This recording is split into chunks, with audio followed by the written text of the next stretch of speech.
Right. Good morning, everyone. Apologies for the delayed start. We are reconvening the Roberts, Brangman, and Smith-Williams appeal with the appearances as before. Again, these proceedings are taken before my lords, the President, Sir Christopher Clark, and Justices of Appeal, Jeffrey Bell and Anthony Smelly. My Lord President. Yes, good morning, everybody. Thank you for the additional responses to our questions. The result of all that is that we've rather got a cocktail of matters that we need to deal with, which I think fall under the following four headings. Firstly, we indicated that we are minded to admit the LeVeck Roberts affidavits de bene esse, that is to say, to consider them in order to consider whether we will finally admit them. And that may require or need further submissions by Miss Greening and by the Crown. That's item number one. Item number two is the fresh evidence question, in relation to which Mr. Lynch has provided a substantial document, and which, speaking for myself, I think it might be helpful if he went through first before Mr. Mahoney spoke, but I'm open to argument about that. We may need, in the letter that I sent, we had some musings about the test for apparent bias, and there have been some observations in Mr. Lynch's letter and Mr. Pettingill's, and Mr. Lynch's response and Mr. Pettingill's, which it may be necessary to deal with or to provide the opportunity to deal with by way of submissions. And then we have the business of the standbys. And what I have in mind in relation to the standbys is that we should have a sequential approach, namely that the Crown should identify which are the standbys which it accepts where jurors stood by and not later removed for cause or excused.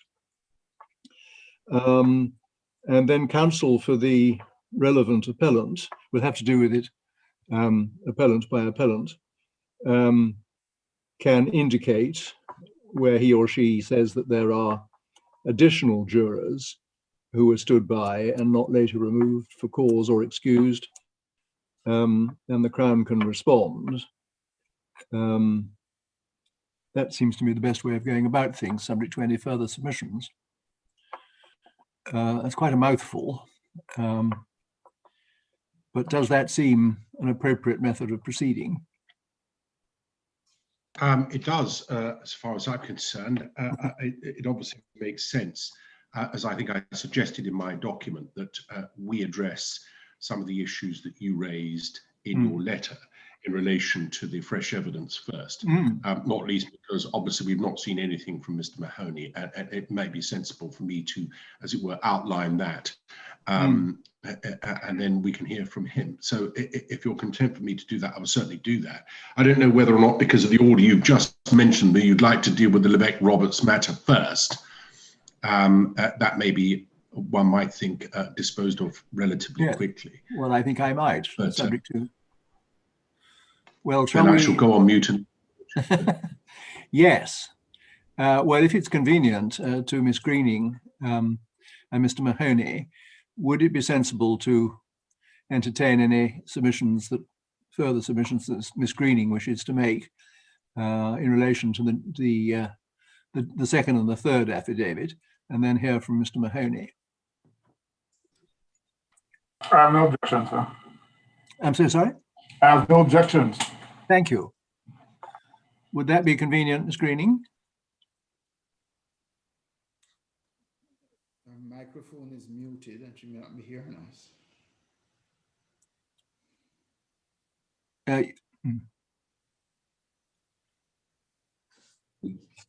That's it.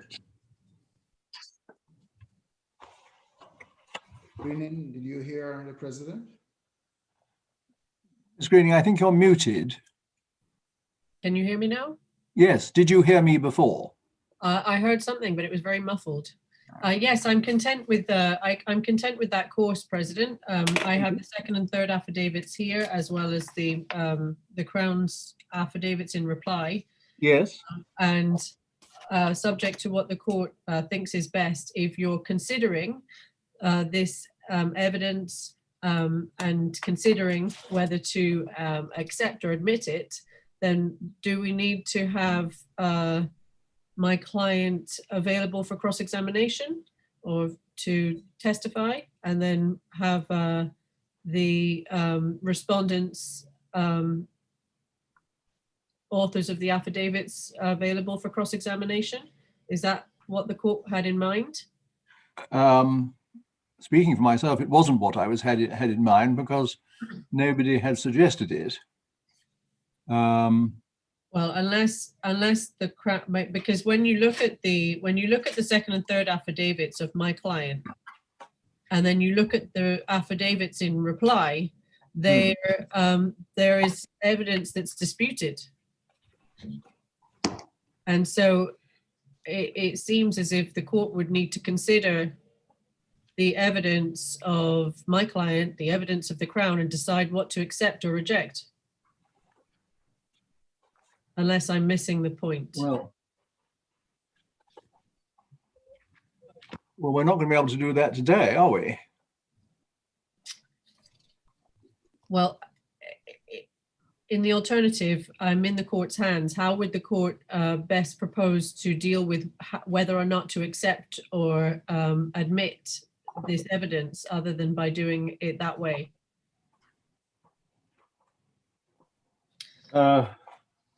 I mean, the main disputed point is that my client is saying he observed on the first day of the trial, during the jury selection process, the prosecutor communicating verbally and non-verbally with the police at the back of the courtroom, with a nod of the head or otherwise, whether to stand potential jurors by or not, and that he felt that they were shaping the jury. The prosecutor was doing that to shape the jury to minimize the chance of a jury of his peers. And then in the third affidavit, he follows on from the second affidavit and says that he recalls who one of the police officers was, and that there were other witnesses, there were other officers present too, who were communicating with the prosecutor, who also were witnesses in the case. And we have evidence from that officer that he's named, saying that he wasn't there at the time. So that's starkly disputed between the appellant and the respondent. Or whether Mr. Pedro was there. Yes, well, I think the only way of dealing with that would be for LeVeck Roberts to testify, to explain what he meant and tell the Court of Appeal what he observed and how he felt about it. Unless I'm missing. Well, how you may be right, but it was very unfortunate that nobody seems to have considered the question of adducing testimony.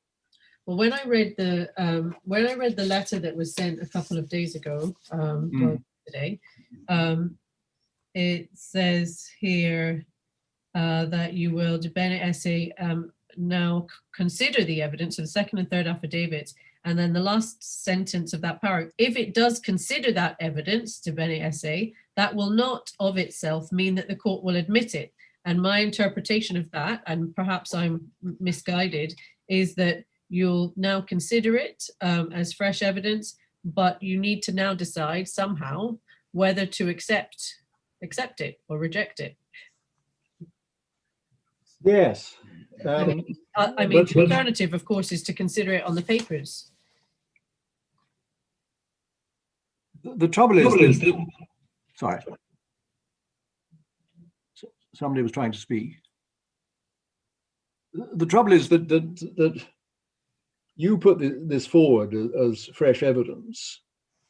So you must have thought, A, that you were entitled to and to rely on it.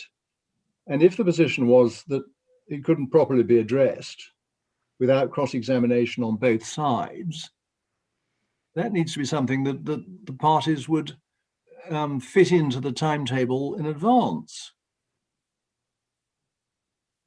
But nobody has done so.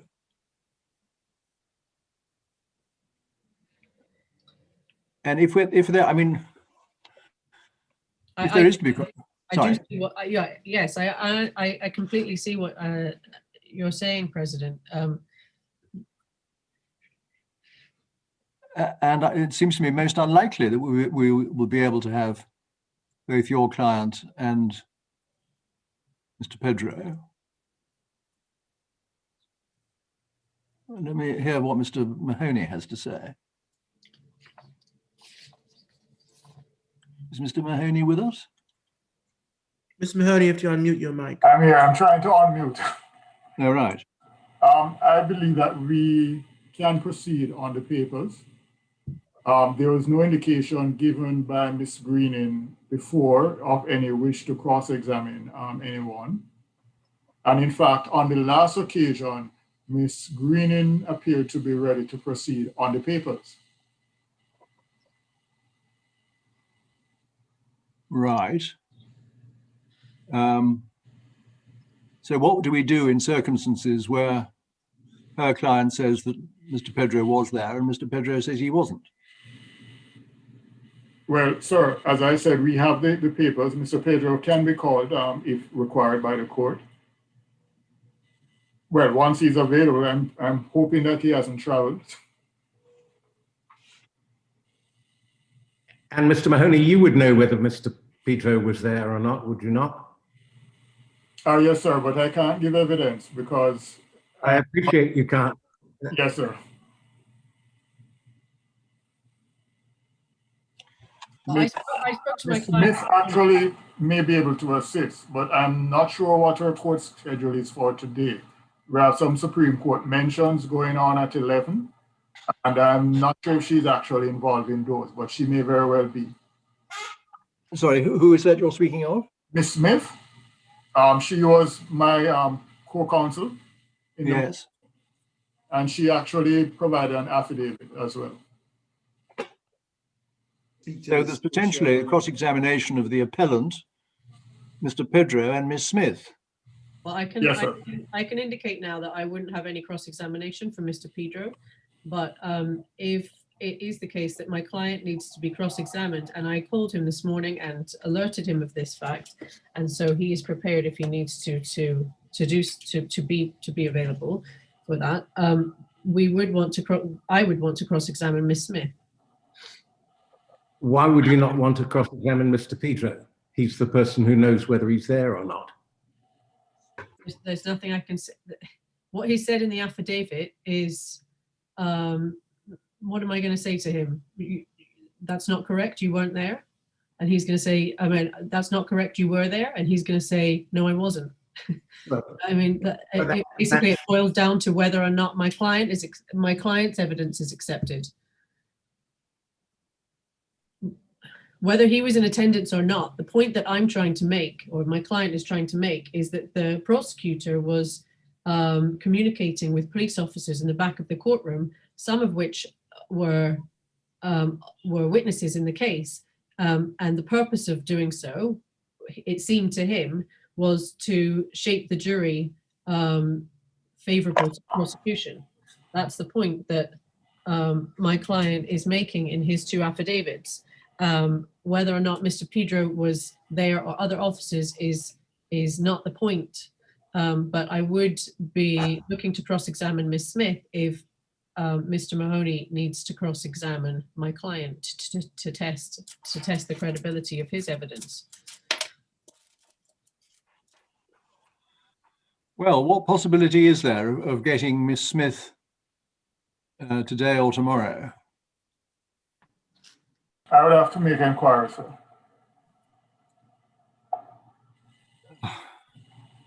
Well, I think we'll have to stand this out for the moment, but I'm bound to tell you it's profoundly unsatisfactory that nobody has addressed their mind to this question before. Impossible to run a system if people don't think about things. I'd just like to retire for a moment with my colleagues.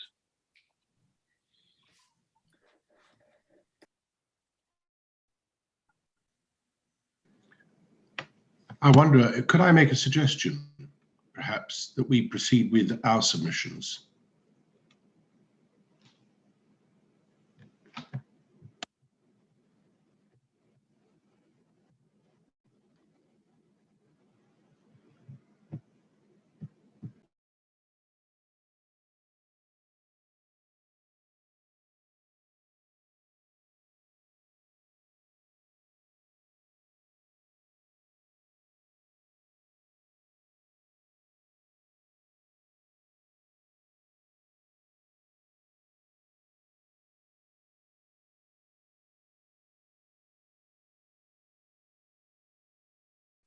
Mr. Lynch? Yes, Mr. Yes, Quayle. before we went over, you started to say, can I make a suggestion? Yes, I was going to suggest that instead of losing the court's time, that we proceeded to my submissions in respect of our fresh evidence. We deal with those points whilst the inquiries are being made, both by Miss Greening and Mr. Carrington Mahoney, as to whether or not their witnesses are available and can be cross-examined perhaps tomorrow. And we deal with everything else today. I.e. you and Mr. Brangman, your client and Mr. Brangman. Yes, and I mean, insofar as there are other submissions in relation to the jurors, those submissions, those general submissions could be made by Miss Greening. It's a matter for her, of course, but she might make those general submissions, leaving just the cross-examination of the witnesses and or any submissions arising from it to that particular matter tomorrow. I'm entirely in the court's hands. I'm just loath to lose a day. Mr. Mahoney, do you have any objection to that course?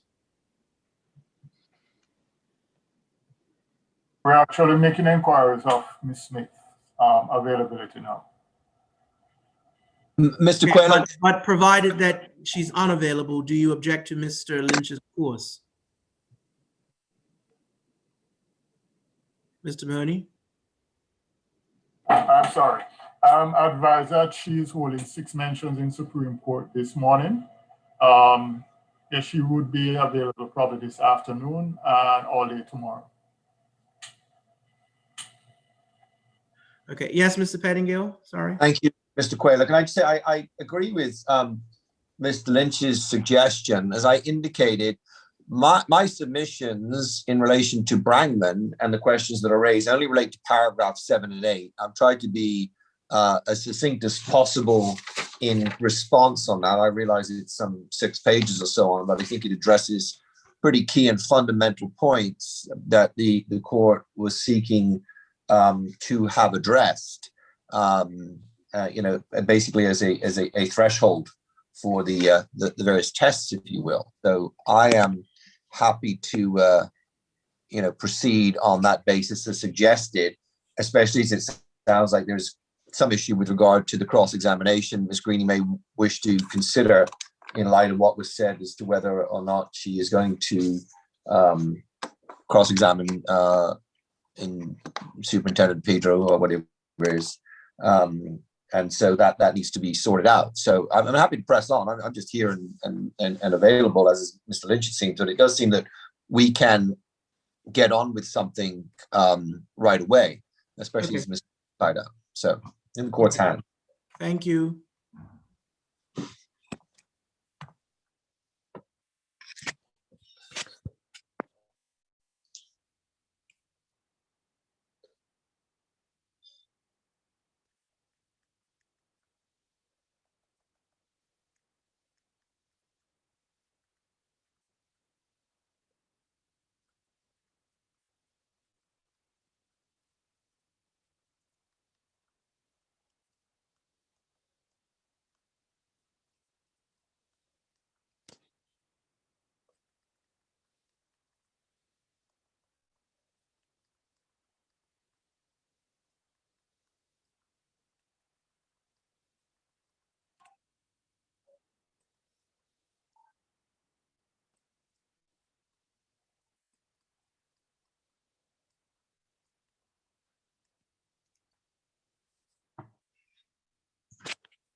Where is Miss Greening?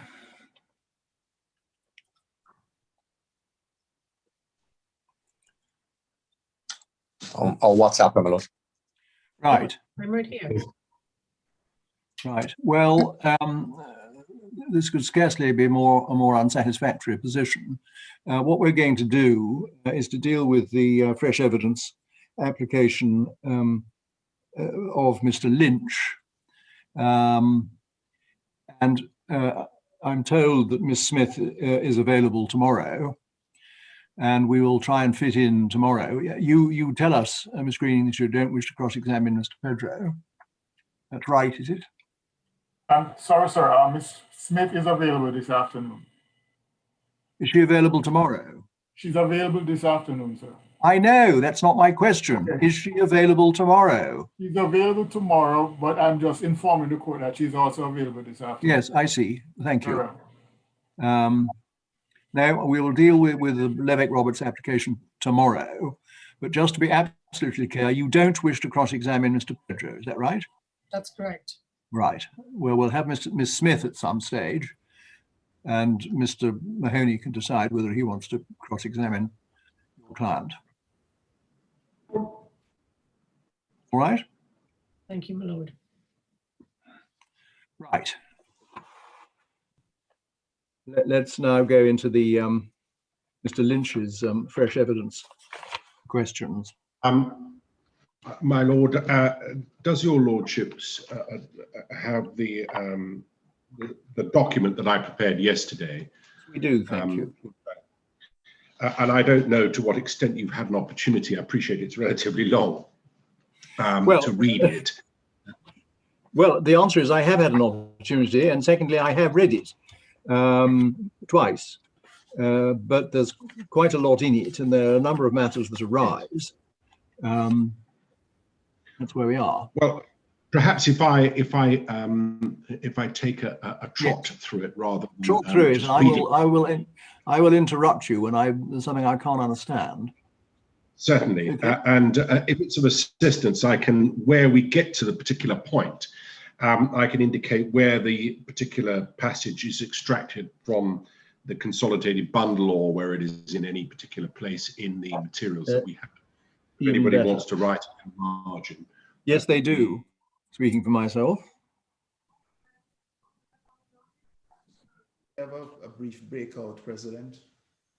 Yes. What? Sorry.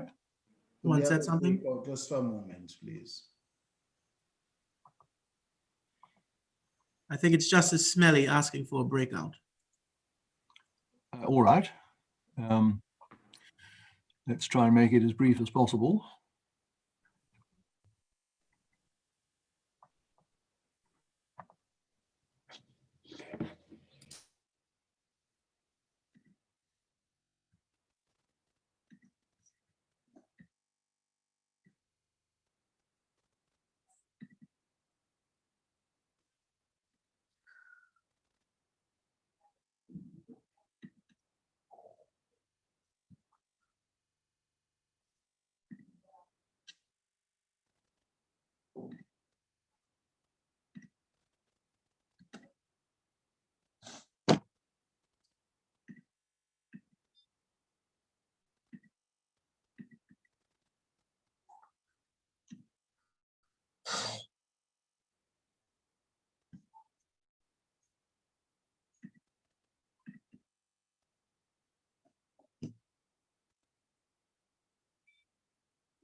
Right, is everyone here?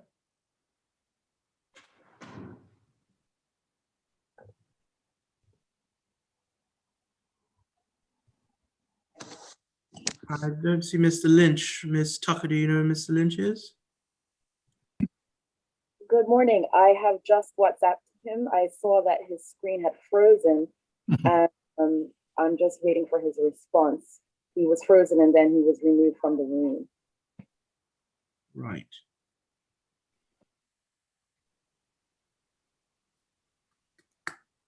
My Lord, in case Miss Greening changed her mind, Mr. Pedro is available tomorrow. Right. Thank you. You're welcome, sir.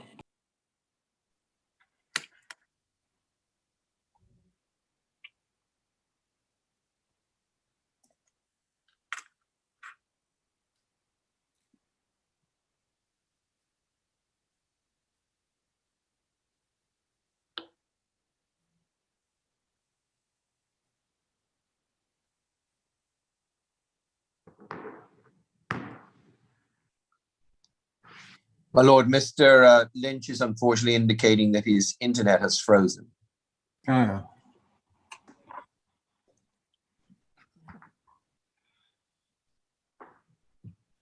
We seem to have a catalogue of misfortune.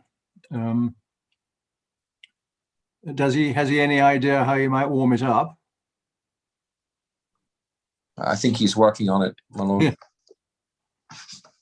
My lord, if need be, at your convenience, you'll see I have responded to your questions in relation to Brangman, really address succinctly at paragraph 7 and 8. And that's what my response addresses. I'm happy to go through that at any time that is convenient for your lordship. Well, why because, I mean, Mr. Lynch is just coming through now. Oh, good. Ah, right, Mr. Lynch, we have you back. You're muted. I'm sorry about that. No, don't worry. This happens all the time, I'm afraid. Right. All right. I was dealing with question 1 that you would, and the short answer to that question is set out in that paragraph 3, which is clearly this application must satisfy the test for reopening appeals. There can be no other route by which that can be satisfied. And I accept straight away that the bar is a high one. I have sought in our previous submissions in writing and orally to address that particular issue. And unless you wanted me to repeat those, I don't propose. The only question that potentially arises is whether it's appropriate to allow a second bite at the new evidence cherry, and whether or not that is a circumstance that ought to cause the court not to reopen the appeal in relation to this matter. Well, I recognize immediately, as I did, I think in the first submissions, that if the bar was high before, it is perhaps set 1 or 2 inches yet higher. And I accept that. What I would do, though, is to submit that the way to approach that is to look at it from, as it were, the other end of the telescope. If de bene esse, one looking at those affidavits, there is evidence in them which give rise to a sense that had a jury seen that material or heard that material, may have come to a different conclusion, then in our submission, the hurdle should not be placed at such a point that it makes it impossible to overcome. That is to say, it would be wrong, as it were, if the court concluding, well, had the jury heard that material, they may have come to a different view, but nonetheless, we're not going to permit this evidence because you have failed to reach the necessary height where that bar is set. And of course, this can never be a basis upon which cases can keep revisiting the Court of Appeal and they get another little cherry that they can place before it. On the other hand, your lordships will understand that that lying behind this is a genuine sense of fear as to reprisal, both for themselves and their families, and that had indicated, both of them had indicated a willingness at some stage to give evidence, but through that fear didn't. And that's one for the prosecution and one for the defense. And so that is the way we would invite the court to approach it. Right. There is, as I've indicated previously, any criminal cases review commission method by which that sort of material could be brought back before the Court of Appeal, as has happened in the United Kingdom in well-known cases involving IRA terrorists and the like. So there are routes in other jurisdictions where that can be done. In this jurisdiction, the only method is your lordship. Right. Can I then turn to the second question that you raise, which is whether Mohammed's evidence can properly be regarded as available at the trial. The test has been said to be that the evidence could not be obtained with reasonable diligence. It is debatable whether that test, if applicable, is satisfied where contact with Mohammed had only been via his family. It had been made clear to the family that he was wanted as a witness and messages were sent to him to that effect. Mr. Lynch learned that he'd been in court on the second day after the event, and it was not known where he was, so that it was not possible to serve anything on him. That's the question that you posed, and we seek to answer that question in our paragraph 7. And we submit that the combination of the legislation and the case of Barney mean that the first criteria to be satisfied for the admission of fresh evidence means that evidence must not have been available at the time of the trial. Now, I appreciate that the previous Court of Appeal took a slightly different approach to that. The fact is, the evidence was not actually available. It is an artifice to suggest that simply because a statement was available, let us assume that we had the normal position, a witness statement taken, he's been at court on a regular basis in order to attend to give his evidence, and then on the day is on his toes and is not to be seen again. We've no idea where he is, we've no idea how he can be contacted, and efforts are made to try and get him, and we draw a blank. In those circumstances, it can't, in our respectful submission, be said that the evidence was available. It is not available. It couldn't be read. It wasn't admissible in its written form. It can only be adduced if the witness is there, live, ready, and willing to give evidence. And in our submission, it would be an unnecessary burden on any defendant to have to satisfy the test as outlined in the previous decision of the Court of Appeal, that merely having that material available to you at some previous stage means it was available, and therefore if he doesn't give evidence on the day, it is still nonetheless to be deemed as being available. It can't be in our submission. Of course, it would be right for every court to test what that is. And as I pointed out, I think in our submissions, if it were a tactical decision on either side, if it were part of a process by which it was a 50-50 or something of that kind, it wouldn't, in our submission, satisfy the test of available. Or if there was evidence to suggest that somehow it was deliberately not made available by something that the defendant or his legal team did. That is not the position here. We wanted him, we asked for him, he'd indicated a willingness to attend, and on the day did not. That is precisely the same position as the Crown had to bear in dealing with the evidence of Mr. Furbert, who had indicated his willingness to attend, provided a number of statements, and then on the day was not there. So the position is exactly the same for both sides in this particular equation. And we submit that available means actually contactable and made available to turn up at court. It can't in our submission and shouldn't mean anything else. Unless there's anything else that I can deal with in respect of that matter. Yes, there is. you say in paragraph 7, we did not require, last sentence, we did not require a proof of evidence, as he agreed that his interview with the police was accurate, and that was all that we wished to adduce for our purposes.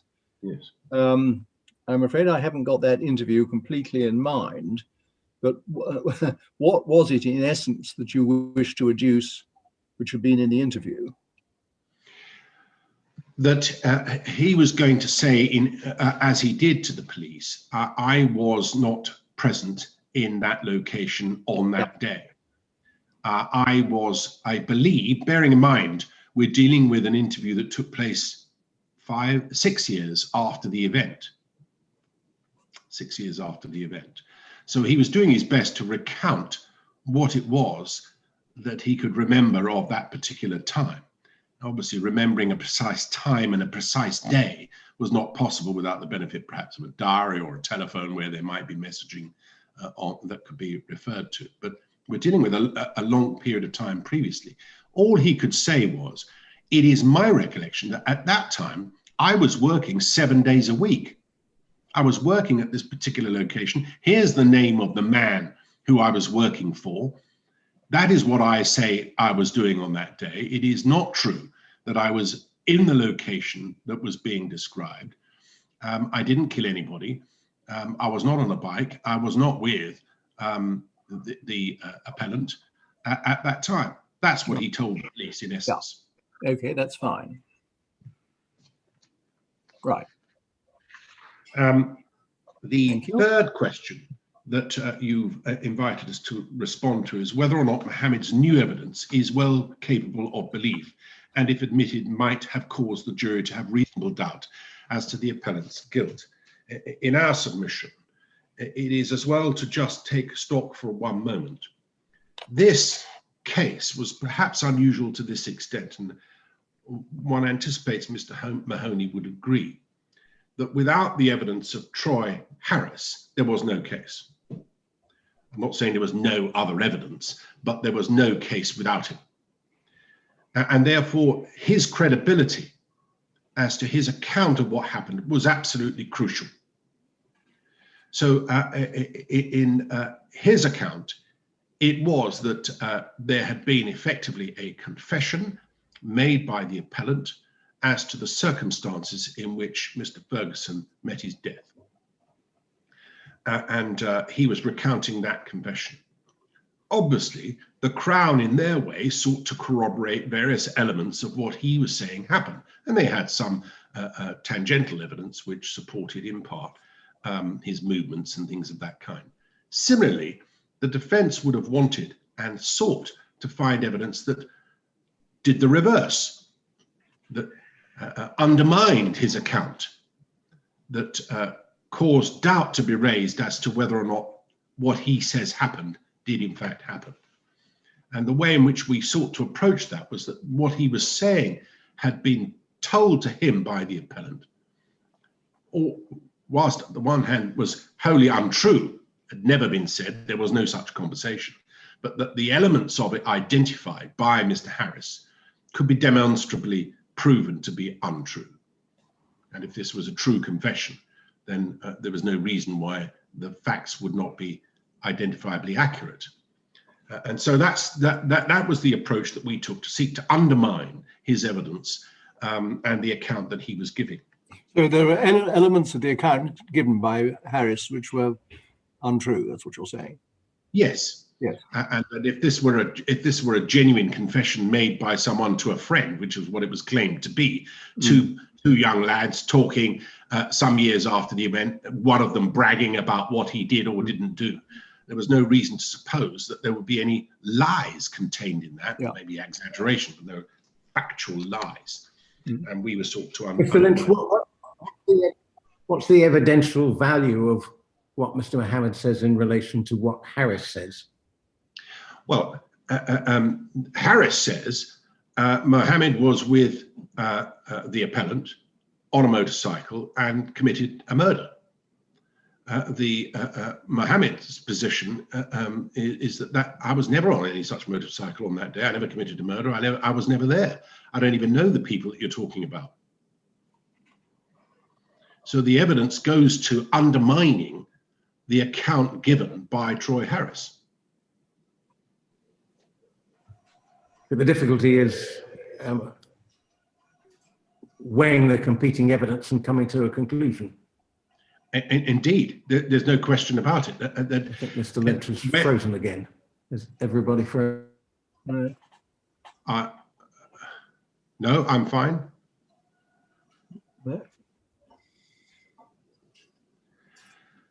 So, is your lordship hearing what I'm saying? I am, but I I don't think know whether Justice Bell, who has frozen. I don't, yes.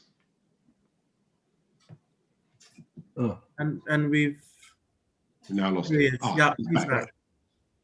Justice Bell, you're My muted. Lord, Mr. Justice Bell, you're on mute. I'm coming off it. Thank you. Right.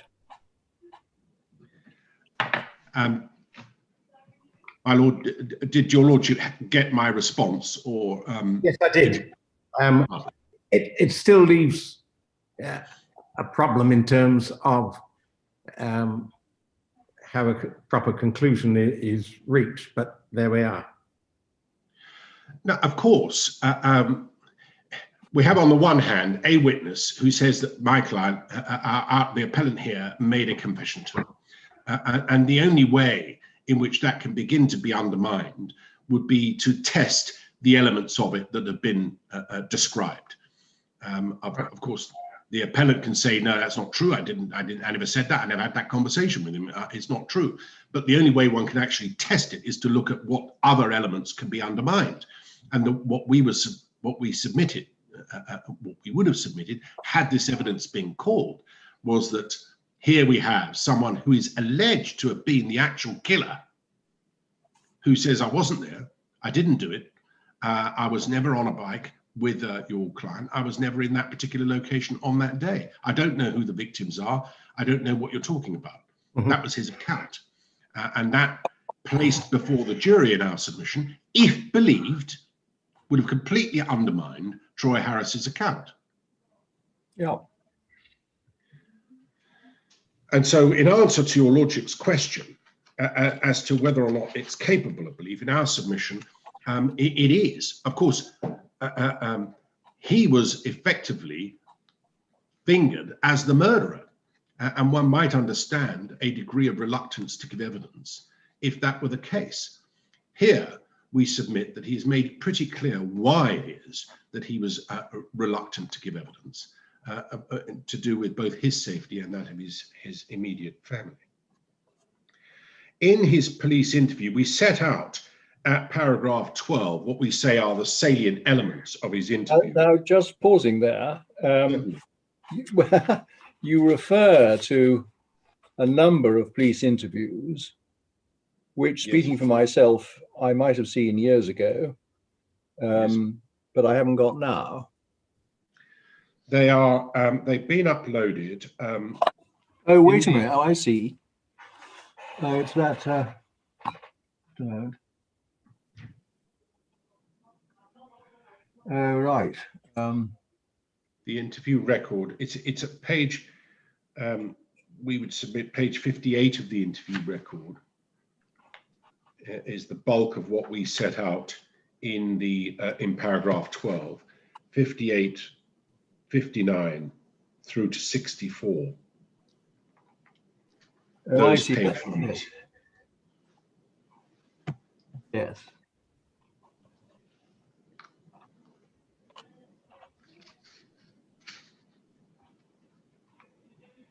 Yes, I see. Okay.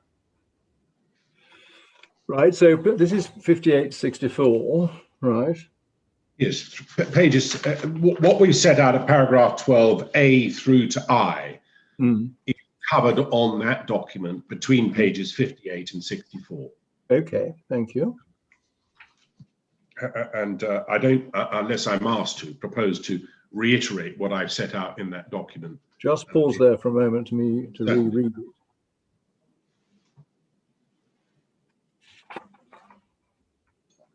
Yeah, this is where he says he worked from 7 in the morning at KS Water Sports.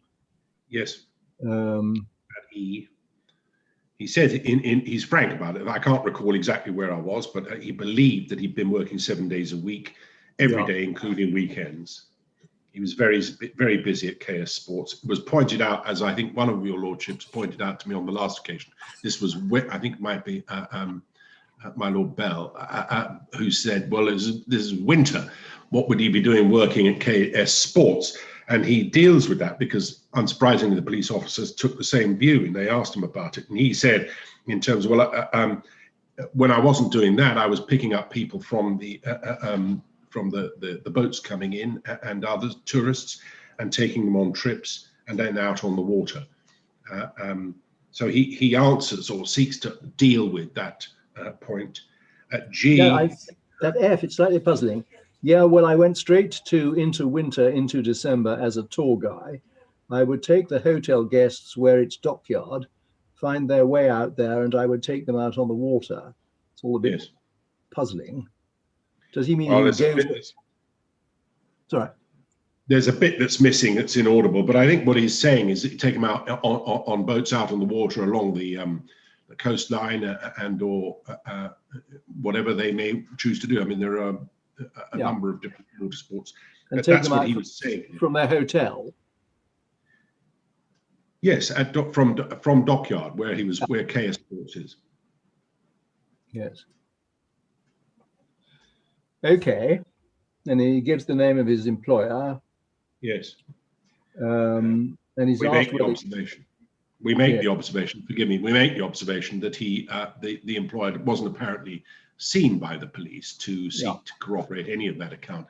I don't know what records might have been kept, but the long and the short of it is, I suppose, in order to pay him wages and to pay the pension and so on, that they would be obliged to. There may be a record showing which days he was actually working. I think beyond that, they wouldn't be able to say more. Can I say this? I readily accept that he could have been working at KS Sports, and it would have been possible because it's not a million miles away from where the shooting took place. It's theoretically possible, at least, for him to have been able to have left his place of work, got on a bike and driven down to Somerset, which would have taken probably no more than 10 minutes or so, perhaps a little longer, and to have done the deed and returned. So this would not have been able to provide a complete and whole cast iron alibi, I suppose, unless one could show he was actually on a boat or something at the time. But he was doing, and we commend it in this way. When one looks at the interview, he was ready to answer questions. He had no lawyer with him. He didn't require one. He was perfectly happy to answer the police questions and did so in that first interview without hesitation, and sought to assist them as to where he was, what he was doing, and all the rest that went with it. And that, in our submission, at least provided the background to which we say it can be more readily believed in the circumstances. Yes. There was some confusion about the names, and if you go to H, it was put to him that the man that was aimed to be shot was called Ryan Thurgo. That was obviously a misunderstanding or a mispronunciation by the police. And he asked, well, who's Thurgo? He doesn't know this person. And then that confusion continued for a while, but the upshot of it was that he says he knew no Ryan Thurgo. He didn't know who they were talking about. Unfortunately, no photograph was shown to him during the course of the interview of who that was, because, as you will imagine, a lot of these younger men don't know their surnames. They know people by handles or nicknames in the locality. He knew him by Snuffles or something or other. That's right, Suggle. Yeah. Suggle. Right. Yes. Okay. And then there's a second interview the following day. It's our paragraph 13. Yes. Have you got a page reference? Yes, that's at 71 of the interview records that have been uploaded, and through 74. So 71 to 74. And here he's been held in custody overnight, and he comes back for a second interview. Again, doesn't require any lawyers or anything like that kind. He's happy to answer their questions. And And then at the third page of that interview, he says this, or he's asked this. In other words, the witness told us that Kyrie, the appellant here, told him how the murder had happened and spoke about his involvement and your involvement in the murder. So Kyrie told the witness how you had committed the murder. Out all right? And at that point, he interrupts the question or the narrative being put by the officer to him. And he says, so can I ask you something? I'm being arrested off of hearsay and lost my job over hearsay. Basically, you're telling me right now, I lost my job because of this. There is a degree of outrage in the way in which he responds to the suggestion being made. We submit that demonstrates a disbelief in the assertions being made. The officers at sea go on to question him. They, during the course of their questioning, and indeed part of the case that was been advanced, was that that obviously Colford Ferguson wasn't the intended target, but that he died because he was the only person left in the premises. There was a suggestion that that was a man by the name of Jakai Harford, who was also known to be a gang member. Is he a Parkside? Is he supposed to be a Parkside member? I believe so. I confess straight away, I can't remember exactly. He certainly wasn't MOB, which was their local. Yeah. No.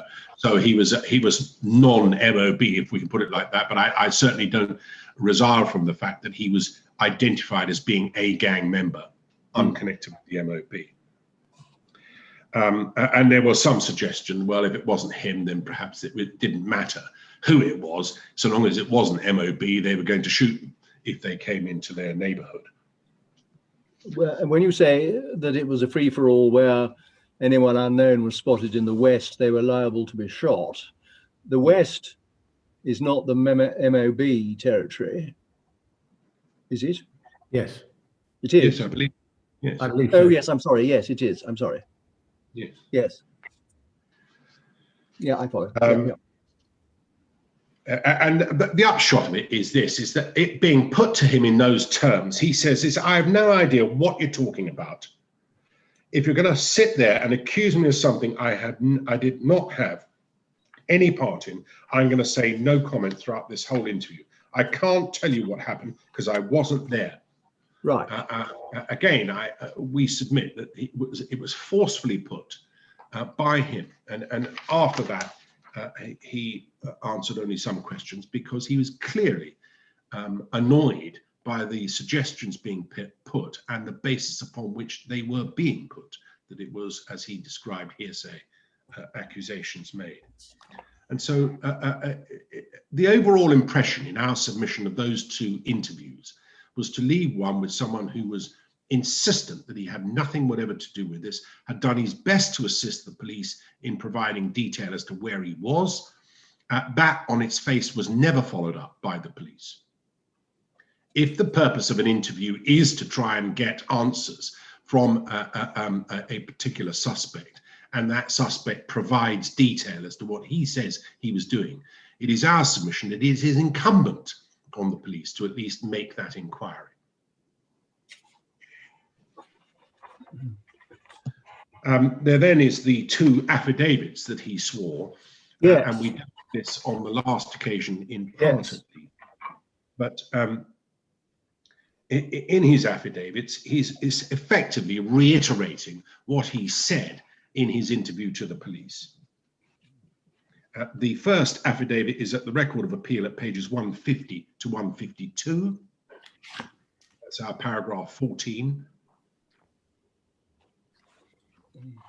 And paragraph 15 has the record of the it's the earlier page, 148 to 157. 158, sorry, 158 to 157. Sorry.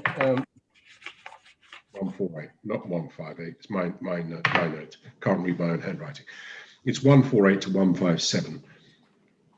Well, 148 to 157 is the second affidavit, which incorporates the first. Yes. Yeah.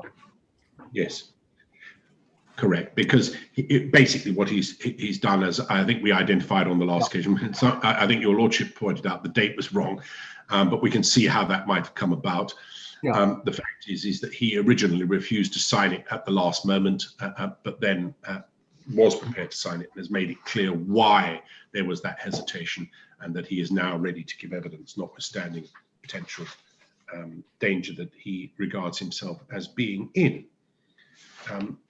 Of course, these are all matters, should he be permitted at a retrial to give this evidence, which Mr. Mahoney, with his considerable skills, would wish to seek to undermine.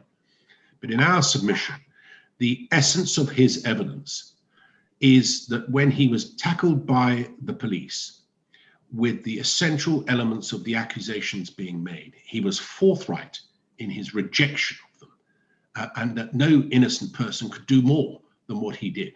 He didn't seek to rely on any lawyer giving him advice or help. He relied entirely on his own instinct that this was nothing to do with him. And in answer to your lordship's question as to whether or not he is well capable of belief, in our submission, he is. Right. Thank you. Oh, little Saggers, we get it at 15B, yes. I think I've covered the points at 16 and 17 during the course of argument and submissions to you already. Yes. Yes. I've identified why we say we submit that the evidence is well capable of belief. Sorry, just going to 17, you say, yes. The question is whether it's well capable of belief. We submitted it for the following reasons. Only evidence was on which he could be convicted was Troy Harris, who gave evidence of a confession. Ryan Ferbert does not identify Mohammed or Harris. That's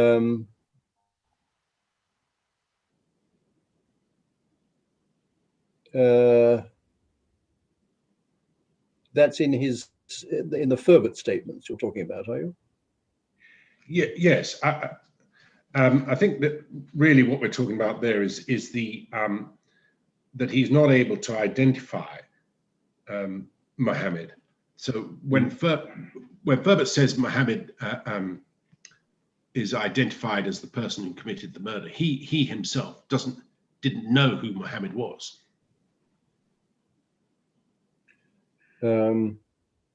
If I may interject briefly, Certainly. That was the old version that the president has just read out. There is a proofed version on the platform, and that is meant to read Muhammad or Smith Williams. That's what I thought it meant. Yes, just to assist. Right. Makes yes. Thank you. Yes, thank you. Thank you. 4, police did not check Mohammed's alibi. 5, there's no gain for Mr. Mohammed to give this evidence. Indeed, much to be lost. And 6, if accepted, the evidence would significantly undermine the central theme. These are points I've already made. Yes. Question 4, whether Ferbert's new evidence can properly be regarded as available at the time. So we're back to the availability of evidence. Yes, we are. We're now dealing with Mr. Ferbert.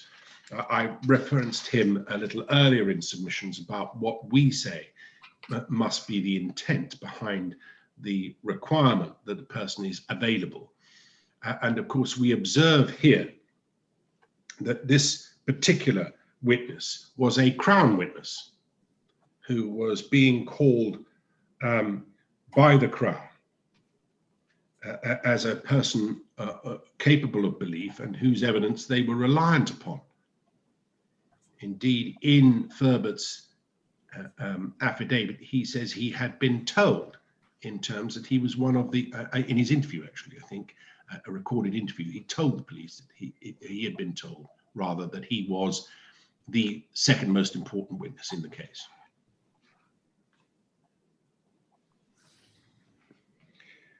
As a result of his failure to arrive on the day that we were called, the case was called on, he, as I understood it, was to be the first witness to be called by the Crown. Doesn't really matter, I suppose, but he was not there, and they informed us straight away that he had apparently disappeared. They had little knowledge as to his whereabouts, although they believed he'd gone to the United Kingdom. But they didn't know where he was, and so on. They had no reason to believe that that would have happened. They had expected him to turn up for trial on that day, and he just did not. And we make the point that he is in exactly and precisely the same situation as indeed was Mohammed. Only this was a witness of the Crown. It is and I made this observation on the last occasion, it is a rare case indeed that both the alleged victim and the alleged killer are both potential witnesses in a case who are prepared to come forward now, should they be permitted to do so, to give evidence on. Was he the intended victim? I thought that the case was that it was all a mistake for Jack I. Holford. No, I think that the position is that he was working together with the victim, Mr. Ferguson. Yes. He had been seen by whoever it was that was on that motorcycle. He'd been pointed at, Yes, he had. and identified. It sort of doesn't matter if it was believed that he was somebody else. What they did was to recognize him as a man who shouldn't be in their neighborhood and who was said may have been a member of some other gang. Having identified him in that way, the bike goes off, collects another person, returns, and then he is sought to be shot. He wasn't, because he had realized that there was something afoot and had hidden himself. And whilst in the process of doing that, the bike returned and they shot Mr. Ferguson. There was some evidence that it was entirely possible that Mr. Ferguson was shot without having seen him. Mr. Lynch, I'm just looking at the previous appeal where Sir Maurice Kay wrote in relation to Ryan Ferbert at paragraph 35, second line. At first, it was thought that Ferbert might have been the intended victim as a result of an altercation he had some 2 months earlier, when his gold chain had been taken by Trey Simons, and Ferbert had damaged Simons' motorcycle in retaliation. However, at trial, following the evidence of Troy Harris, the case for the Crown was more that the murder was one of mistaken identity in the context of an MOB/Parkside territorial conflict. It was not suggested that Ferbert or Ferguson were Parksiders. That's right. The point is really not whether or not he was specifically identified as that particular individual, but that he was identified as a person who they believed, or whoever were on this motorcycle believed was a member of a gang.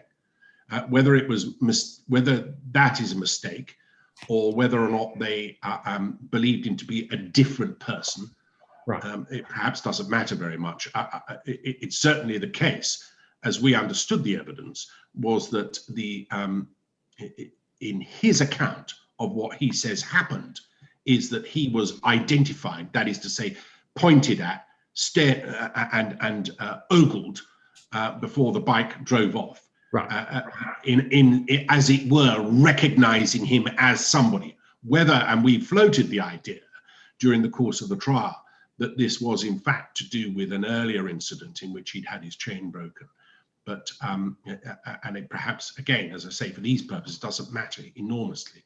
What is clear is that it was him that was being targeted rather than the ultimate victim, which was Mr. Ferguson. Yes. And neither Ferbert or Ferguson were Parkside members. Well, there was very limited evidence to suggest. Certainly Ferguson was not. Certainly Ferguson was not. Associations, I think, might have said that there were associations between Ferbert and Parksiders, but I don't think it was put on the basis that he was a fully fledged, fully paid up member of Parkside. And so, and this was and he was in MOB territory. He was in MOB territory.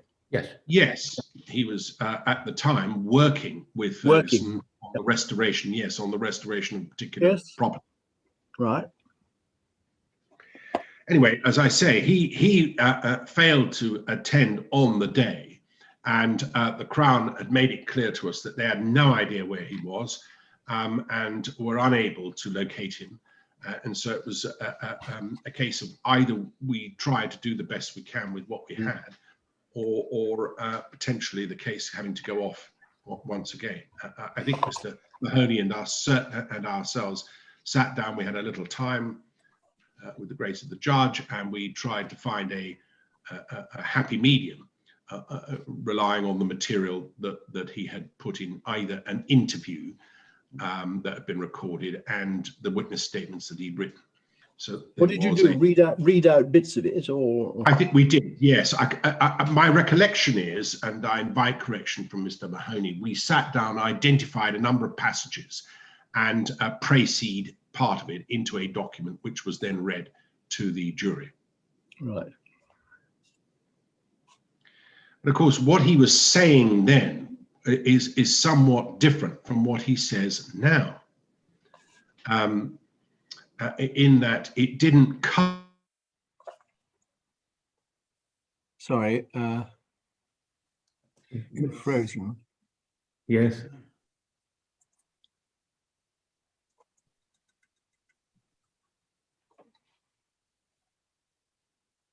Problem with his internet connection, perhaps. Ms. Tucker, are you in the same area as Mr. Lynch? No, my lord. Mr. Lynch is actually in Turks and Caicos at the moment. Right, okay. So that's the issue. Right, got it.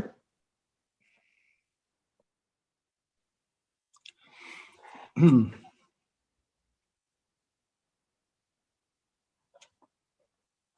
dear. Now he's gone.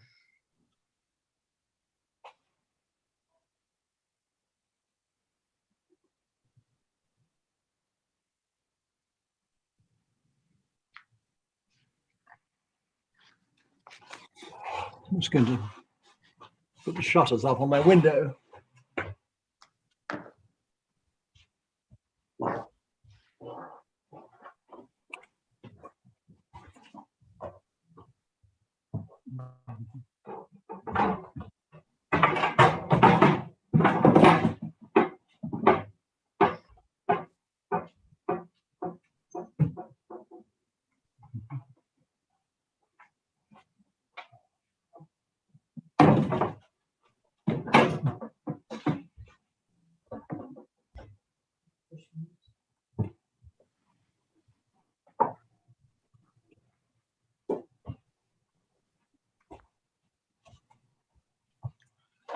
Have we got Mr. Lynch or? No. No.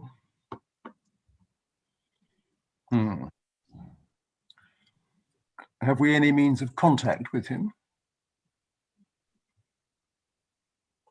Yes, he is on WhatsApp, but I believe that because of the signal and internet difficulties, it may be that my messages to him aren't reaching him either.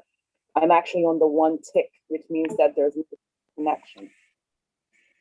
I seem to be able to reach him.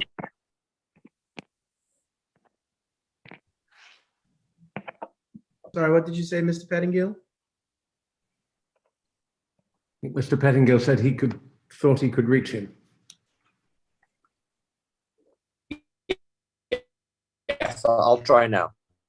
Thank you.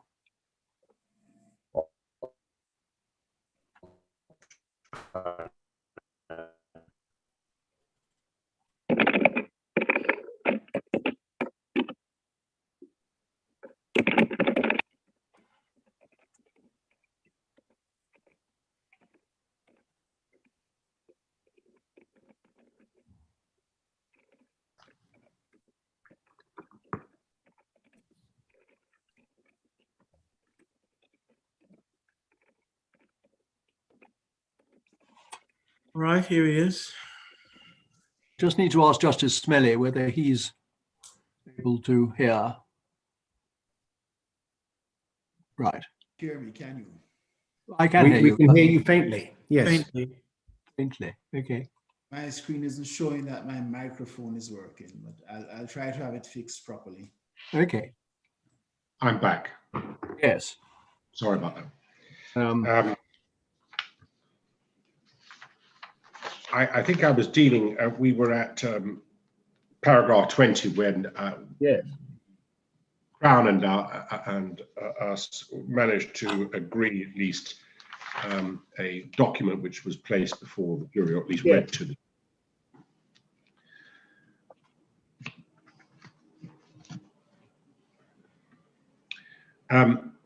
What I would say is this, is that his account, we required him to give evidence in the case.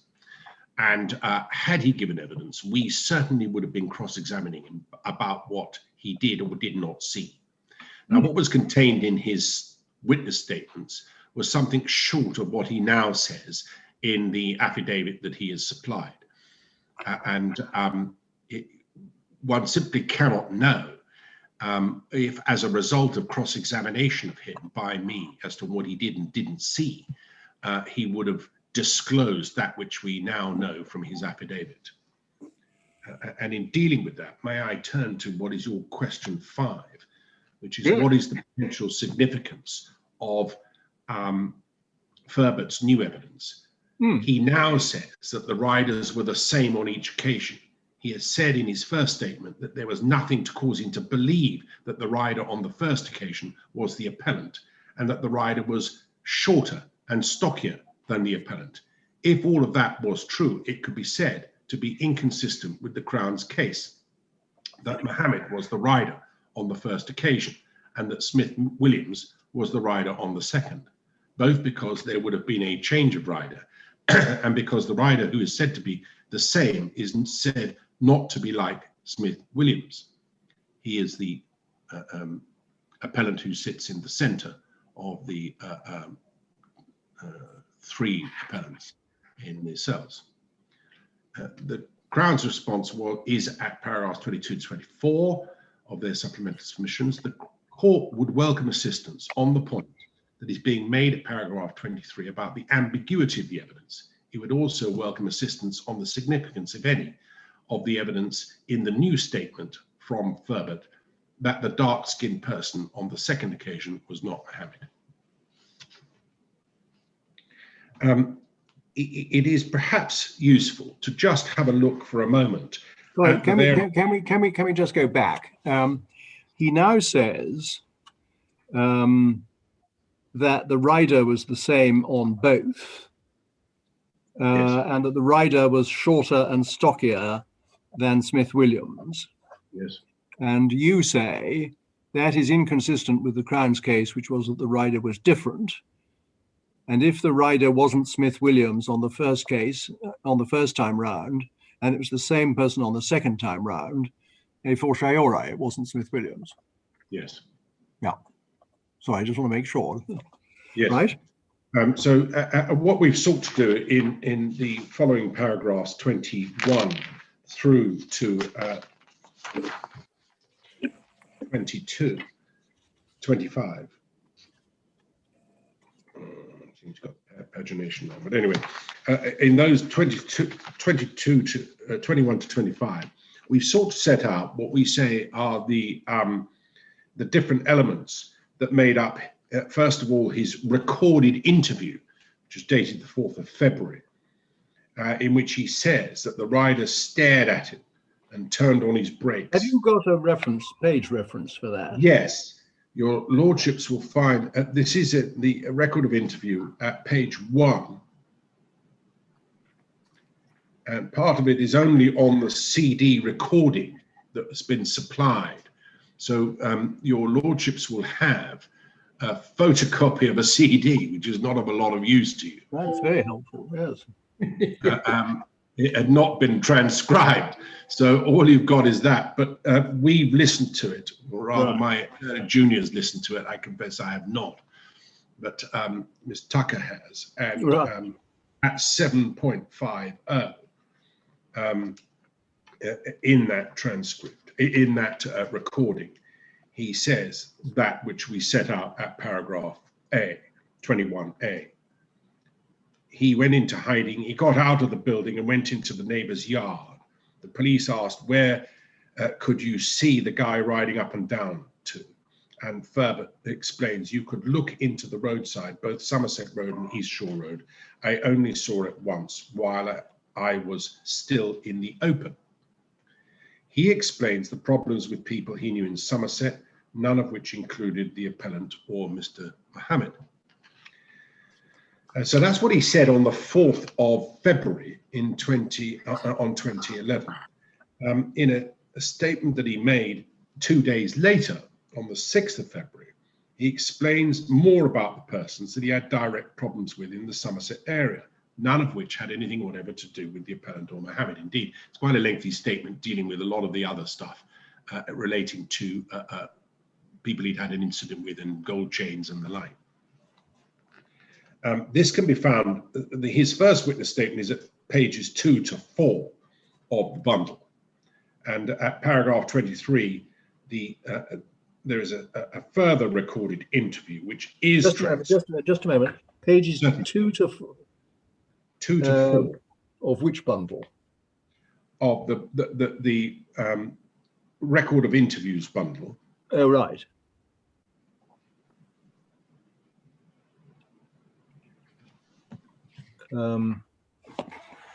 Just a moment.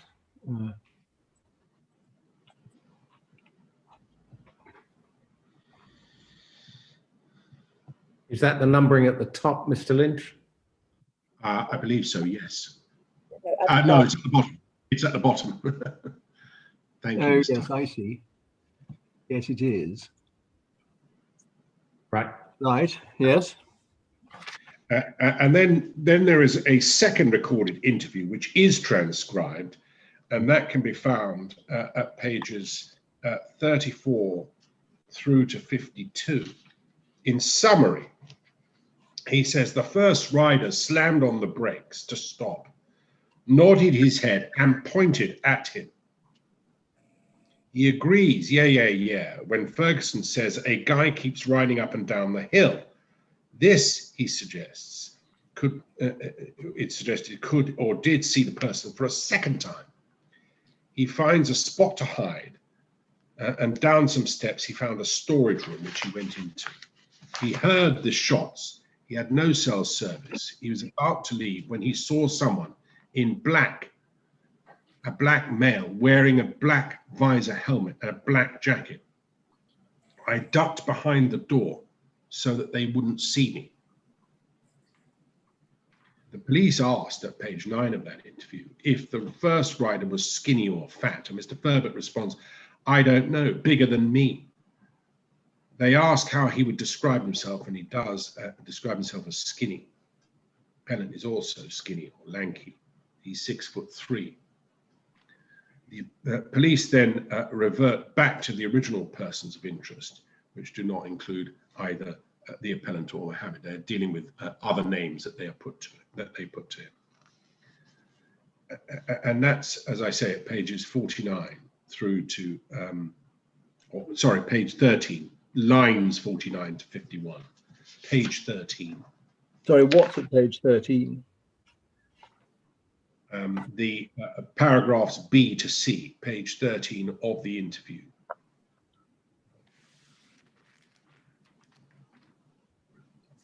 Right.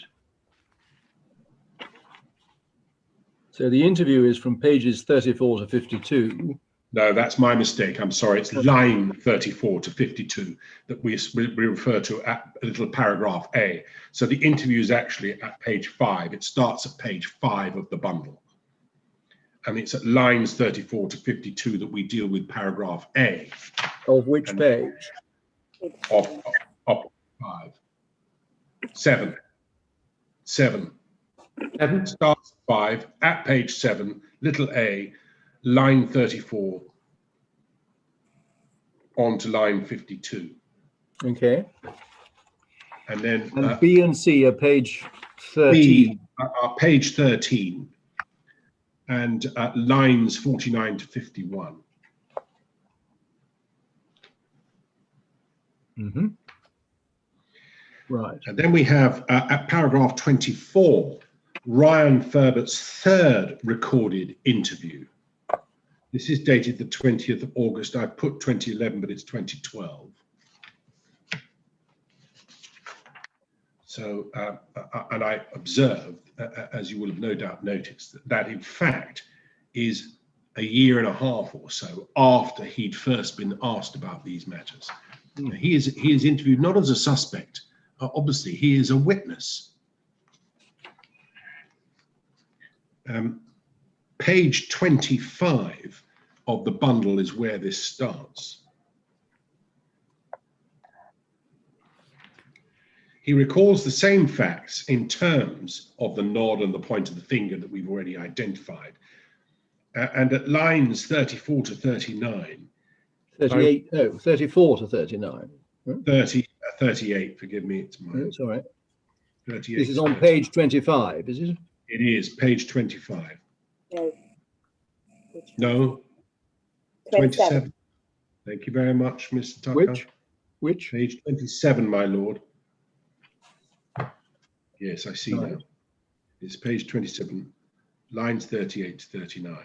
Right. It was like, yeah, so I went to the house and then I left. I went up the hill real quick in the trail. Yeah, I saw the bike come back. So he's now saying, some 18 months later, definitively, that he sees the bike come back. Saw the bike come back.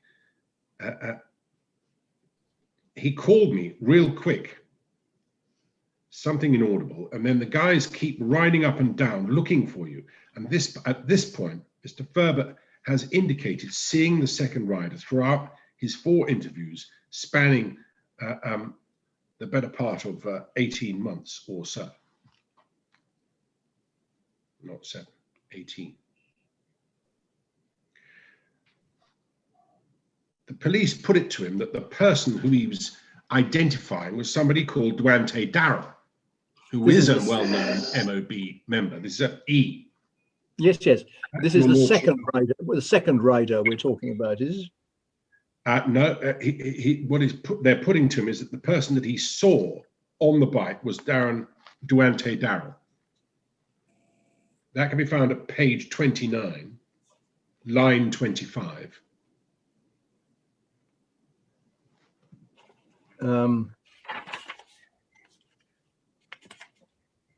Right.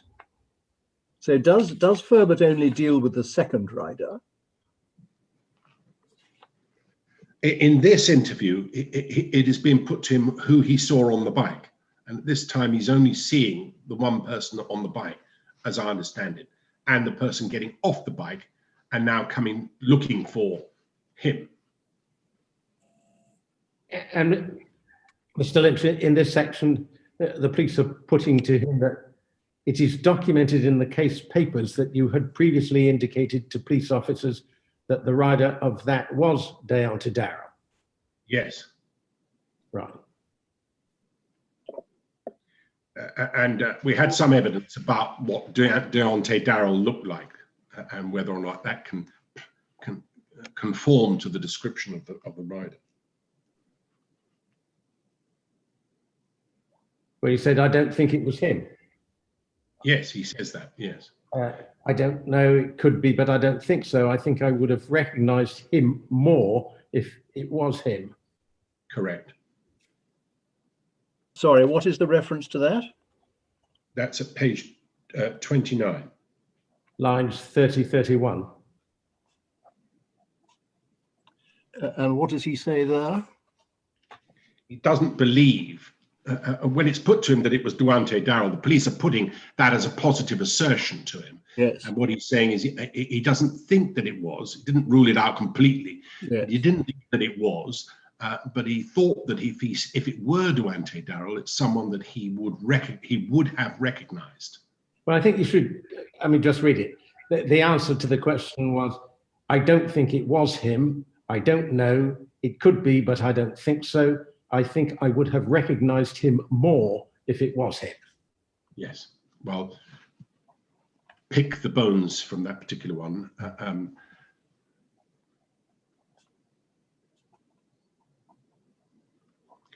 put it this way, it was neither the appellant nor Mohammed. Right.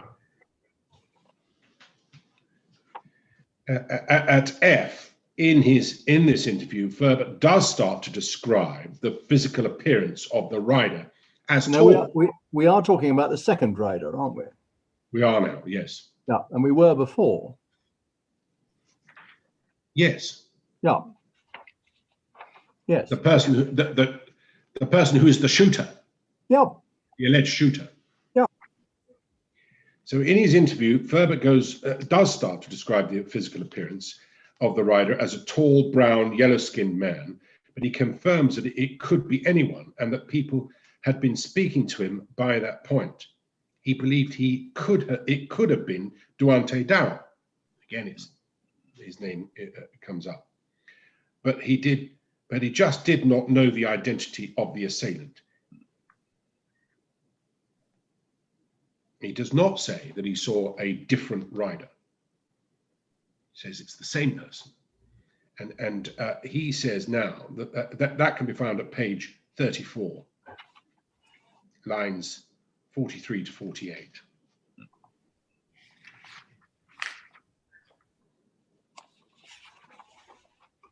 Earlier in his interview, he does say that the person had a dark complexion.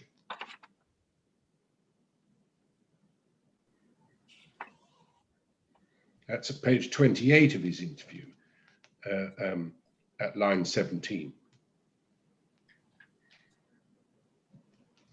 Right.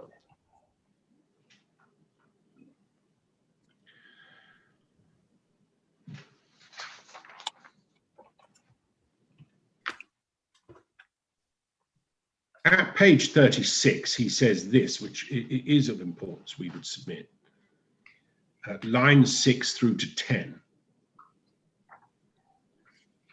He confirms that he hid at somebody's house with a nice little view, and I just stayed there watching. That is when I came down.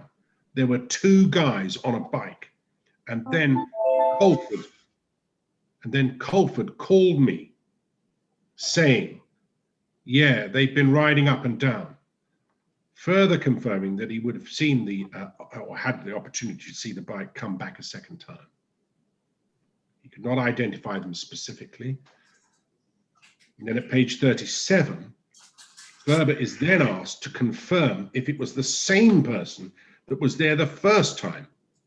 And that's when he says, it's a possibility. Which line on page 37? That's line 15. Thank you.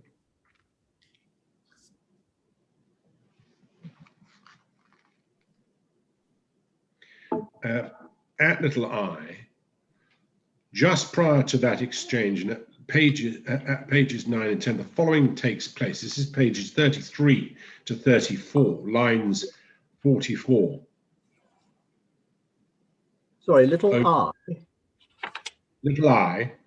I don't seem to have a little I. On page 12. I've got a little H. The updated version. There should be an updated version which has a little I. Oh, I don't have that either. Do you not? It's on the platform. On the platform. Where is it, Ms. Tucker? If you go to the main page, it is at it is four items up, second letter from COA final version.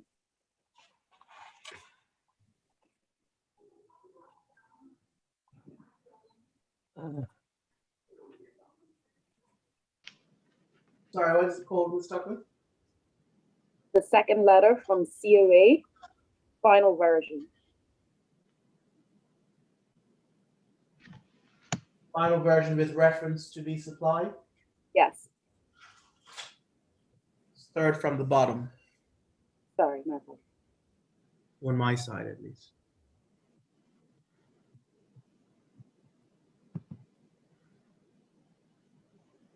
right. Well, What page number? That's page number 12.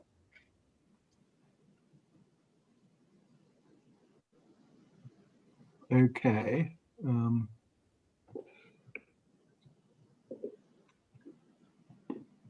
Just a moment.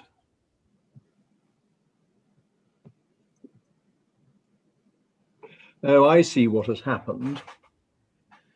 In the original, you had H, which said Ferbert is then asked to confirm it was the same person that was there the first time. He responds a possibility. And then it goes, the following exchange then took place. I see. It doesn't have the I in it. That's all. Yes. Well, what it actually, instead of saying the following exchange then takes place, it says just prior to that exchange and at pages 9 to 10, the following exchange then takes place. And that's our pages 33 to 34. Right. Line 44 on page 33 to line 10 on page 34. Sorry, page 33 to 34, line which on 33? So line 44 on page 33. Yep. Yep. And over the page to line 10. Okay. And this exchange takes place and it's set out in the document. Question. Ryan, I can hear the word that you're saying. I personally think that you know the identity of that person sitting on the bike. I hear all the things that you are saying. Can I just pause there for a moment? Bearing in mind the circumstances in which this young man was being interviewed by the police as a witness for the Crown, allegedly the victim or intended victim of a shooting to kill, and that it involved gang members, he was perhaps not surprisingly reticent about identifying the individuals. Answer, I ain't gonna just say names to me and then you just arrest them and then it's like, it doesn't work like that. It does work like that. It doesn't. That is certainly not what I intend to do. No, what I'm trying to say is like, see how you threw out them names in that other interview, Duante, Darrell and the like, and it is like wrong. It is the same thing. It is like, yeah, I had problems with them, but that don't mean they did it. But nobody that is probably connected to them probably did it. But it's like, it's too much stuff. I'm hearing too much stuff. I don't know. I ain't believing nothing. And then an inaudible passage. The point is a simple one in our submission. Again, is unsurprising that he's reticent at this particular time about naming anybody. If that is true, he has no interest in coming forward now on behalf of this defendant to say, whoever it wasn't him.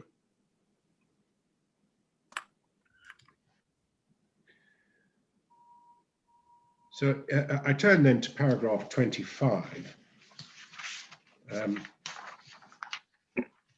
on our on my page 13, but it may be that that the pagination's gone a little awry because the paragraph numbering certainly has on my copy. So Ryan Ferbert's affidavits for appeal, page 142 of the record.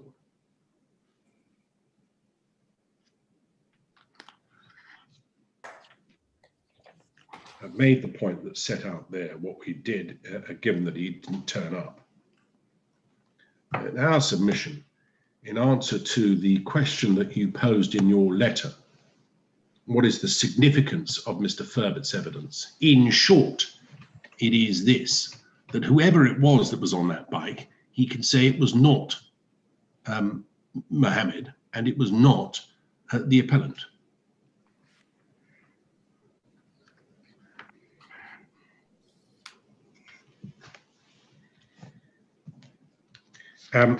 Your question 6. Just a moment. Certainly. Just a moment. He says that whoever it was on the bike, it was not the appellant. Now I follow that because he says the person on the bike was stockier than the tall and skinny appellant. and that it was not Mohammed. Now, where do we get him saying that it wasn't Mohammed? I think in his record, in the affidavit, I asked Ms. Tucker for assistance here in identifying the passage. Page 142 of the bundle. Thank you. 142 is certainly where the affidavit is.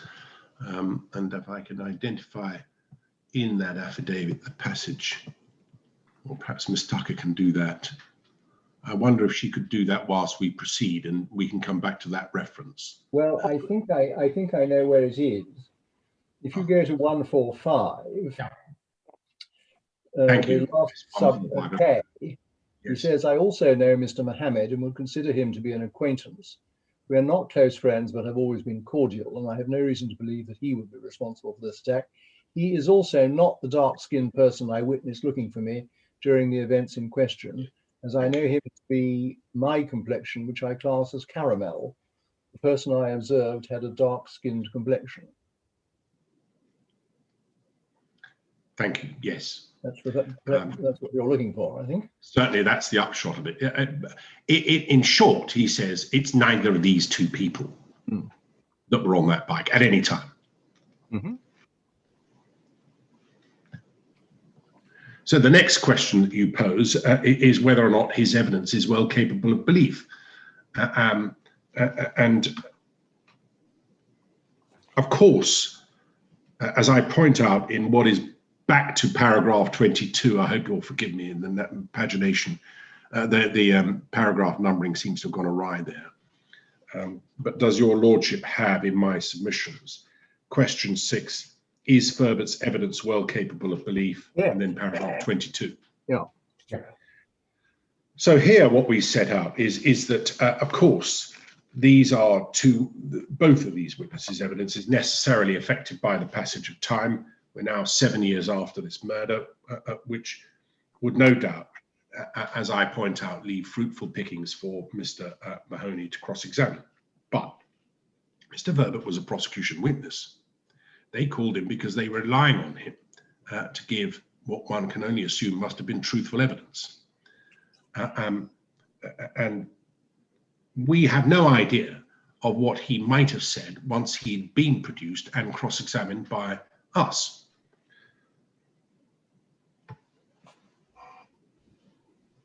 What his evidence does do, though, is once again to completely undermine, if it's believed, it would completely undermine what Troy Harris said happened and what he says he had been told by the appellant in this case.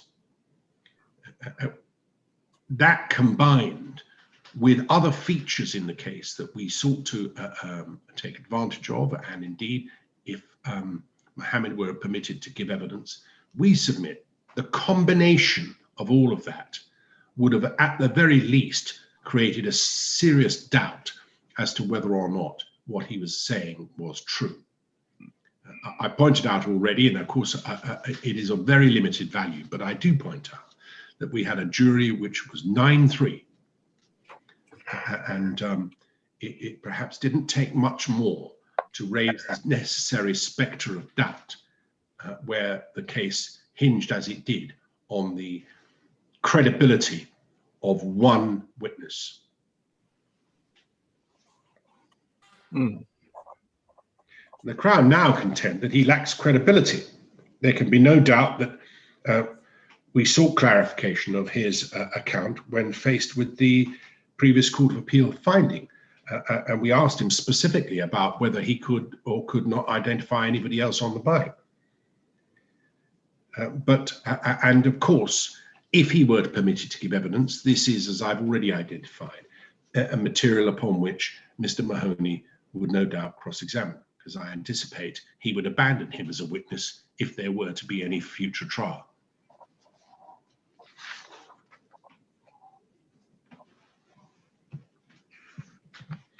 I think we've covered all the points that we say that satisfy those either in argument or in during the course of these submissions. Question 7 deals with the standbys. Now, I wonder whether or not that is Yeah, an appropriate that's a new topic. That's a new topic. a new topic entirely, and whether we should break off there for your Yes. lordships to hear from Mr. Mahoney Yes. as to the submissions we've made. Yes. Would that be convenient, Mr. Mahoney? Yes, sir. Right.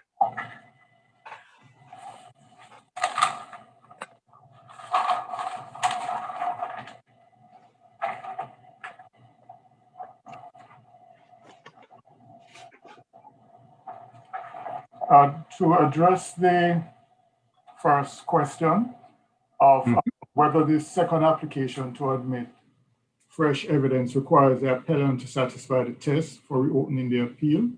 And to that, I say yes. The test, as stated in the case of Ruddock and Jogi, and it was also stated in the case of Bestel, which is, I think my learned friend has also made reference to it. So that is the test that is to be applied. Outside of that, we also submit that the question of res judicata arises. The point of fresh evidence was actually argued at length before this honorable court. The Lord President was on that panel, the Lord Bell and the Lord Kay.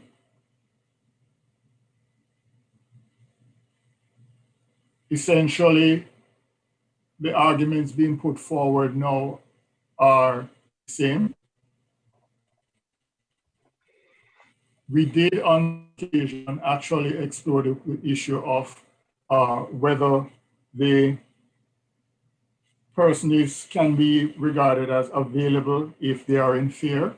We explored everything at length, sir. So there is a question of res judicata, whether or not a point of law that was actually decided by this court can now be pretty much be relitigated before 2/3 of the panel that gave a unanimous decision on all these points before. Well, wait a moment.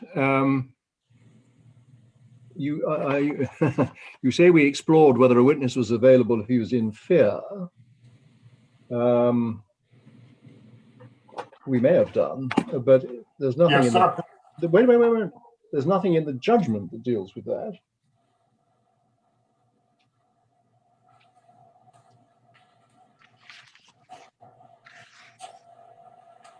I distinctly recall that the point was raised, and I remember bringing to the court's attention that there was section 75 of PACE that could have been applied in the circumstances, which was not done.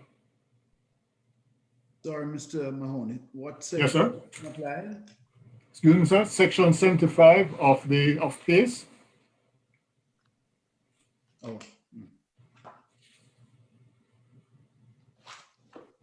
Subsection 2C, which deals with all reasonable steps being taken to locate the witness and the witness cannot be found. And subsection 3, which deals with fear, could have been applied.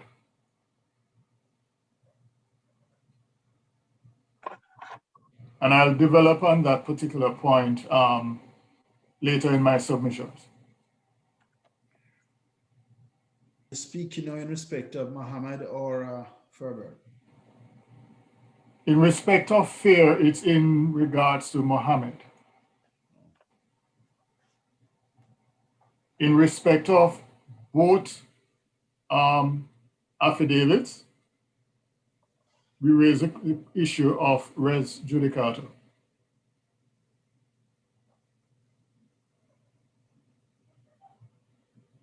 Well, I'm sorry, could you answer my question? I'm not conscious that in the judgment we address the question of res judicata at all.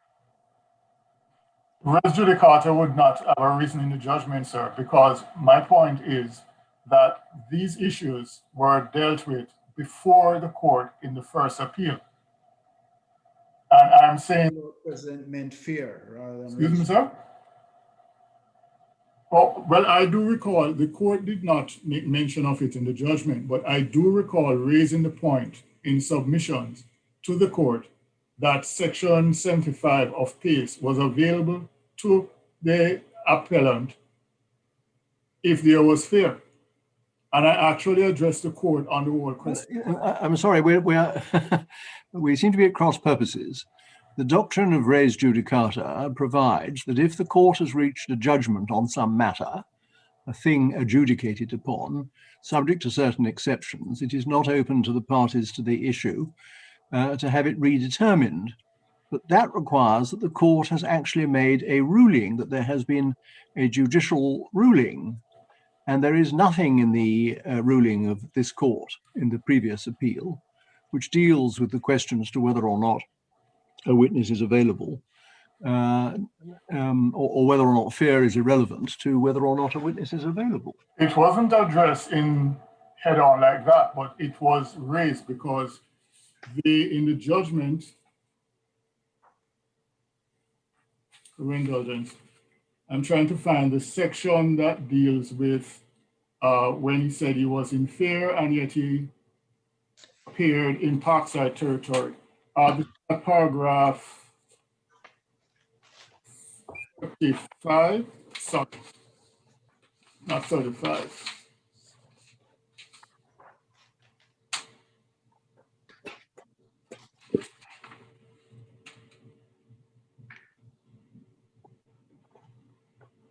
You're on the judgment now? Yes, I'm looking in the judgment, sir. Right. Which paragraph? Indulgence, sir.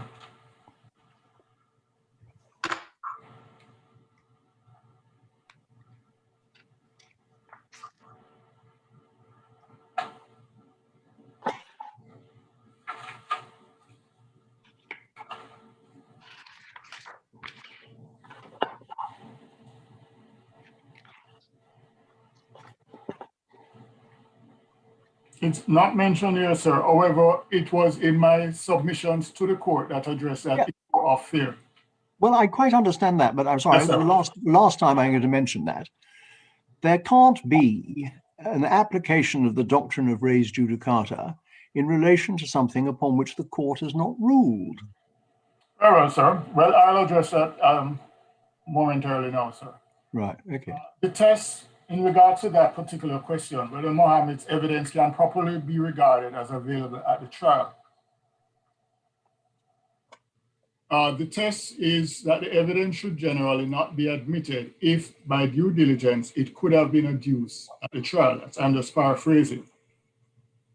And in respect of the question of fear, the court also would have to look at all the circumstances in the case and to see whether, in fact, there was any objective evidence of, or whether or not, based on the conduct of all the parties, there was anything that would substantiate fear. Sorry, just a moment. You said if it could have been adduced by due diligence, it's not admissible. I think you referred to a case, but I didn't. Did you refer to a case? I didn't refer to a case, sir. You didn't? Okay, right. No, sir. No, okay. I said I'm paraphrasing, sir. Right. Now, at the outset of the trial, Mohammed was never named as a possible defense witness. That's first thing. The second day, after the trial started, he was seen in court.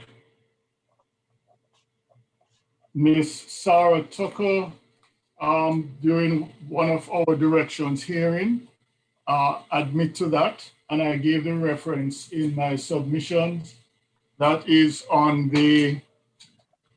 in March of 2019, and the actual recording is further there. I thought the position was that Yes, sir. nobody on the Smith-Williams defense team knew that Mr. Mohammed was in court. Are you saying that Ms. Tucker did? In the recording, sir, she did indicate that She knew it after the event. she confirmed that he was there, sir. And the actual recording is available to the court, sir. That was never challenged, sir. I thought that the position was that she had only learned of his presence in court after the event. Are you saying that she was aware of that at the time? At the directions hearing, sir, she indicated, and it's on record, that she can confirm that Mr. Mohammed was actually seen in court. Yeah. When did she know that he was in court? She did not elaborate, sir, but the recording is there, sir, of what she actually said. Well, that begs a whole lot of questions. If what she said was that on the second day Mohammed was seen in court, that begs the question as to A, who saw him, and B, what knowledge the appellant's legal team had of the fact that he had been seen and when. Well, my lord, for my present argument, sir, I don't think it really matters, sir, because we are looking at whether or not was there any intention to call him in the first place. Counsel had indicated that the reason why his name was never mentioned at the start of the trial as a possible witness is that there was no intention to call him.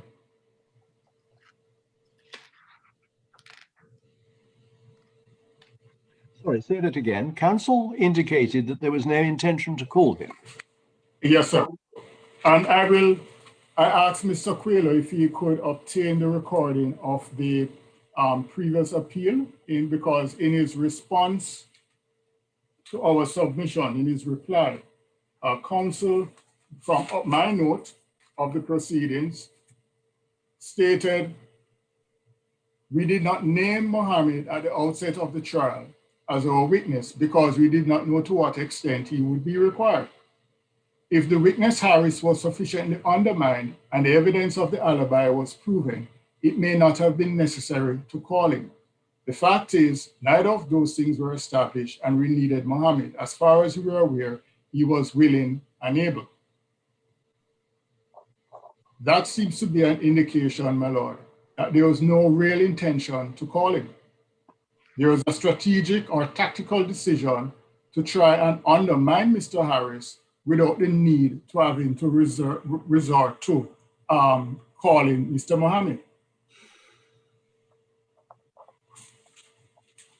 There's also a finding at paragraph 40 of the judgment, which we might wish to consider at this stage.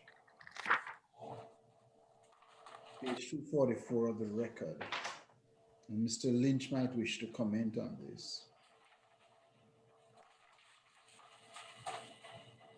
The court states, in the course of the hearing, we were told, and it is now agreed, that Mohammed was in fact in the court building on the second day of the trial, and a police officer had made Mr. Lynch aware of this at the time.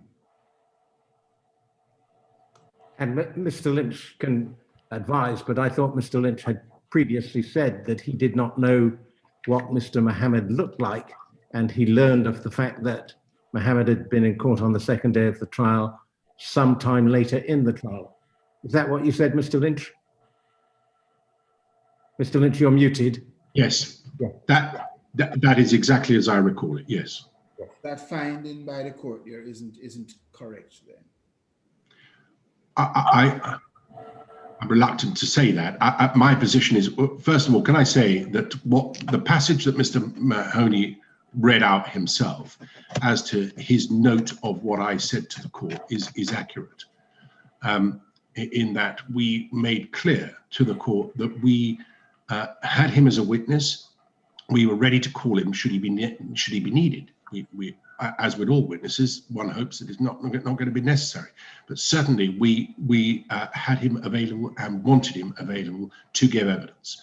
I was made aware that on day 2, apparently, he had been at court. I have no idea what he looks like. I'd never met him before. I had no idea. It may be that I was told it on that day, but not when he was there. I've never seen him, ever. So I have no idea what he looks like even now. Yeah. So the position is that if I was told on the day, and I have no recollection if it was on the day, but it was certainly after he was in court. And Mr. Mahoney, Ms. Tucker's affidavit is set out at paragraph 39 of the judgment, and that makes no reference to being aware that Mr. Mohammed had been in court on the second day. That observation was noted in the judgment as well, sir. What observation? That there is no reference in our affidavit that he was seen in the precincts of the court. But it is on record during the directions hearing, which I have made reference to in my submissions, where Ms. Tucker actually informed the registrar, confirming that yes, she is aware that Mohammed was seen in court. And when do you say that notification came? Excuse me, sir? When do you say that that notification, Ms. Tucker, to the registrar came? It was in the directions hearing that we had on, sir.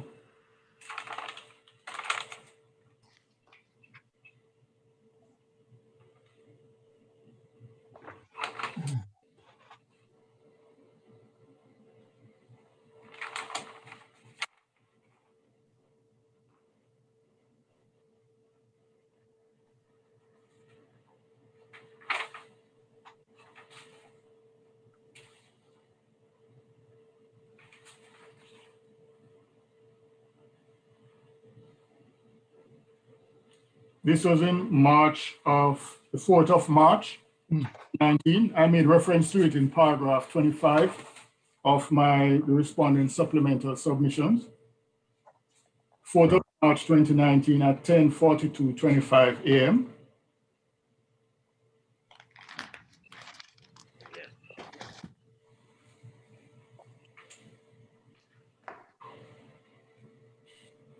And essentially, this is a cut and paste from my previous submissions. Court on the last occasion.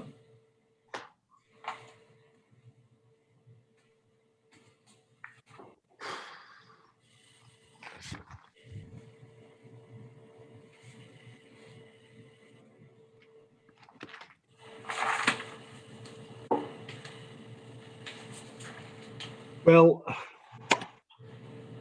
where we've got to is that it has been confirmed that Mr. Mohammed was seen in court on the second day, but it's not clear to me who saw him.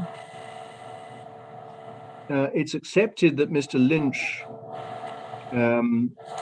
was made aware on what was either the second day or later that he had been there, but Mr. Lynch says that that was after he was in court. And in the hearing on the appeal, it was said that it was now agreed that Mohammed was in fact in the court building on the second day. Well, that's true. And a police officer had made Mr. Lynch aware of this at the time. Now, at the time is a little opaque. Was that when Mohammed was there or not? I think that was what Mr. Lynch had informed the court on that point, and that's why it is reflected in the judgment, sir.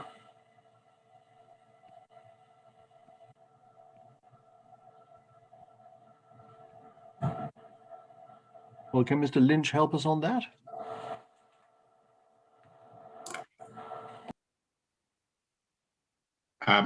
I have sought to do so. I'm happy to say again that my understanding is that I was definitely told he'd been at court on day 2. That was important for us to know because obviously we had him in mind as an important witness. I make it absolutely clear he was never ever pointed out to me at any time by anyone. I did not know what he looked like. I still don't know what he looks like. And if it's the case, and I certainly don't seek to go behind this, and if it's the case that he was there on day 2 and an officer says he told me that after he was there, I'm not going to say that didn't happen. What I can say is that I had not appreciated he was in the building at the time that he was in the building. If it happened that I was told on that day, then I'm prepared to accept that that might be the case. It was after he was there that I was told. The words Justice Kay used were the police officer had made Mr. Lynch aware of this at the time, which does suggest that that was at the time that Mohammed was still in the courtroom. But we have your recollection.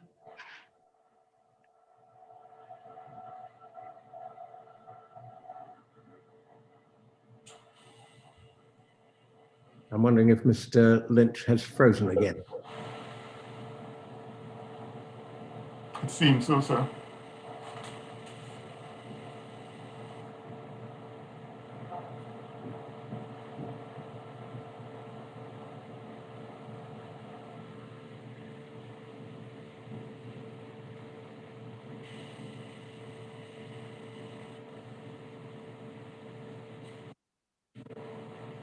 And I think he's left us now.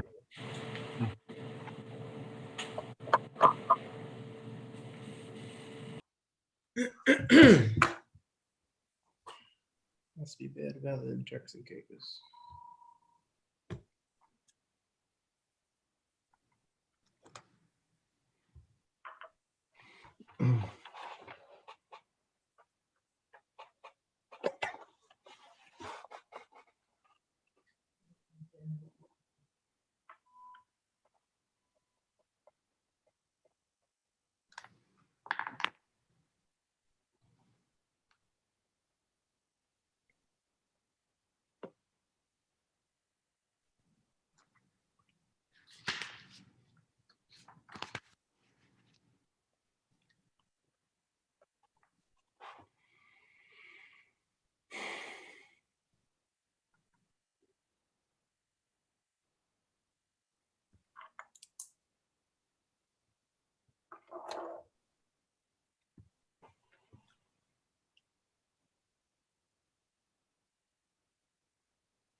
I think we'll go into a breakout room for a moment. Quelle, will you tell us when Mr.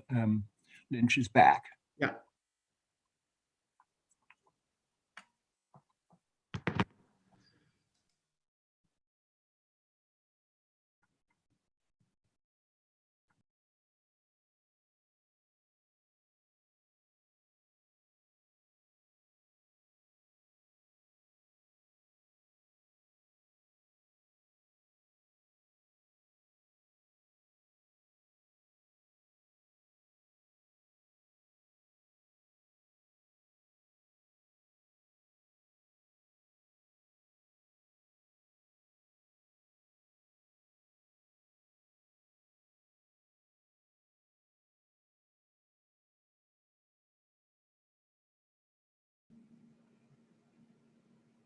Hi. Hi, Jerome. The court have gone to a breakout room until you get back. Yes, I'm sorry about that once again. I apologize. I don't know why the signal has been interrupted quite so regularly today. It's not normally a problem here. So forgive me for interrupting. I think I was in the process of saying I have absolutely no recollection of being told on the day that he was being identified to me. Whether it was on the day that I was told he'd been there, I don't dispute. Right. Thank you.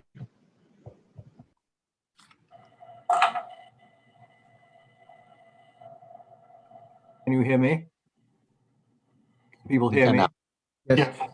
I think what you're saying is that either on the day later or later, you were told that he had been there, Yep. but you were not told on the day that he was there. Well, I'd nuance that if I might, only because the court has found that on the face of it that I might have said, and it may be the case, that I was told on the day itself that he had been there on that day. What I can say is that he'd certainly not been pointed out to me.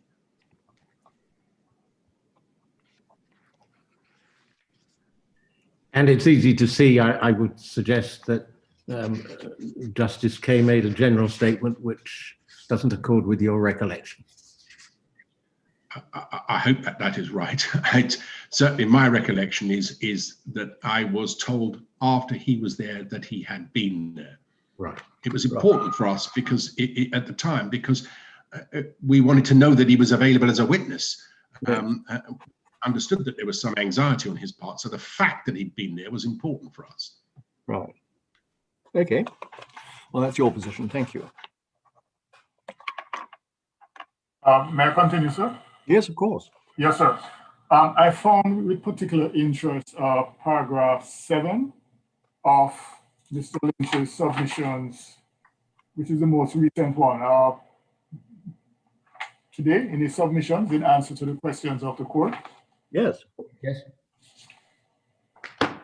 So paragraph 7, the second sentence, or third, we had been in touch with the family who assured us that the witness, though concerned about his safety, was willing and able to give evidence. I pause because the reference to family, if one look at the affidavit of Mr. Mohammed, refers to the family of the appellant, not his family. Well, Miss Tucker was saying that she was taking her instructions from the family, wasn't she? Yes, but it should be the family of the appellant, not the family of the Mr. Mohammed. That is correct. And I think the misunderstanding led to that particular wording in the question, paragraph 2.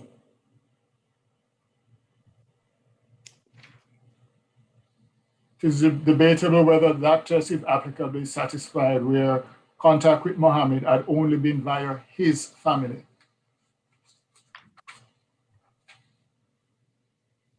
I'm sorry, I'm now lost. Oh, I'm sorry, sir. I'm just indicating that reference to indirect contacts through the family meant the appellant's family, not Yes. Mohammed's family. Yeah, that's what I'd understood. And I was just indicating that the letter that was sent to us in paragraph 2 seems to have erroneously referred to Mohammed's family. Well, Mr. Mahoney, if one goes to Justice Kay's judgment, Yes, sir. where he sets out the affidavit from Miss Tucker, she starts by saying, during the trial, I had indirect contact with Mohammed, indicating that we wished him to give evidence and to make himself available. And I had always understood that that indirect contact took place with members of Mohammed's family. Sir, Mohammed said in his affidavit that it was through the family of the appellant. Well, I'm putting to you what Miss Tucker said. And yes, sir, I understand that, sir, but that's part of the discrepancies that arise in the circumstances. Well, Mohammed doesn't say anywhere that he was in direct contact with Ms. Tucker, does he? No, sir. He said that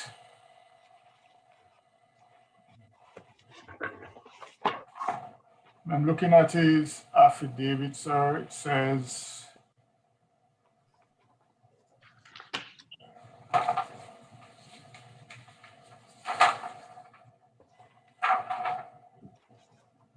at page 150 of the record of appeal. 150? Yes, sir.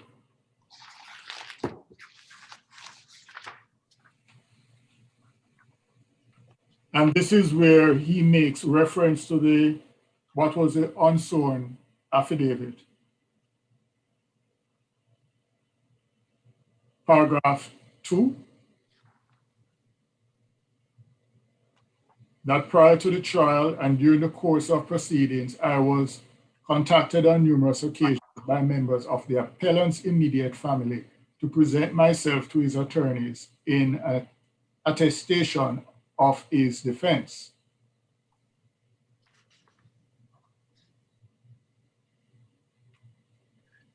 So it is from that perspective, I understood it to mean the appellant's family. But the two things can both be true, can't they, Mr. Mahoney? That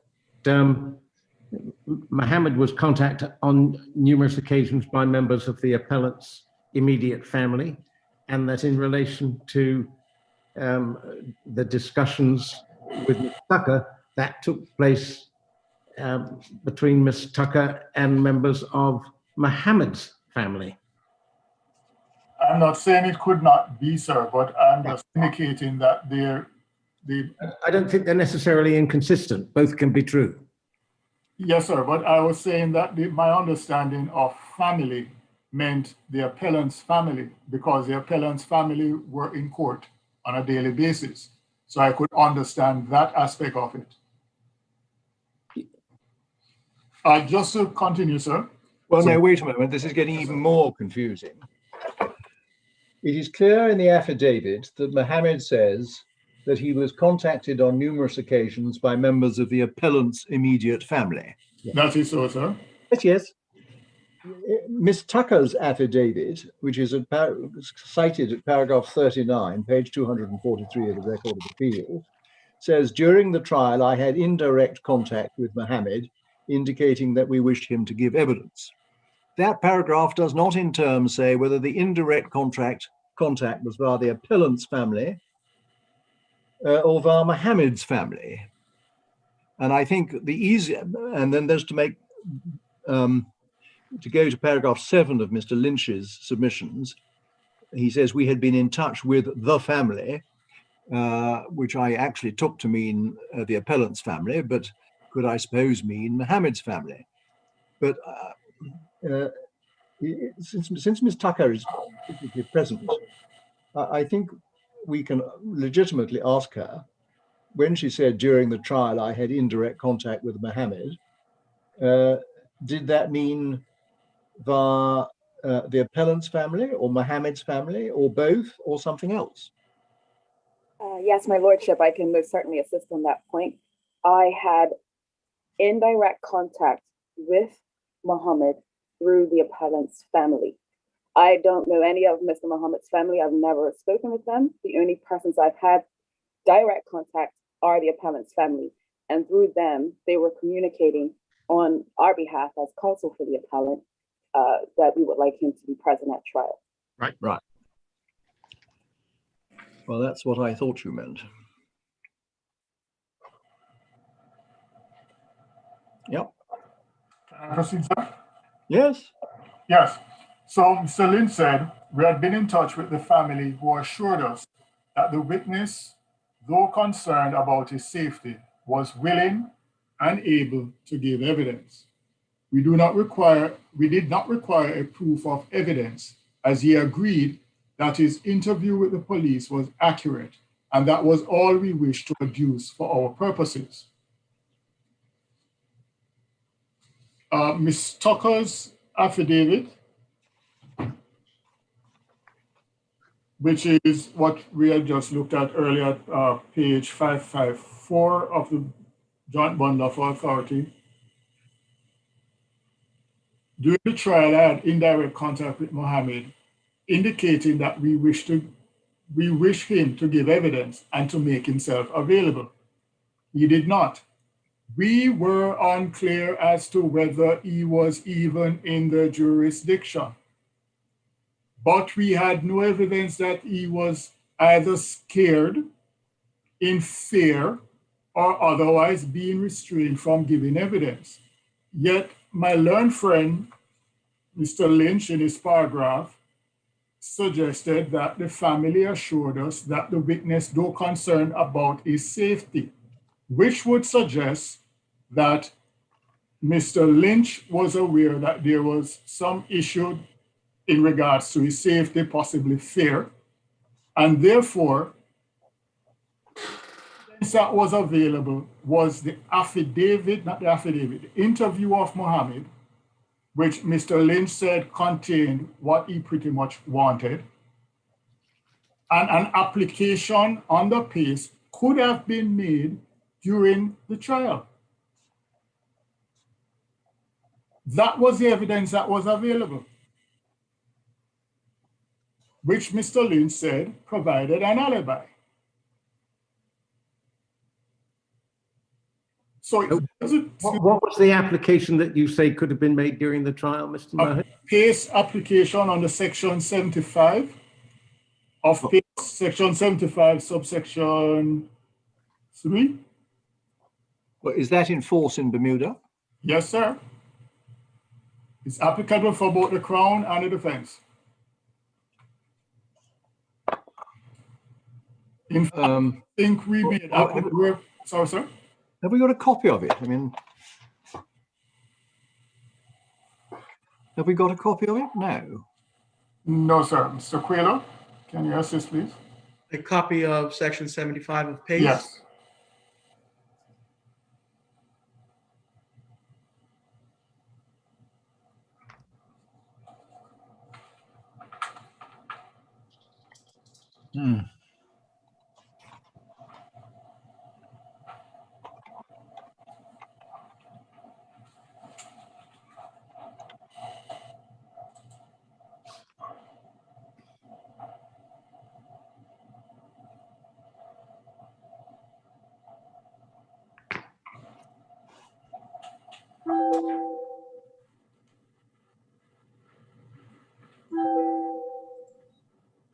Okay, it's just been emailed.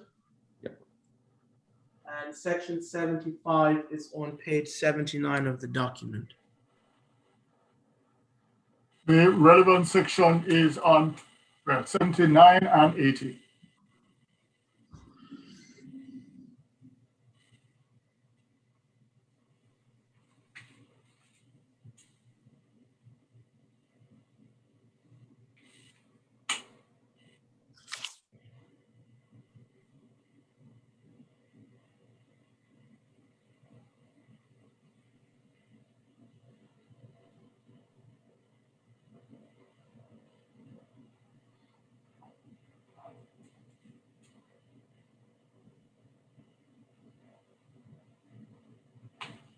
And your point, Mr. Mahoney, was that since the defense didn't expect or wasn't looking for Mr. Mohammed to say anything beyond the terms of his police interview, they could have given that notice on the basis of his police interview.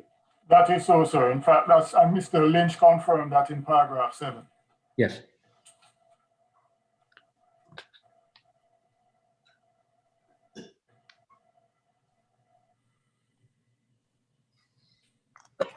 So let me just look at this for a moment.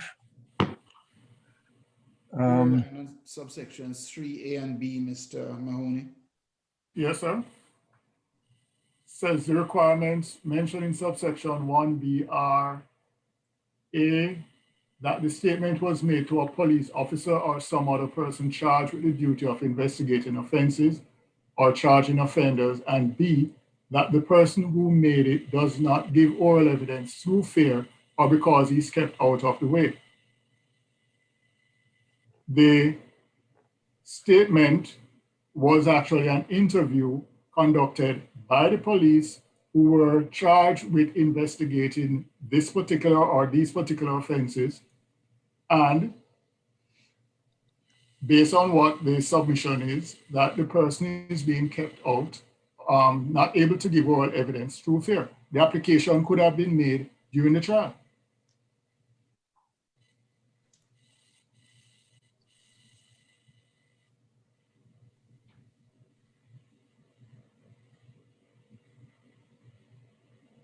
And that was evidence that was available at the time of the trial.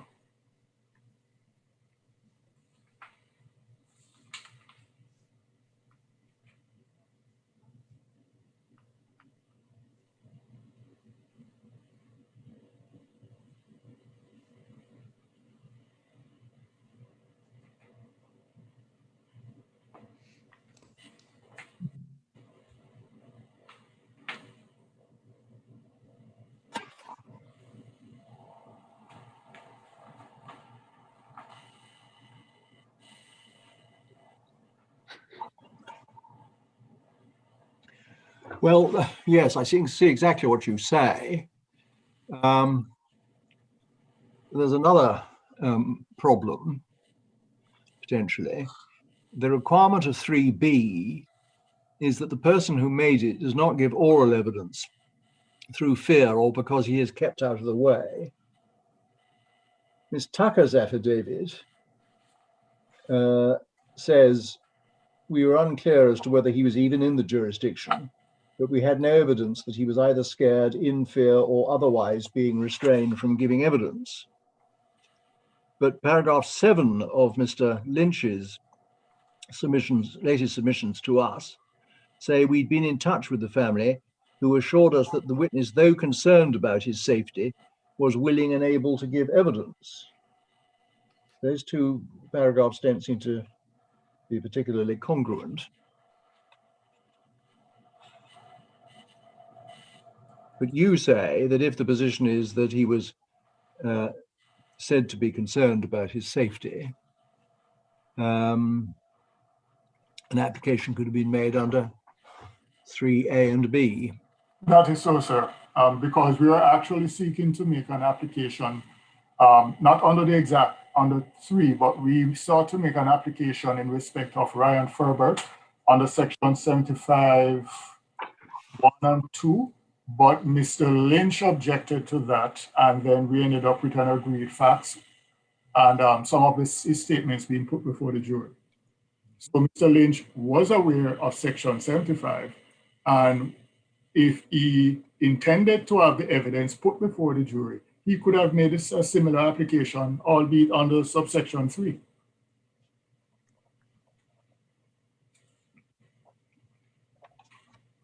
Yes. And further proof that the defense had no intention of calling Mr. Mohammed is that as soon as the Crown closed its case, the appellant gave evidence, and as soon as the appellant completed his evidence, the defense closed its case and we went straight to addressing the jury. At no time was it indicated to the court that there was another possible witness or there was any difficulty in obtaining this particular witness. If an application was made to the court for the witness to be subpoenaed, that was one method in which could be used to get the witness to come to court. You've got to serve a subpoena, and you have to Yes, know where sir, the. but if they are unable to serve the witness, that would have strengthened their case to say that the reason why you can't find the witness is because the witness is being kept away by fear.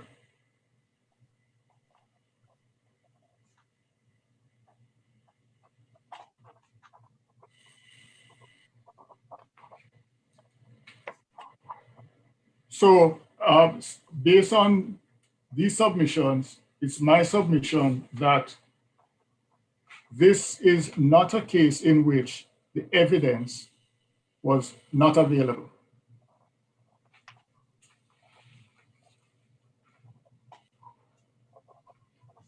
Right. And accordingly, this is also not fresh evidence. Mhm.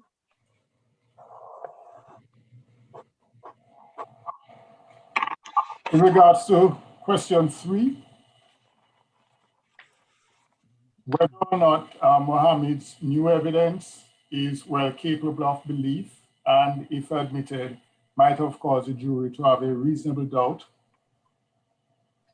in respect to the appellant's guilt. We say that I'm not sure what is the new evidence, because much of what Mohammed is saying in this affidavit is really a repetition of what was said in the unsworn statement, which this honorable court, although it was unsworn, actually took the time to go through its content.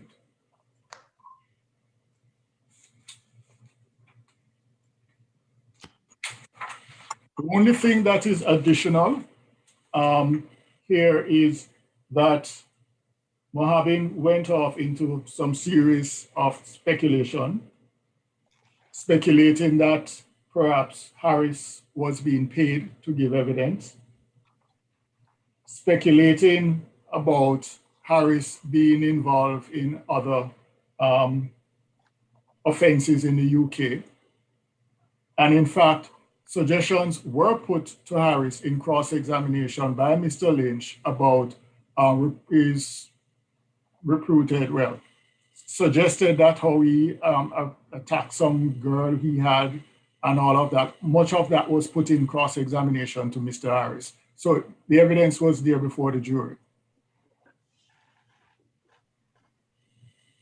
In just to respond to a particular aspect of what counsel said in respect. Sorry, I'm not quite following what you're saying in relation to this. We've got various police interviews in April 2018, 19th of April, and then we get to his first affidavit. And what are you saying about those interviews? Okay, in respect of the police interview, sir. Yes. As I had submitted before this court on a previous occasion, when asked where he was, or if he can recall where he was around the time of the incident, yes, I can't recall. And then he went on to speak about that he knew that he was working 7 days a week, pretty much a 12-hour shift, and so on. Yes. When asked further as to exactly what he did in his job, and contrary to counsel's interpretation of what he said he did not carry the guests from the hotel.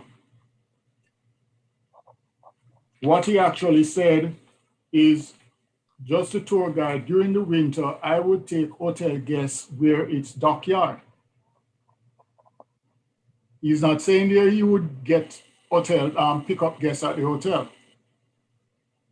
Find their way out there. My understanding of this is hotel guests would find their way out to dockyard, and then he would take them out on the water. There is a credibility issue with that, because you're talking, the incident occurred early February. And in February is when there is a down season for tourism. That's in the height of winter here.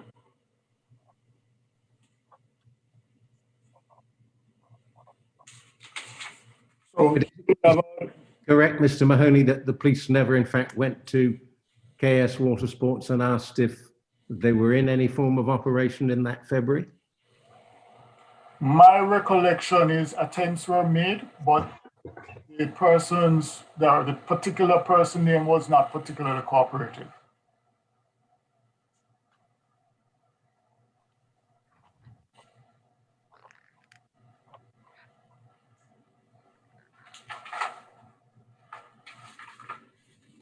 Also in the interview, my learned friend made mention that Mr. Mohammed was asked about was pretty much given the wrong name for Ryan Ferbert. That is not so. If one look at page 10 of the interview,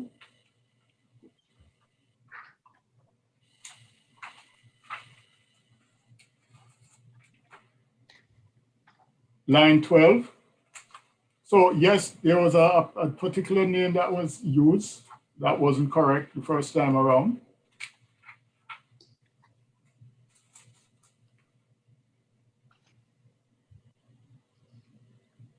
But at line 12, he was asked, were you aware of any beef between Ryan Ferbert and any of those boys? I don't even know who Ryan Ferbert is. Okay, all right, fair enough. So the excuse can't be used now that there was a mispronunciation of Ryan Ferbert's name. Well, that's not the point that's made. It's not that he was called Fergo when his real name is Ferbert. What is now said is that what he knew Mr. Ferbert by was the alias Little Sagos. Yes, sir, but that's interesting because in his unsworn affidavit, which is found in the record of appeal at page 152,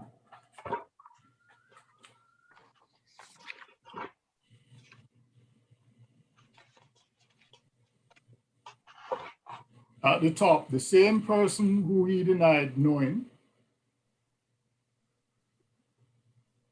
he now confirmed that he knew. Second line, I do know Ryan Ferbert, but again, I do not know him to have any grievance with me. If there is any, the court is invited to have any reliance in what the additional information being put in the new affidavit or the sworn affidavit, that he only knew him by a particular name.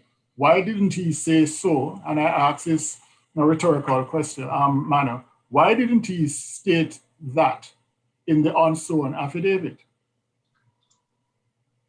Other than it is a mere attempt to try and circumvent the deficiencies that this honorable court found in respect of the content of his unsworn statement, affidavit, and he's now seeking to try and plug the hole and try and explain away the deficiencies thereof. So you say, why didn't he explain in his unsworn affidavit that he didn't know him as Ferbert, but knew him as Snagost? Yes, sir. That there was a confusion when the police asked him about Ryan Ferbert, and he thought he didn't know it was, but he knew him by another name. In the unsworn, he specifically stated, I do know Ryan Ferbert. He could have gone on and said, but at the time when they asked me, I didn't know who they were referring to, but I only knew him as whatever the name is.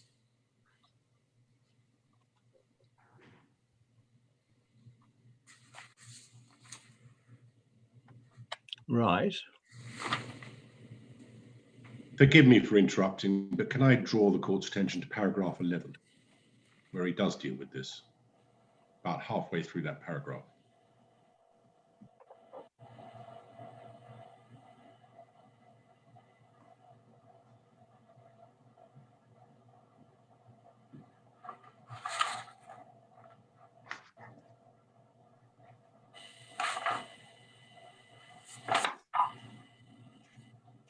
I submit that still doesn't circumvent the point that I'm making.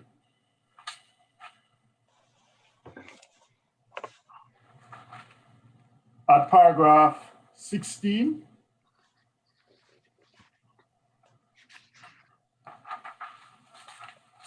of the sworn affidavit, that's page 155 of the record of appeal.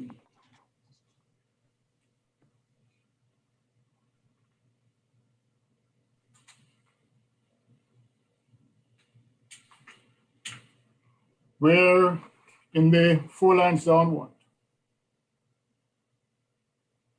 the sentence starting to the end of that line, I have never known myself Mr. Smith Williams or any of my close friends to have any communal ties with Mr. Harris, yet he continues to boast such exist, is contradicted by the actual evidence.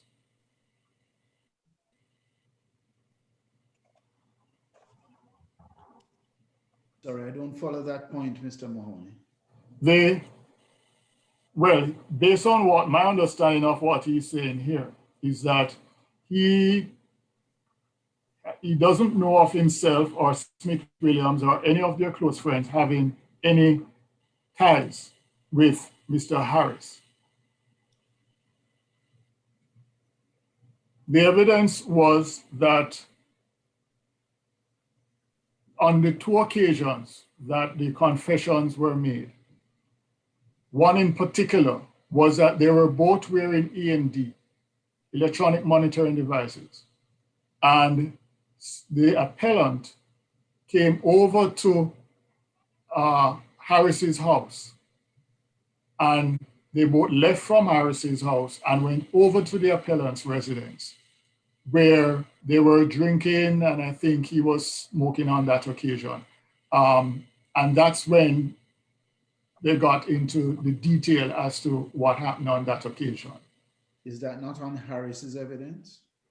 Excuse me, sir? Yes, that's in Harris' evidence, but there was independent evidence from the company that monitored the electronic monitoring device that showed that there were activity that supported that aspect of the evidence. I'm sorry, I missed most of that. Oh, sorry, sir. Can you?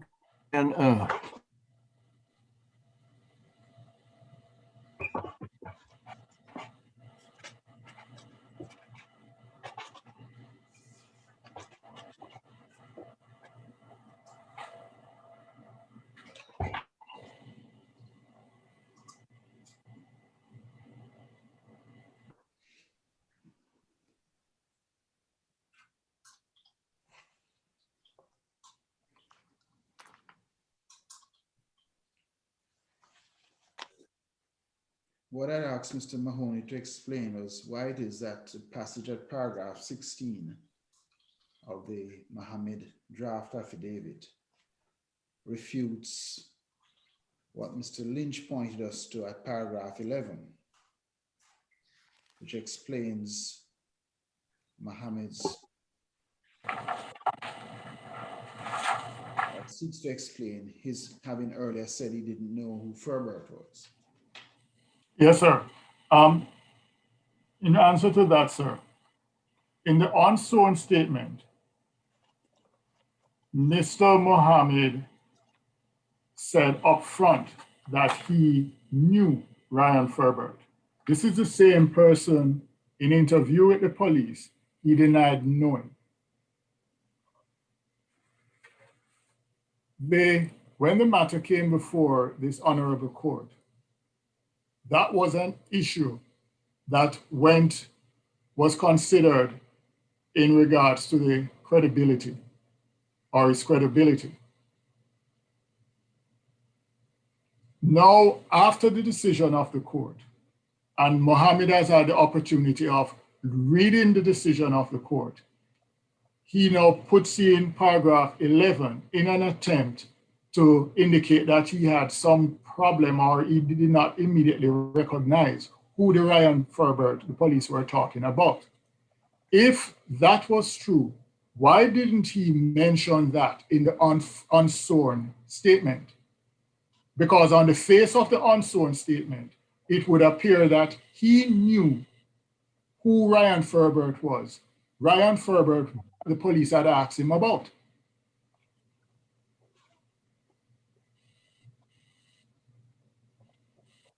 It's our submission that this is just an attempt to try and maneuver around the situation to explain the inconsistency in his response to the police. I don't know who Ryan Ferbert is. In the unsworn statement, I do know Ryan Ferbert, and therefore there's that inconsistency that he has to try and explain in this third attempt. I'm sorry, it seems that we've lost Mr. Lynch again. Oh. My Lord President. Yeah, So I think we probably better break for have a break. Hope we can find Mr. Lynch. Well, shall we resume again in an hour's time? Yes. Thank you.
Right.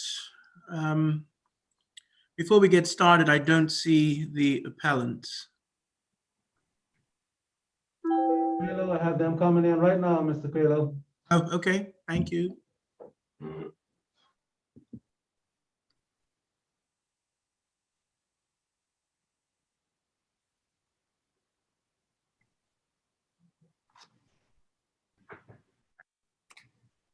A third apology for the breakdown in the communication system. I apologize to Mr. Carrington and the call. Right. Well, we've got you now. Yes, Mr. Mahoney. Yes, sir.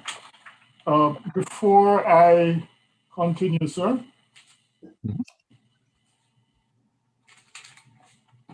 I would just like to draw the court's attention to page 246 of the record of appeal. That's the decision of this court in regards to this.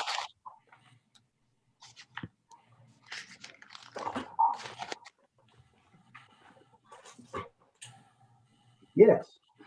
And his lordship had asked, my Lord President had asked whether or not, in regards to the question of whether the question of fear was raised on the last appeal.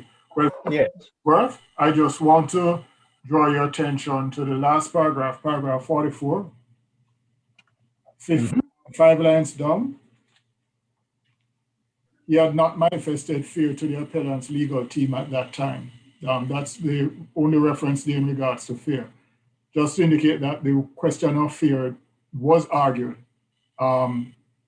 in a rather, I'm not sure if it was directly or obliquely, but the issue did arose on the last occasion. Yes. And with that, I will just go back to the Mohammed's second interview. So one dated the 19th of April, 2018. Just a moment. Yes, sir.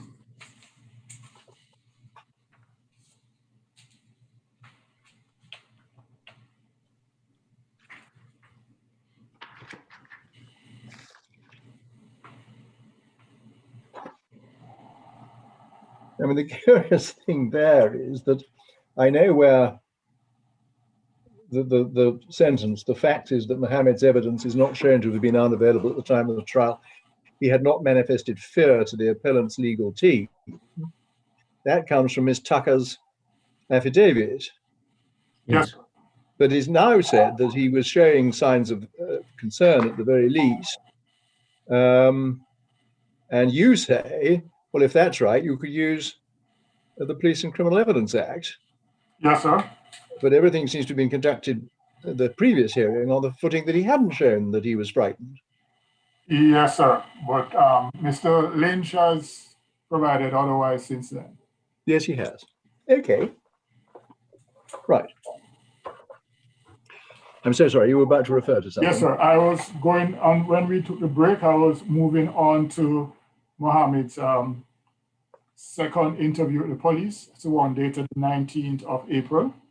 Yes. Mr. Mahoney, do you have a number at the bottom, a page number? No, sir. It's.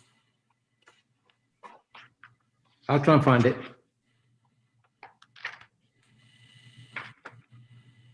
The interview, the number at the bottom of the interview is 21.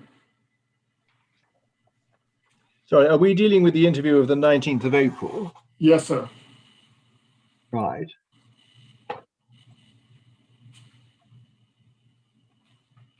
Page 71. Most kind, Mr. Lynch, thank you. Thank you.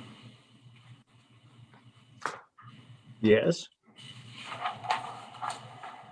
And over at page 72, I think it would be, where when it was first put to Mohammed, I would first pause, sir. Mr. Lynch had indicated that Mr. Ferbert, Ryan Ferbert, had some kind of connection to Parkside. That is not so. Ferbert had no connection to Parkside. From his statements and interviews, what had happened is there was an incident with persons who, as it turned out, had some connection to MOB.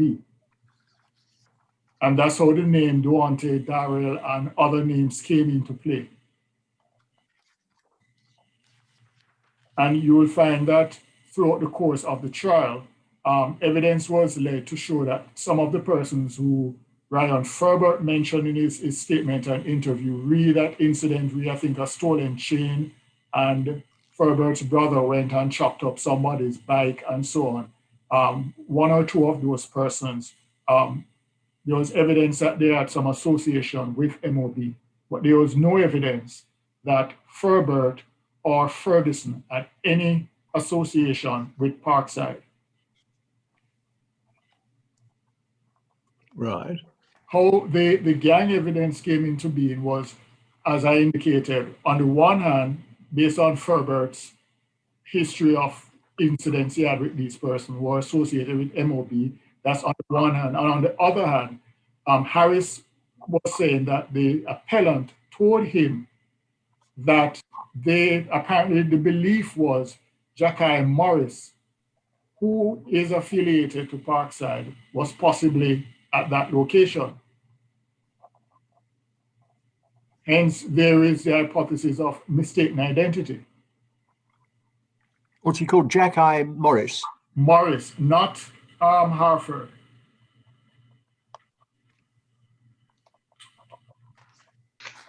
And that is an important distinction because persons who are aware of the gang association and so on, Jackie Harford is a known member of the now defunct 42nd Street gang, which is affiliated to or has close connection with MOB. Sorry, I'm getting lost. Sorry, sir. Say that again. Troy Harris said there was a belief that... Yes, sir. What were you saying? Well, actually, it is the judgment of the Court of Appeal in this matter, paragraph 43, page 246. Yes. Assist me in explaining what I'm indicating to the court.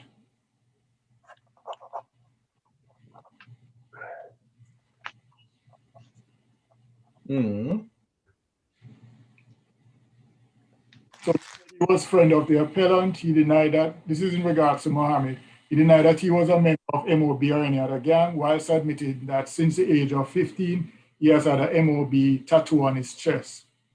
He said that he did not know who Ryan Ferbert was. In the second interview, the officers referred to a witness unnamed, but obviously Harris, who had come forward and said that the murder was committed by Mohammed and the appellant, to which Mohammed replied, no comment. And that's what I was going to in regards to the second interview, but I'll just continue on from here. When he was told that the witness was saying that Ferguson was mistaken for Jackie Morris, he said, I have no idea what you are talking about. The record of the interview was a mixture of denial and no comment.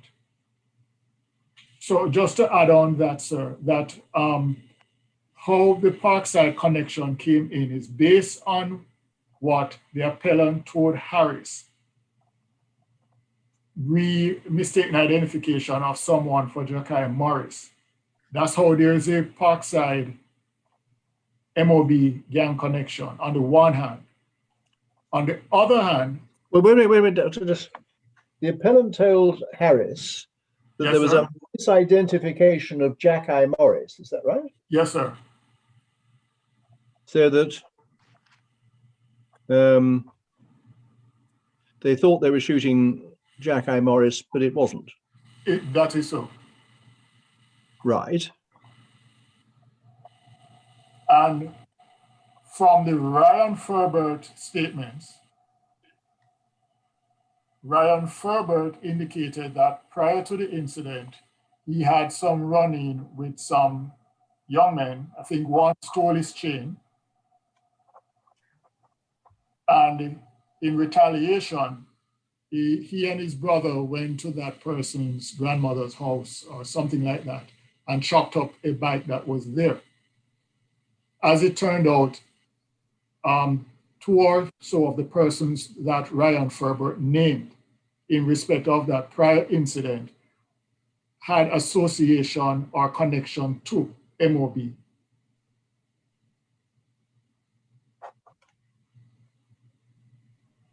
Two of them named had connections with MOB. His name had association to MOB. So it's in those contexts that the gang evidence came into play. Yes. And at no time was it ever asserted or stated that Herbert or Ferguson were affiliated to Parkside or to any gang. Mm-hmm. And so I will come back to that when I'm dealing with Ryan Ferbert in response to a few assertions that my learned friend, Mr. Lynch, made.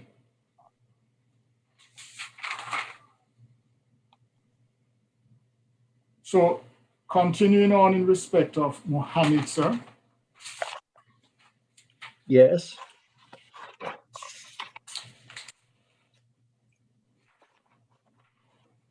We say that when he was first taxed about these incidents, his first response was no comment. In the second interview,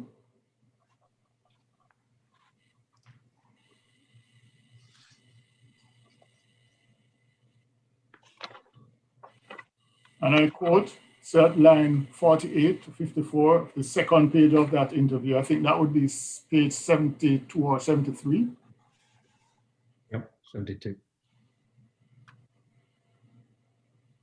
And according to the witness, the murder was committed by yourself and Carrie Williams. Where is this? Where is this? I think it's, well, my page is page 22 at the bottom. 22 at the bottom. 72, Yes. line 49. Line 49. Thank you, sir. Yes, I see. And according to the witness, the murder was committed by yourself and Carrie Williams. You wish to comment on that? No comment. And this was early up in the interview.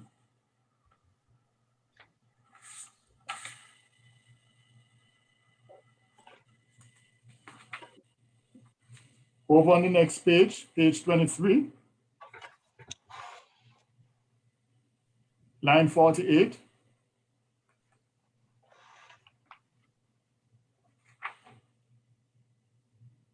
I'll give you, just let me explain it to you. I'll give you an opportunity to speak about it. So according to the witness, having seen those two individuals, you rode or you went to Kyrie's house where you told him about, like, right, who you had seen. And the two of you left Kyrie's house on a motorcycle, rode back to the building where you shot Colfred Ferguson. Do you want to say something about that? Answer, no comment.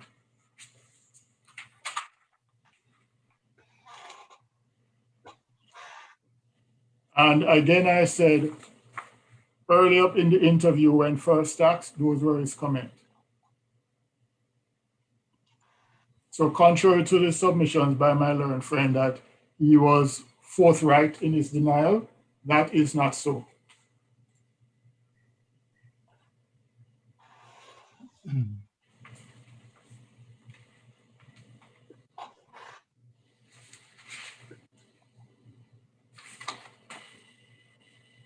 One also has a window, sir. Right. I'm just double checking something here. Yeah. I page 2 as well, sir. I beg your pardon? Page 32.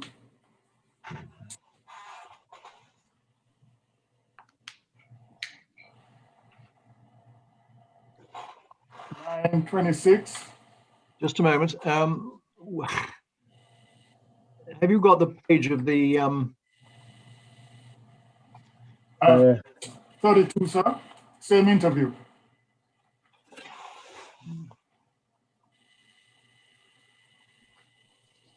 But have you got?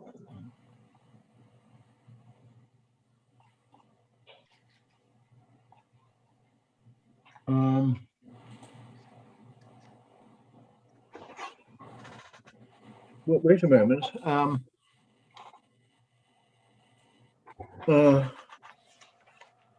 We were looking a moment ago in the bundle at page 72.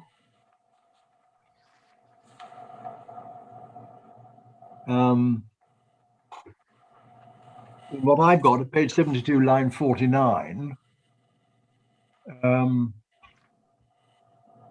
And according to the witness, the murder was committed by yourself and Carl Williams. You wish to comment on that? No comment. Yes, sir. Now, where are you trying to take me to now? This would be 8 pages over. Do you know the number at the bottom of the page? Well, no, sir. At the bottom of the interview itself is page 12. Numbers to the right at the bottom. That should be 82. 82, but I don't think this record runs to 82 pages. It does. Our mine does. Yeah, I've got a page 82. Maybe Mr. Mahoney can tell us what line he's looking at and what is said. I am looking at page 28. Sorry, page 20. Sorry, line 26. You have told us that Kyrie and yourselves are friends, right? Right. That's page 82. Thank you, sir. Right, yes, I found that. So the officer, Answer no. you have told us that Kyrie and yourself are friends, right? No comment. Why would Kyrie make up those stories and tell someone that you were in his company or you accompanied him to commit these 2 acts of violence? No comment. I mean, it does appear to me that you and Kyrie have a cordial relationship. So I can't see why he would make up a story like that if it wasn't true. You see where I'm coming from? No comment. All right, is there anything you wish to ask him? No. And then that it ends right there. Right. Yes, sir. So again, this is in line with my submission on this, that when counsel indicates that there was, Mr. Mohammed was forthright in his denial, I respectfully disagree with that, sir. And also to indicate that the fact that he did not have an attorney, he was reminded of his rights and he specifically indicated that he did not need an attorney.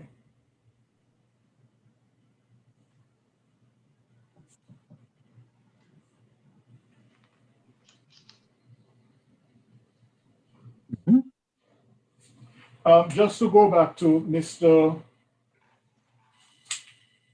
Mohammed's affidavit, paragraph 16.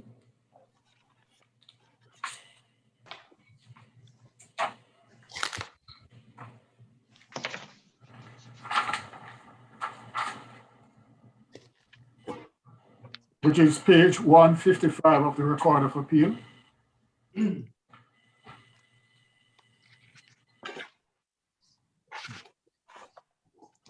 So this is the second affidavit, is it?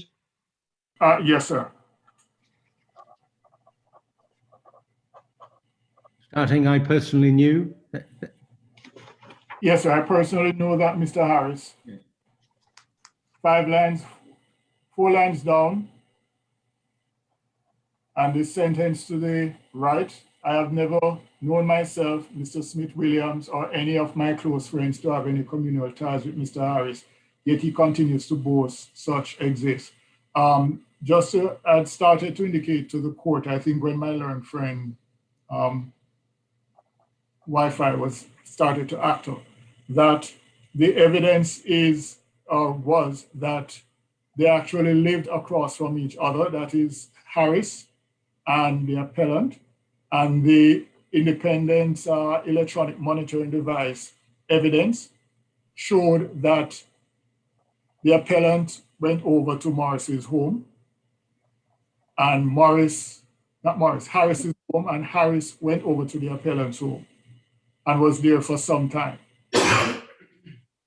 Sorry, the electronic monitoring device showed that who went to who?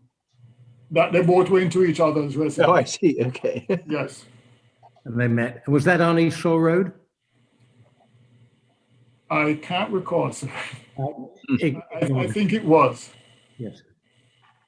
I have a recollection of it. Yes. And there was also, so there was the evidence that there was an encounter in prison, which the appellant was denying that they were ever at Westgate at the same time.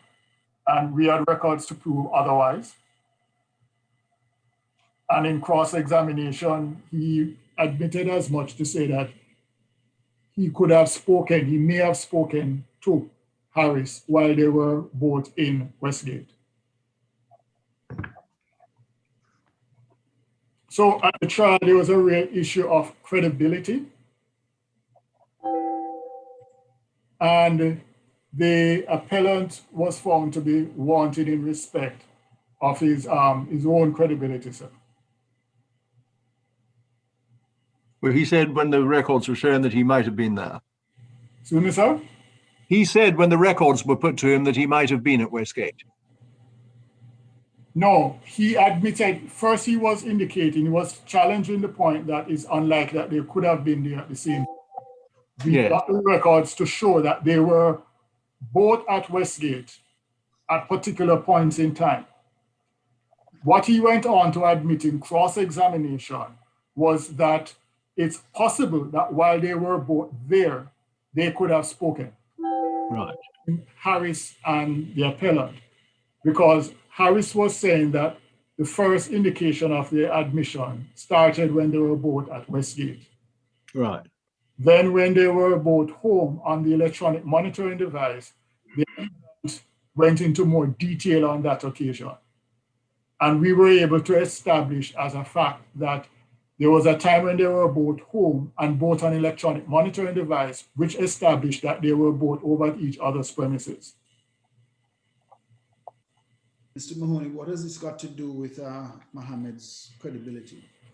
Well, the point I'm trying to establish, sir, is that the question is whether or not its evidence would have had any effect on the outcome of the trial. It's my submission that it would not have made any difference to the outcome of the trial.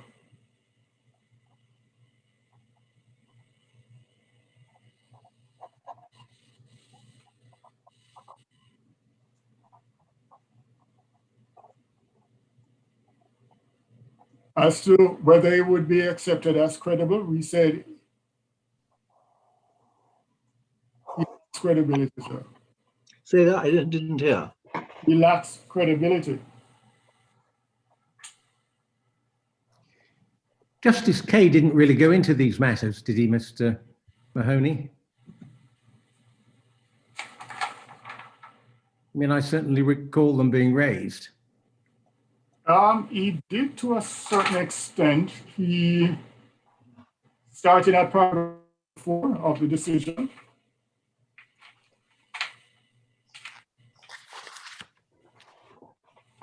So sorry, where are we? Paragraph 44, is that page 246 of the record of appeal? Yes.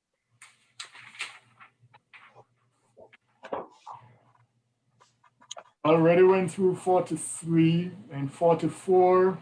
The first question to arise in relation to all this is whether the evidence such as it is was not available at the time of the trial. I say such as it is because an unsworn affidavit from an alleged accomplice does not immediately inspire confidence. The fact is that Mohammed's evidence is not shown to have been unavailable at the time of the trial. He had not manifested fear to the appellant's legal team at the time he was in court. The court building for part of the trial. We are not told of any attempt to secure his attendance as a witness by legal process, nor of any attempt to obtain a statement or proof of evidence from him until after the trial. There was no application for a short adjournment in order to find him.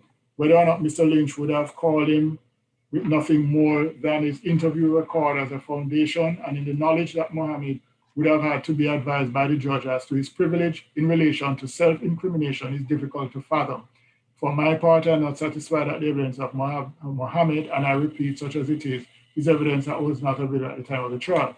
There is also some doubt about whether it is capable of belief. Not only is Mohammed unwilling to attempt to give evidence, contrary to the assertion in the carefully proposed unsworn affidavit, he is not willing to swear the affidavit before an English solicitor. And that's a factor that this court have to bear in mind, that he became very elusive and was reluctant to swear to the truth of the affidavit at the time of the last appeal, when now he suddenly,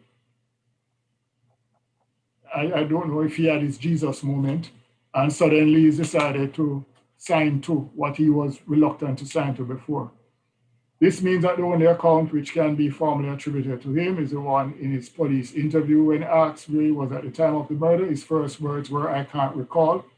It is true that he then proffered that he would have been at work because he worked a 13-hour day, 7 days a week. Mr. Mahoney understandably expressed his skepticism about that as a working pattern in a water sports business in February. The Lynch submits it is an alibi and one that the police have not troubled to investigate. However, even if the account of the 13-hour working day is broadly accurate, it would not exclude the possibility of occasional absence, particularly out of season. In my judgment, there are insurmountable problems in the way of admitting the so-called fresh evidence of Mohammed. The notion that a conviction for premeditated murder might be set aside on the basis of an unsworn affidavit, so on. So it was dealt with, the court dealt with what was before the court. But as I indicated earlier, much of these arguments were actually thoroughly ventilated before the court on the last occasion.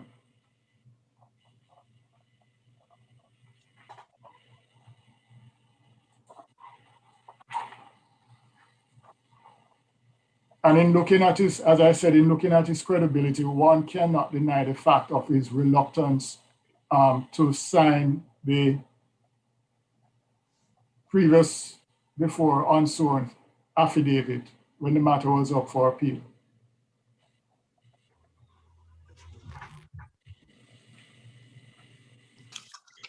So this sworn affidavit we submit is substantially the same as before. It adds nothing to the unsworn document that was presented before the court, which this court had previously properly and thoroughly examined. And we submit that it's not capable of belief, and in any event would not have added anything else that was not already before the jury. One also have to bear in mind that the case for the Crown was that it was the appellant who made an admission to our witness and gave him a particular name.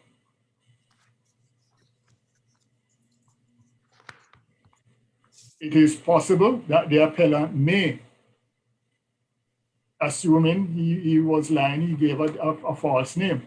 But whatever Mohammed said cannot negate the fact that it came down to an issue of credibility between the witness Harris and the appellant. And the jury, by their verdict, rejected the appellant's evidence and his contentions and accepted Harris over it.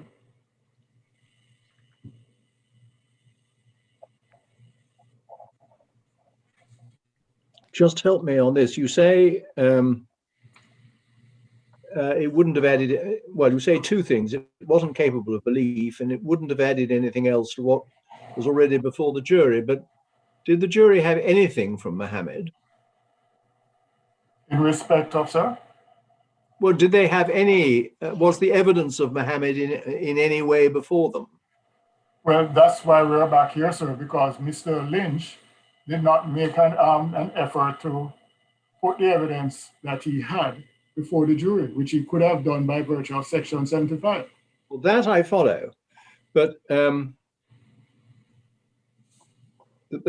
what you said was his evidence would have not have added anything else to what was already before the jury. Well, Now, sorry, sir. just a moment. Yes, sir. There was not before the jury the fact that Mohammed had said that it was nothing to do with him. That is so, sir. Right. So, I mean, if they had had that evidence, it would have added something. Yes, sir. But the test is a three-pronged test, sir. And we are yet to pass the first hurdle.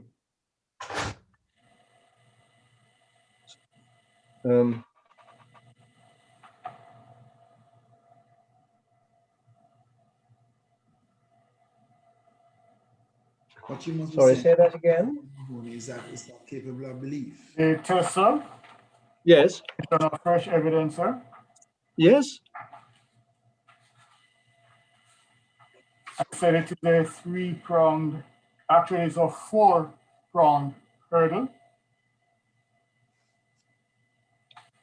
And if you fail to meet one, Yeah.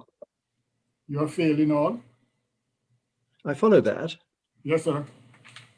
But where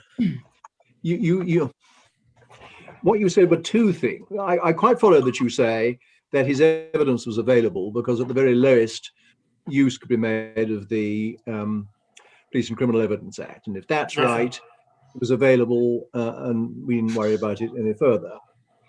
You then said his evidence wouldn't have added anything else to what was before the jury, whereas in fact, evidence that he hadn't committed the murder, which was what Harris said he did, would have added something to what was before the jury. Well, the appellant gave evidence, and the appellant gave evidence that he had nothing to do with it, and he didn't know what Harris was talking about. Yes. And actually denied everything that Harris said he was told. Right.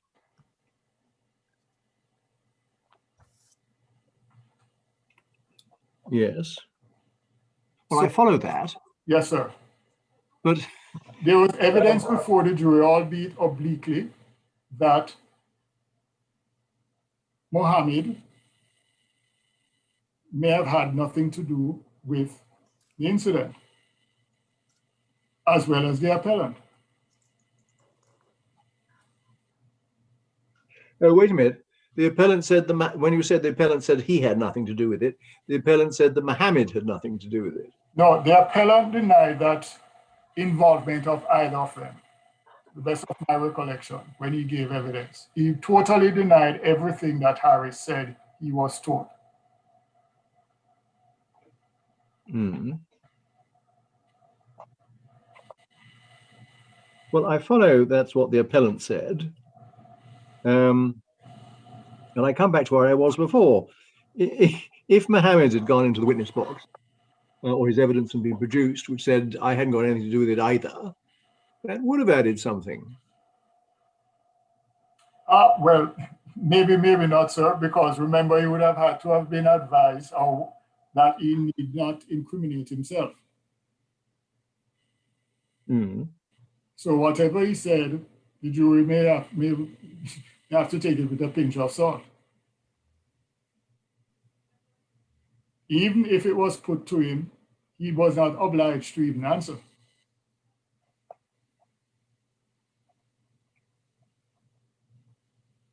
Mm-hmm.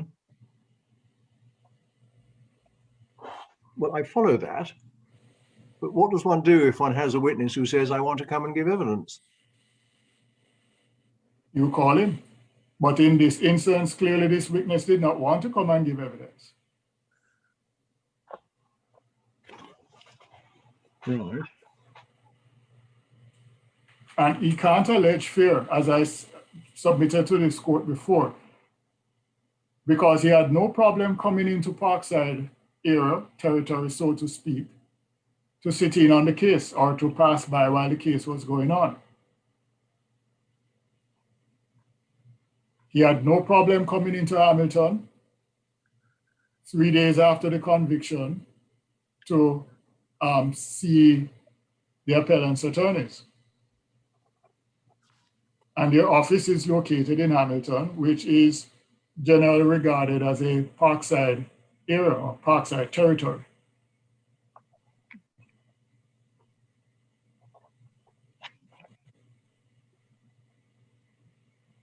And it begs the question, fear of who? Because Parkside had nothing to do with this incident.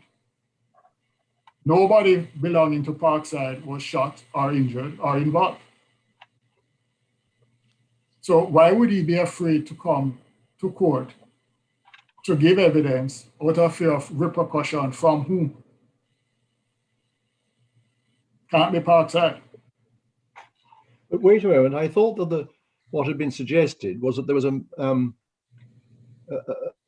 mistaken identity, and they were intending to shoot Jack-I Morris, who was from Parkside. Yes, sir, but Morris was not in the area. Apparently, from what Harris's evidence was, based on what he was told by the appellant, seems as if somebody was suggested that Mohammed was the person who was the initial rider who mistakenly took Ryan Furbert to be Jack-I Morris, either Furbert or Ferguson, because at the time, both Ferguson and Furbert were outside having a break. But that was the understanding, but Jack-I Morris was not in the location at the time. So when Ferguson was killed, it was a mystery until when Harris came forward and gave the information that he knew. Then it was discovered that it was one of mistaken identification. Sorry, I'm getting hopelessly confused. Harris said he knew what? Excuse me, sir? You said Harris said he knew. And my question was, Harris said he knew what? No, Troy Harris said that the appellant told him Yes. that the murder was one of mistaken identification. Yes. Yes, sir, because the person, well, his understanding was that Jack-I Morris was in the location. Whose When in fact, understanding? Whose understanding? that was, the appellant said Mohammed told him.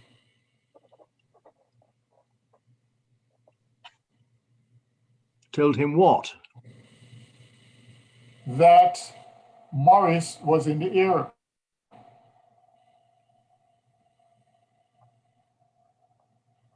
And if that was so, you would have a Parkside member in MOB territory. And the gang evidence that was led indicate that it's part of the duty of gang members to secure your territory from rivals coming into your area.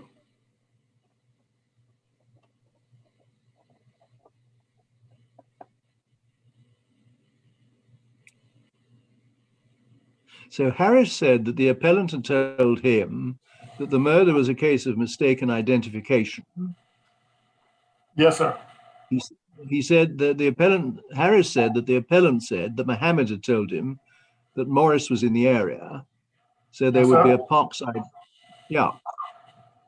So if that be right, it's incorrect to say that Parkside had nothing to do with the incident. I respectfully disagree, sir, because Parkside was not in the area. And You just said Morris was. excuse me, sir? I thought you just said Morris was.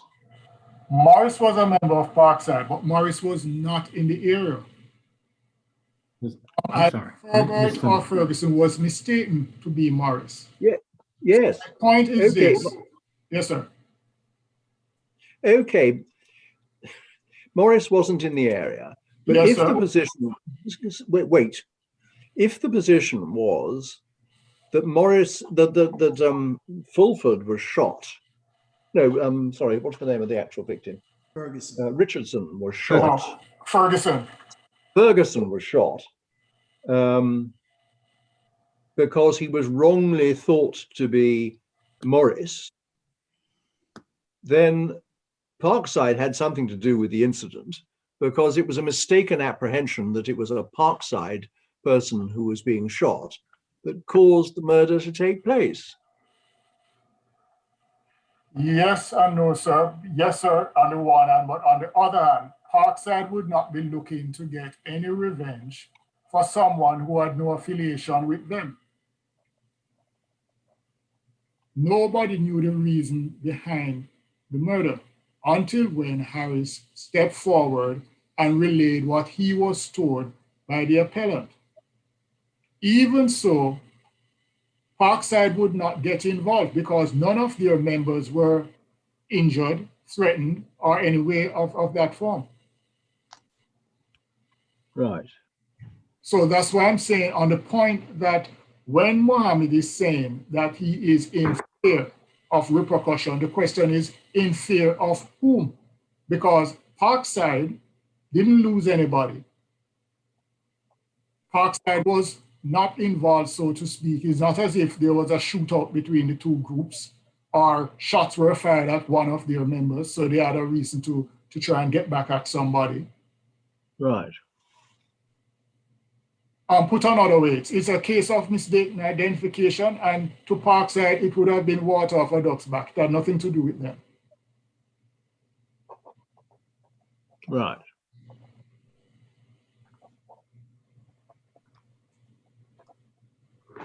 Okay. And you say that the evidence is not capable of belief because?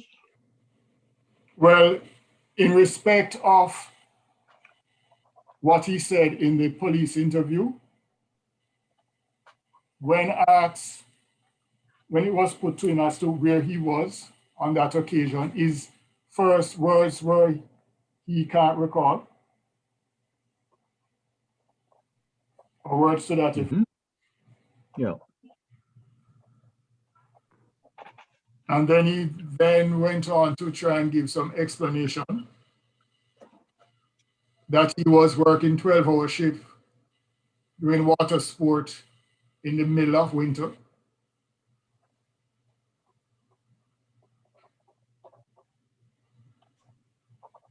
Mm-hmm. Yeah. Then when he had an opportunity to come forward to provide the affidavit, he was playing dodgeball with defense counsel.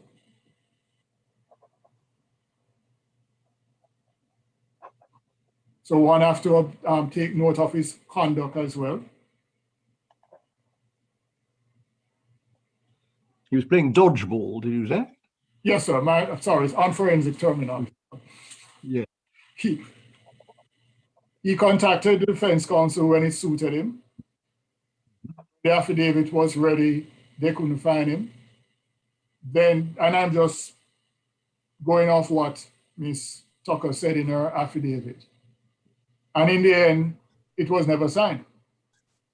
Yeah. Until apparently 2020 or sometime earlier this year, I believe. Right.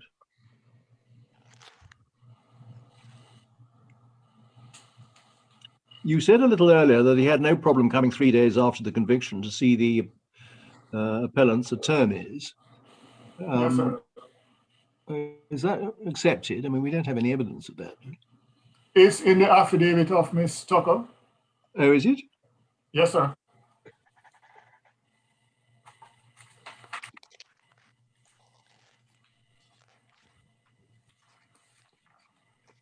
Oh, yes, on the 19th of October. Yes, absolutely right. Yep. Right. Sorry, thank you. Right. Okay. May I move on to Ferbert? Yes, you may, but can we just summarize the position? You say that he was available either because he wasn't actually in fear and he had no basis for being so, or because if he was in fear, they could have made use of the Police and Criminal Evidence Act. Yes, sir. And you say that it's not well capable of belief for all the reasons that you just indicated. Yes, sir. Okay. And even if admitted, it would have added nothing of substance to what was already before the jury.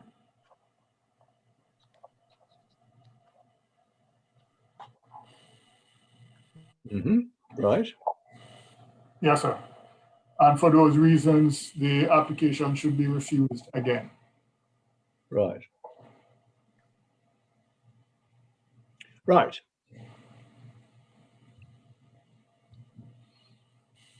In respect of Furbert, sir, Mm-hmm.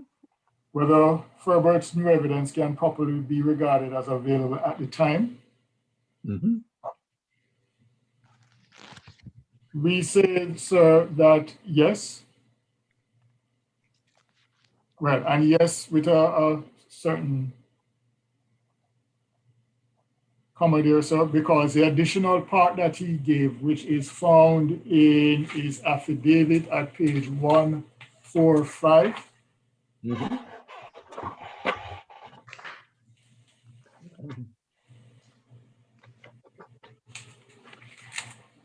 Yes.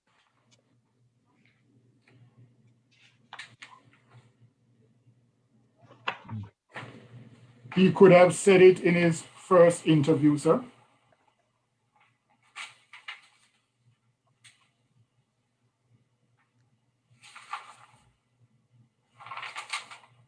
Not first interview.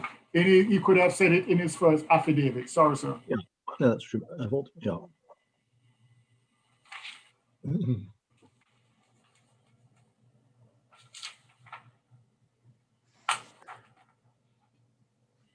If one look at page 144, Mm-hmm. Court of Appeal,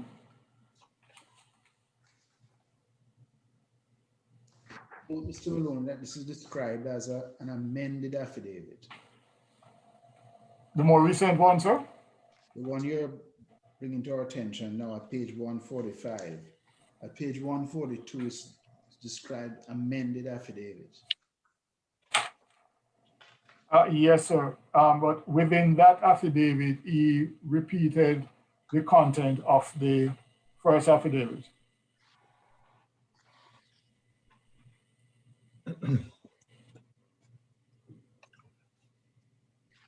You see where the first affidavit is to be found?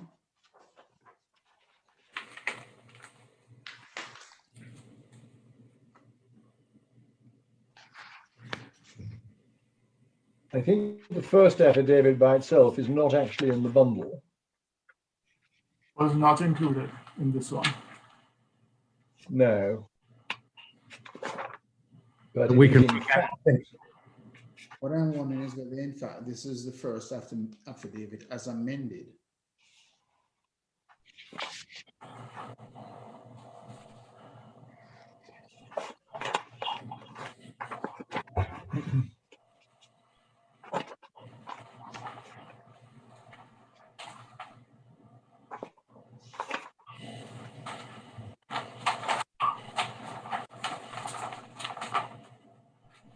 My lord, I think Mr. Lynch or Ms. Tucker can confirm, but I think in a nutshell, up to paragraph I on page 144, up to that point is essentially the first affidavit. Yes.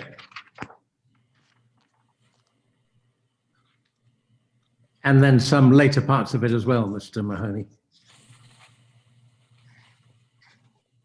So the underlying part is new. We can work Yes, sir. out what was in the first. Yes, sir, that you're correct. The underlying portions are the amended aspect of it. And Ms. Tucker and Mr. Lynch could confirm whether that is so. That is the case. It's where the original has been amended, where words have been crossed out and new words inserted with an underlining. So wherever you see an underlining, that is the amendment to the original. The original otherwise is all there. Yeah.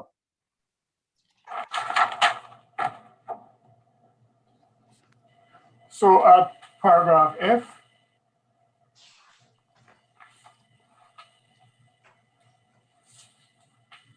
and I should indicate that in regards to the first affidavit, I wish to adopt the observations and the decision of the court in regards to that, which in a nutshell was at paragraph 37, page 242, record of appeal.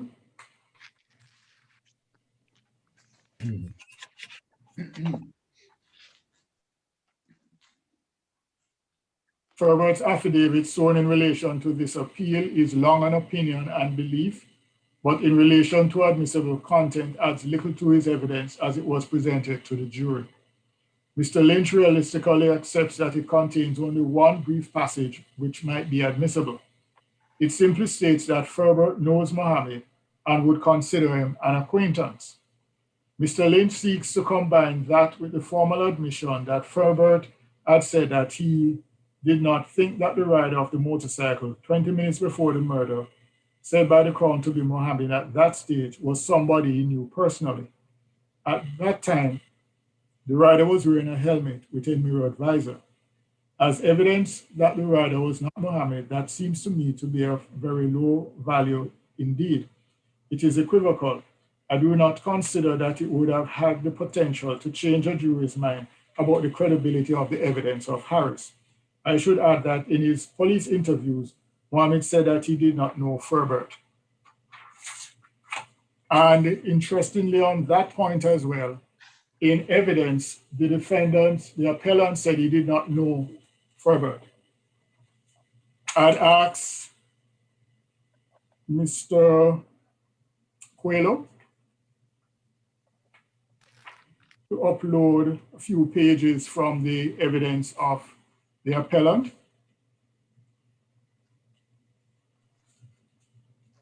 Mr. Coelho could assist us to where they are located, please. Mr. Mahoney, are you referring to the transcripts? Yes, the transcript. Yes, the court has the transcripts, pages 33 to 34 and page 101. That's the actual numbers there? These are the actual page references that they have, yes. Yes, okay, thank you. And I'll just address this before I move on to looking at the amended aspect of the affidavit.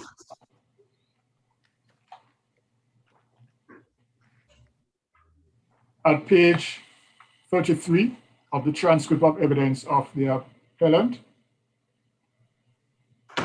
Just a moment.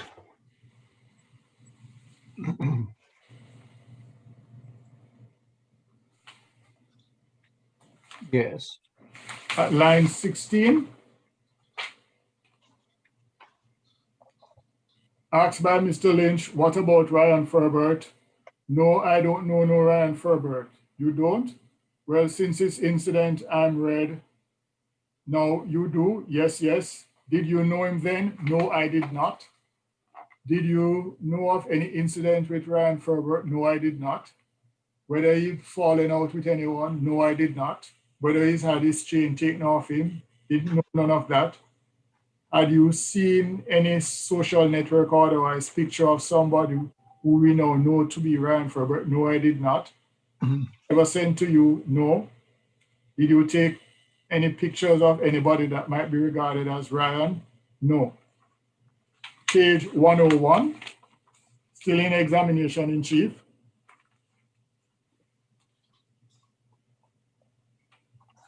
Line 13.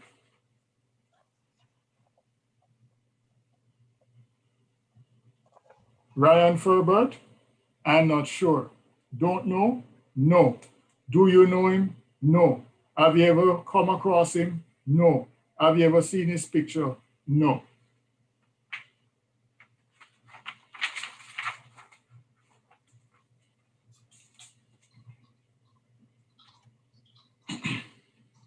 Going to the affidavit of Ryan Ferber, page 144.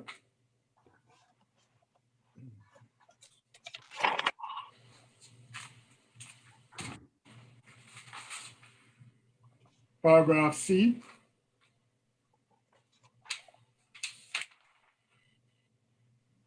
Actually, on page 143, it starts at paragraph 10A.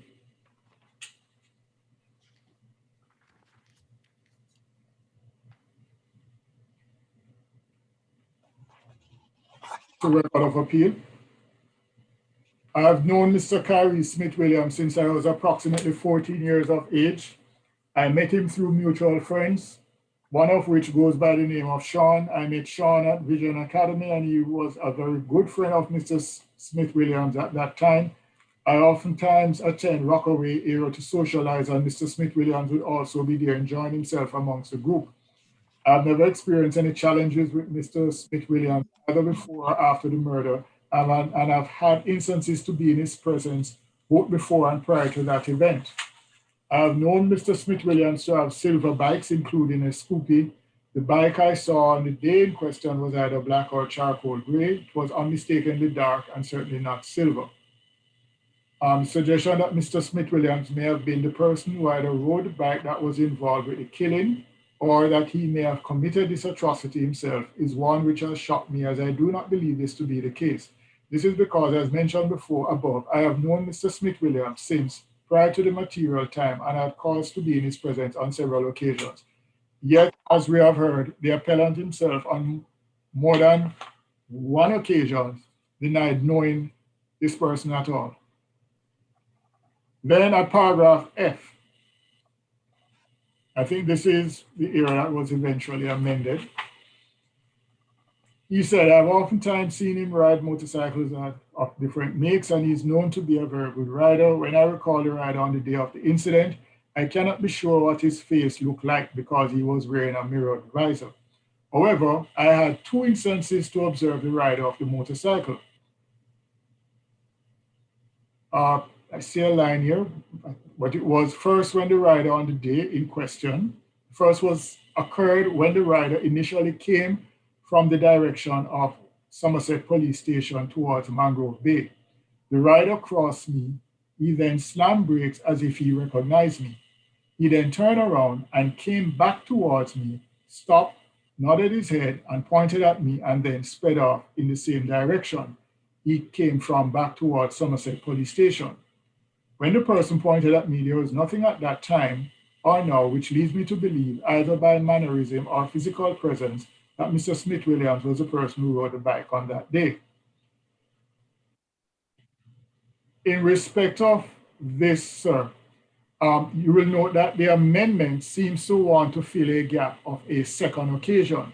But when read as it was at the time of this appeal, and I believe it was so interpreted by all when we were before this court on the last occasion, that the two occasions that he referred to was the first one was when the person passed him initially, and the second one was when the person turned around and came towards his direction and pointed at him.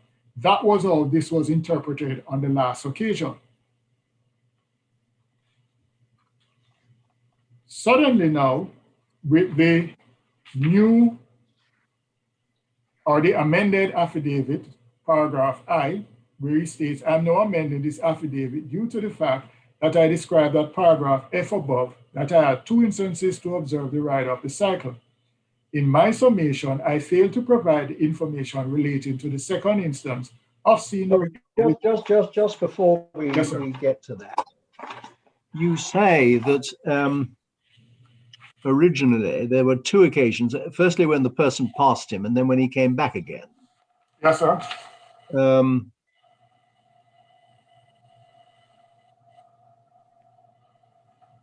Oh, I see. So what it originally said was, when I recall the rider on the day of the incident, I cannot be sure what his face looked like. However,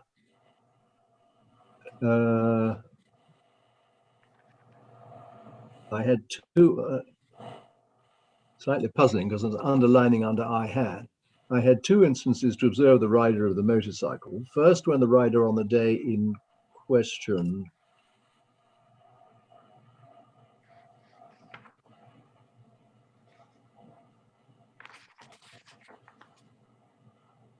the difficulty is that it's not actually possible to read this paragraph simply by ignoring the amendments, because it becomes incoherent. Because, for instance, it suggests that the words "I had" were there by amendment.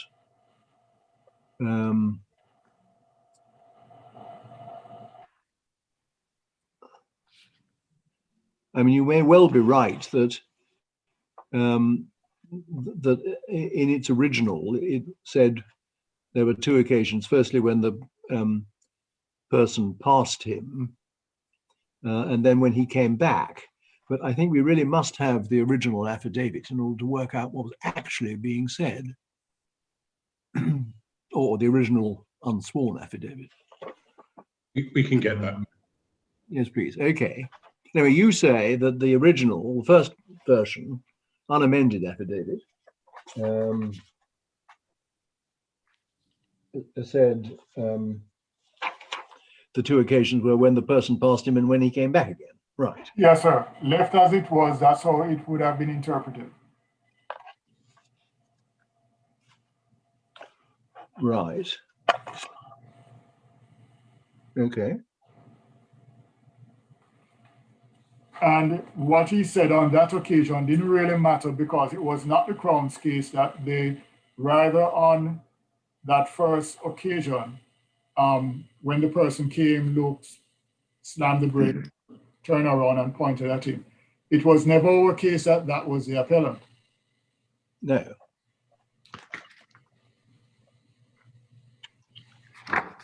Your case is that it was Mohammed. Yes, sir. Based on what the appellant said. Yeah. But moving on to the, can I go ahead to the amendment? Or? Yes. And I should, at this point, ask the court to ignore my paragraph 23. On reading over the paragraph again, I was in error and I apologize. So I wish to withdraw that, sir. That there was ambiguity. Oh. In the amendment paragraph itself. Okay.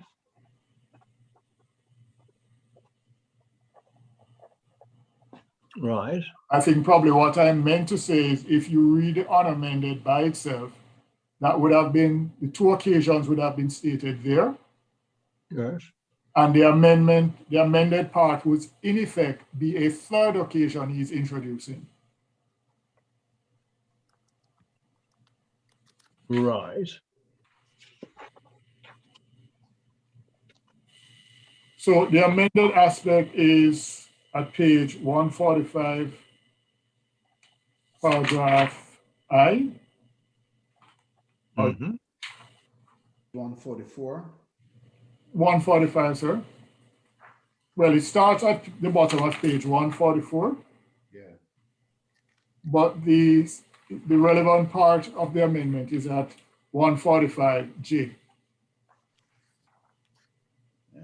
Where the second chance I had to view the ride of the cycle involved with the killing of Mr. Colford Ferguson occurred when I decided that remaining at number 2 East Shore Road could be potentially dangerous. This happened after I witnessed the nodding and the pointing, and I said to Mr. Ferguson that I had no desire to stay at the property and that he should leave too. I regret not being adamant in my telling him to leave. As I left, I initially took refuge at a neighboring property upward along the East Shore Hill. At that time, the motorcycle returned with a rider and appeared to be maneuvering up and down the hill as if we're looking for someone, which I now presume to be me. I decided to take better cover as I figured that if I could see them, then they could certainly spot me. I took refuge deeper into the hill in a neighbor's yard, but I can certainly say that the rider of the vehicle on the return trip which I had observed when initially seeking cover, had been the same rider which I observed on the first occasion, this time returning with a dark-skinned pillion passenger. And we said that that's a bit odd. Because when one look at his interview, that's the interview is at Supplemental Bundle of Authorities, page 175, that's where it starts. We're looking specifically at page 187. Sorry. Says,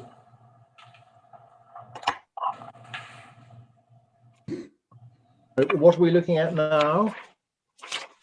this is Ryan Ferbert's statement to the police dated the 20th of August 2012. Supplemental Bundle of Authorities, specifically at page 187. Authorities or the interview? Supplemental Bundle of Authorities, sir.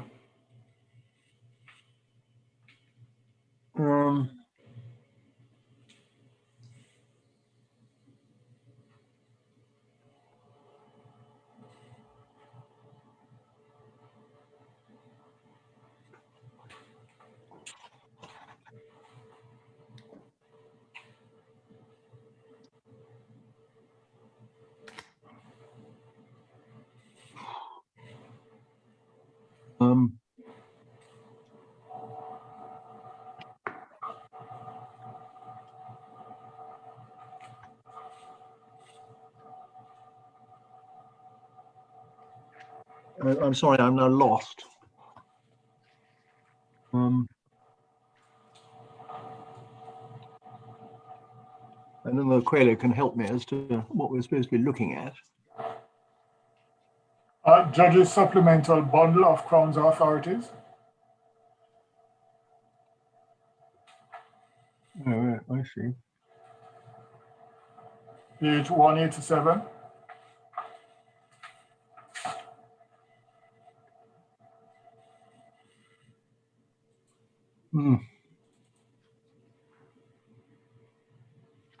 Page 175. My number is 187, sir. Oh. It begins at 175. Yes, sir, it begins at 175, but I'm drawing the court's attention to page 187. Just a moment.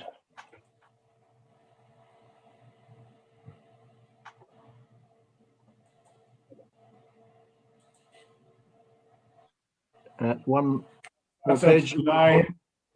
Sorry, which page? Page 187, sir.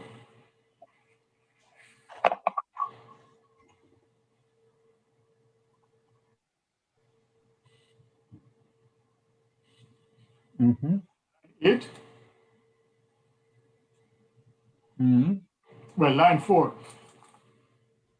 Do you think that was the same bike that was there the first time? No audible response. You do? And do you think one of the people on the bike inaudible? When they came back the second time, was the same person that was there the first time? Is that fair? I'm terribly sorry, I can't find this. What? Oh, sorry, sir. It is, the page I'm looking at is page 187. Oh, yes, I've got it now. Bundle, Crown's Authority. Mm-hmm. Mm-hmm. Starting at line 4. Yeah, okay, I've got it now. Mm-hmm. Do you think that was the same bike that was there the first time? No audible response. You do? And do you think one of the people on the bike inaudible, when they came back the second time, was the same person that was there the first time? Is that fair? Possibility? No, I'm asking from what you saw and what you heard. Can't really see nobody when they're on a bike that far, like their color and all of that, with the visor and all of that.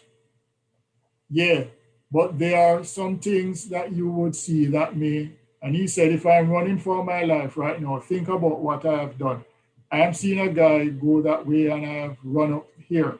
You think I'm going to wait and watch him come back down this way and see what he's doing?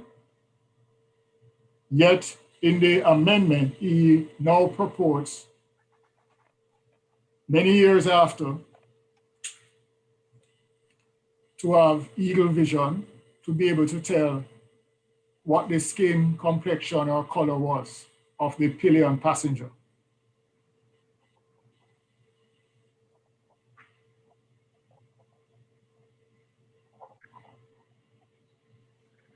Paragraph K of the amended affidavit. K, J and K, sir. Yeah. The last sentence in J. But I can certainly say that the rider of the vehicle on the return trip which I had observed when initially seeking cover had been the same rider which I observed on the first occasion. Never said that in the first affidavit. And in his interview with the police, much closer to the incident,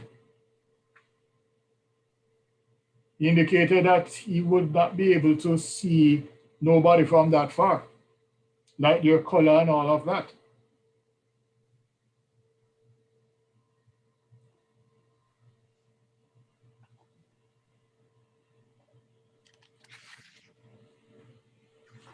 So wait a moment. He says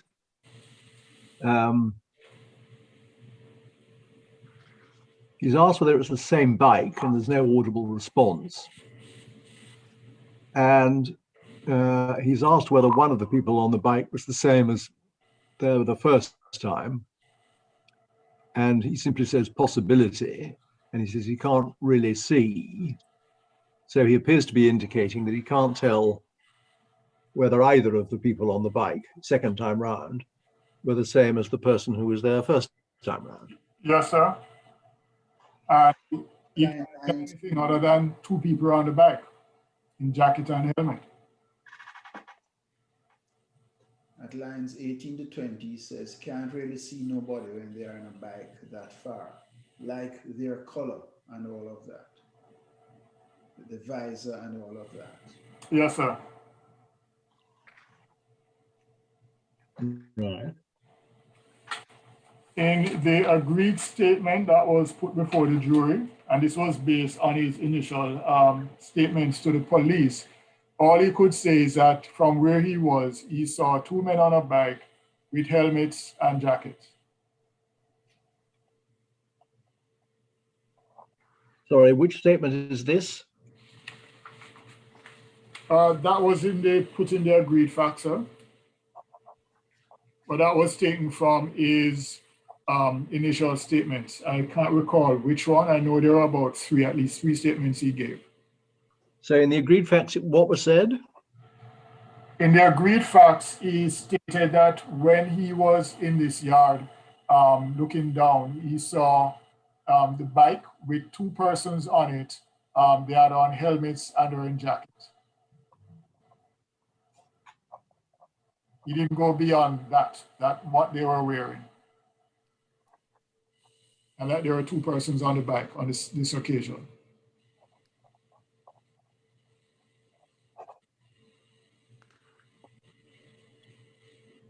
So this must be the second occasion. Yes, sir. Okay.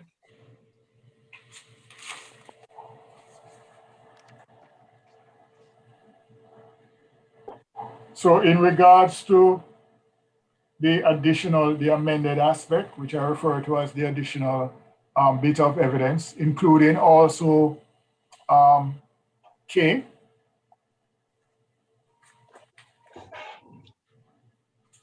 So still at page 145, where he says, I also know Mr. Abdul Rashid Mohammed and would consider him to be an acquaintance. So it's the same person who said he didn't know him to the police. We are not close friends, but we have always been cordial, and I have no reasons to believe he would be responsible for this attack. He's also not the dark-skinned person eyewitness looking for me during the events in question, as I know him to be my complexion, which I class as caramel tone. again, we say that is an addition which was not in the original affidavit.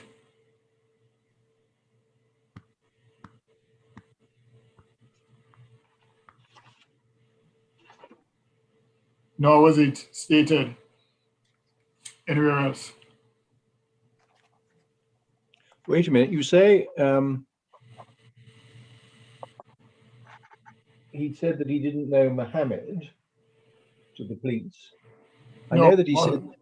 Mohammed said he didn't know him initially to the police.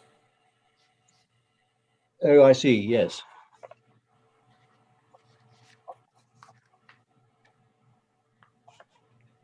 Right. But somehow after the conviction at the Court of Appeal here, and everybody seems to know each other now.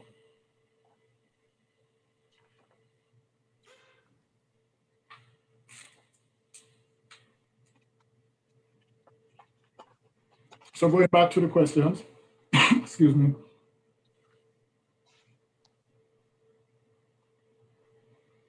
Just a moment. Wait a minute. Oh, yes.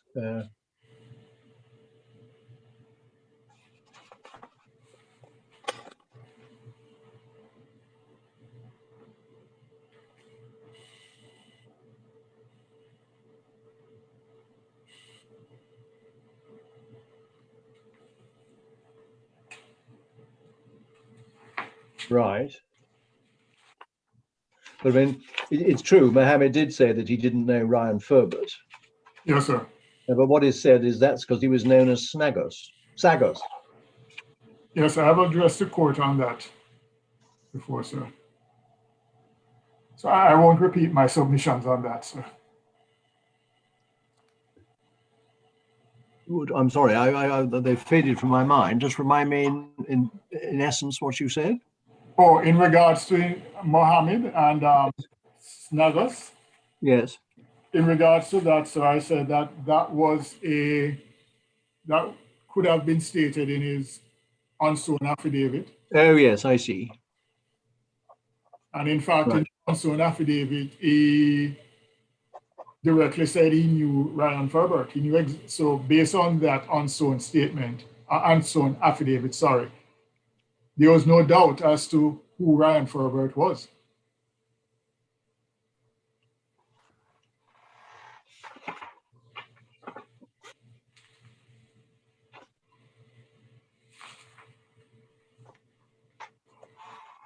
So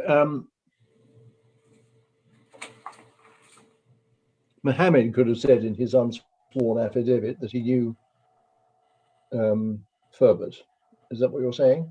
No, he said in the unsworn affidavit that he knew Ryan Furbert.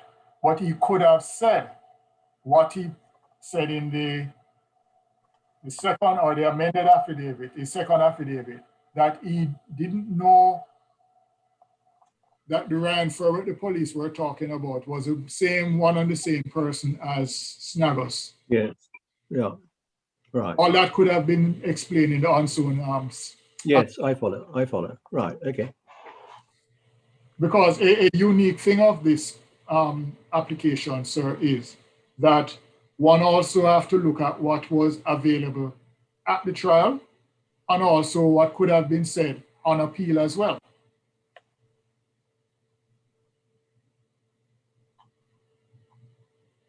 So we cannot ignore what was before the court on appeal and what was not before the court on appeal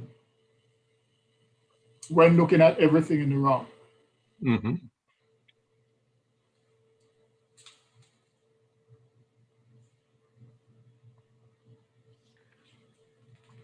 So moving on in respect of the question 5, what is the potential significance of Furbert's new evidence? He now says that the riders were the same on each occasion. In a nutshell, we say that it doesn't go assist the appellant any further, sir, because it's clear that that was a fabrication. It totally contradicts what he said to the police in his statement of the interview, the 28th of August, 2012.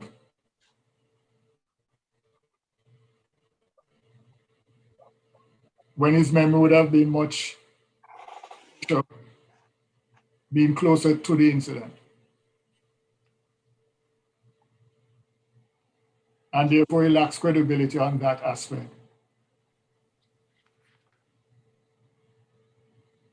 Just a moment.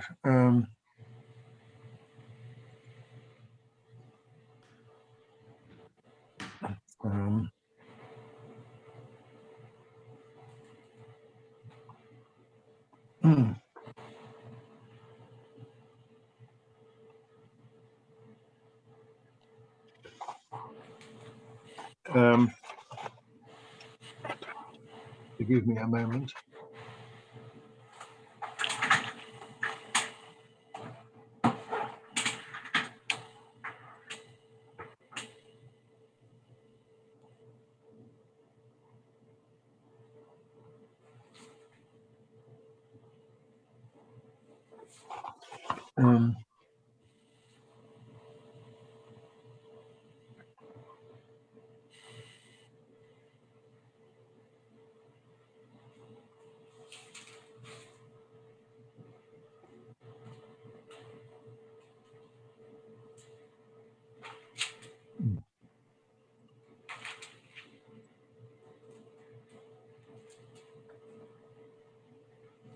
Right. That's the thing. That's the statement in the supplemental bundle. Right. Yes, sir. Yeah. Okay. Right. Yes, sir. Question 6. Whether or not Ferbert's new evidences were capable of belief, we say no. And if admitted, might have caused the jury to doubt the appellant's guilt. No, sir. Adds nothing. In light of what he already said. Right. Right.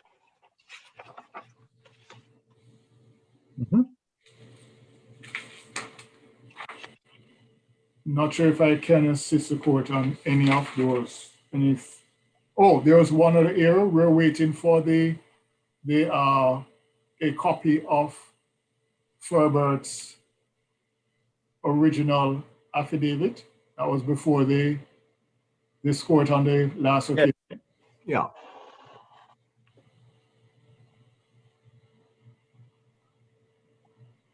I can Well, assist. Sorry. I can assist the court with respect to the Ferbert affidavit. It is uploaded and it's under notice of motion and affidavits on the platform. It's at page 15 of that document. What documents, Ms. Tuckman? Notice of motion and affidavits. That's the heading. 19-25 is the year.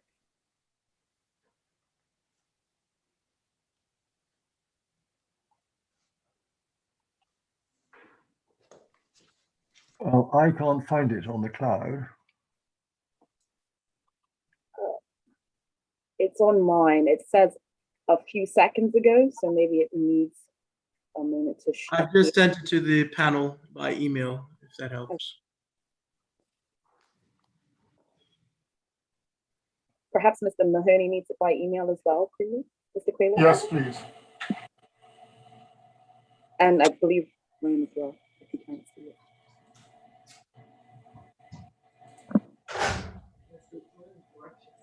Does Mr. Lynch have it? Okay.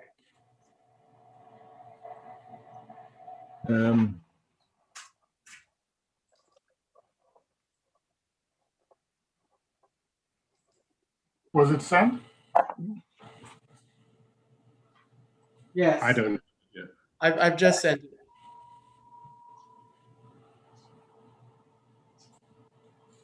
Nice.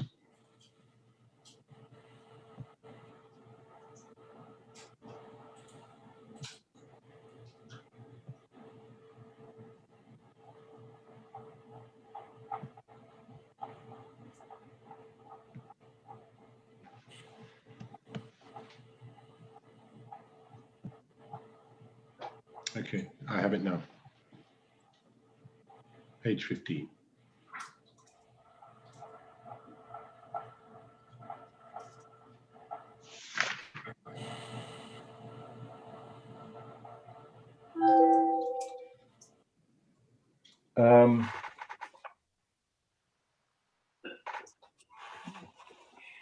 Yes, at 10F, he says, I've oftentimes seen him ride motorcycles of different makes. When I recall the rider on the day of the incident, I can't be sure what his face looked like because he was wearing a mirrored visor. However, two instances to observe the rider of the motorcycle. First, when the rider on the day in question. Oh, I see. That's all incoherent. The first was when the rider initially came from the direction of the Somerset police station. The rider crossed me. He then slammed brakes as if he recognized me. He turned around and came back towards me, stopped, nodded his head and pointed at me and then sped off. Right, so he appears, in slightly curious phraseology, in that paragraph to be talking about two instances of when he came and went. That is so, sir.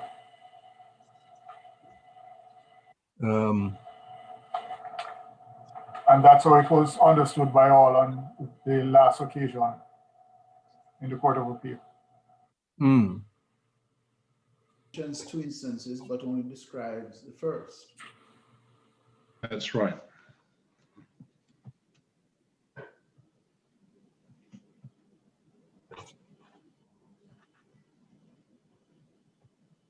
I think the amended one seems to create another occasion, but based on the, as worded and as was presented to this honorable court on the last occasion, he seems to suggest those are the two occasions. When the person first came past him, slam on the brakes, turn around and pass him again.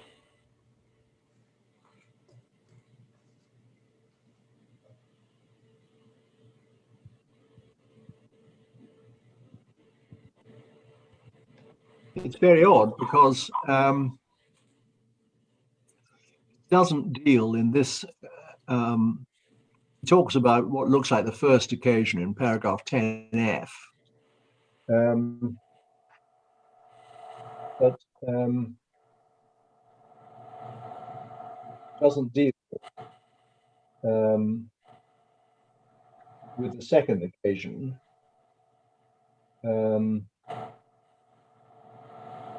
When he left the property that he was at, refuge at a neighboring property, and saw the motorcycle return with the rider, as if he was looking for someone. It's not there at all. Okay.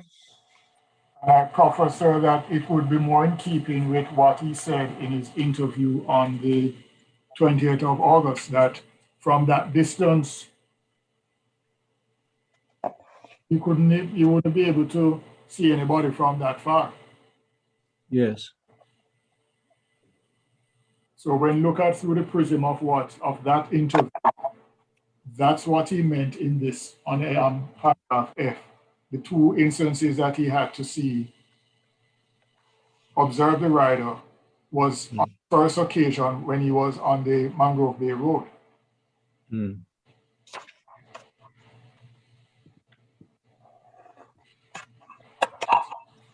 Right. Okay. Yes, sir. I think I've answered the questions up to question 6. Yes. And therefore, it's my humble submissions that none of these affidavits meet the requirement of fresh evidence. Mr. Lynch said, what does Mr. Mohammed have to gain from giving this affidavit? He's helping out his good friend. So it's not all about monetary gain.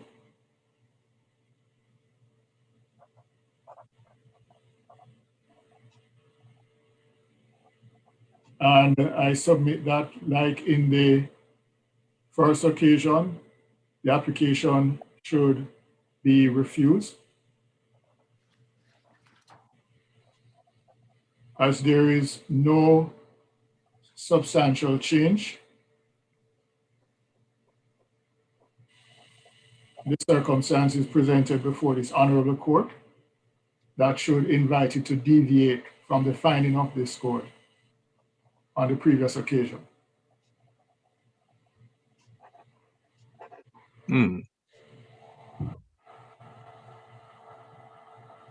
Right. Thank you. You're welcome, sir. Right. My lords, would you like me to reply? I think I've only got a few minutes really to deal with some of the issues raised by my learned friend. Yes. And If that's convenient. Now, yes, of course. Can I take first of all the question of Section 75 of the Police and Criminal Evidence Act, because it is, my learned friend is right that we were aware of the provisions of that section. Indeed, it was mooted at one stage in respect of Mr. Ferbert. Can I take you to my paragraph in the response to your second letter, paragraph 7, in which I say this: we had been in touch with the family, who assured us that the witness, though concerned about his safety, was willing and able to give evidence. It's been observed that we proceeded always on the premise that he wasn't sufficiently scared, or we had no information that he was scared, so as to cause him not to appear. We never had that information until after the event. And certainly that's how we proceeded. Miss Tucker, who was in contact with the family and who was liaising to arrange his attendance, was dealing with all of that, and she signed her own affidavit in which she makes clear that it was never our position. Can I take your lordships to the Act itself, Section 75, first-hand hearsay, which mirrors only a small part of the provisions that exist in the United Kingdom under Section 116 of the Criminal Justice Act, which permits this this sort of hearsay to be allowed. And there are a series of gateways, as you will probably appreciate, in the United Kingdom that don't exist in Bermuda. So the section is in its, the relevant parts are subject to subsection 4. Forgive me, I'm trying to find the section. Of course, yeah. I think Coelho sent it to me, is that right? Yes, earlier, yes. Sent a short while ago. Does your lordship have it on the screen? Yeah, wait a minute, I've got it. Yes?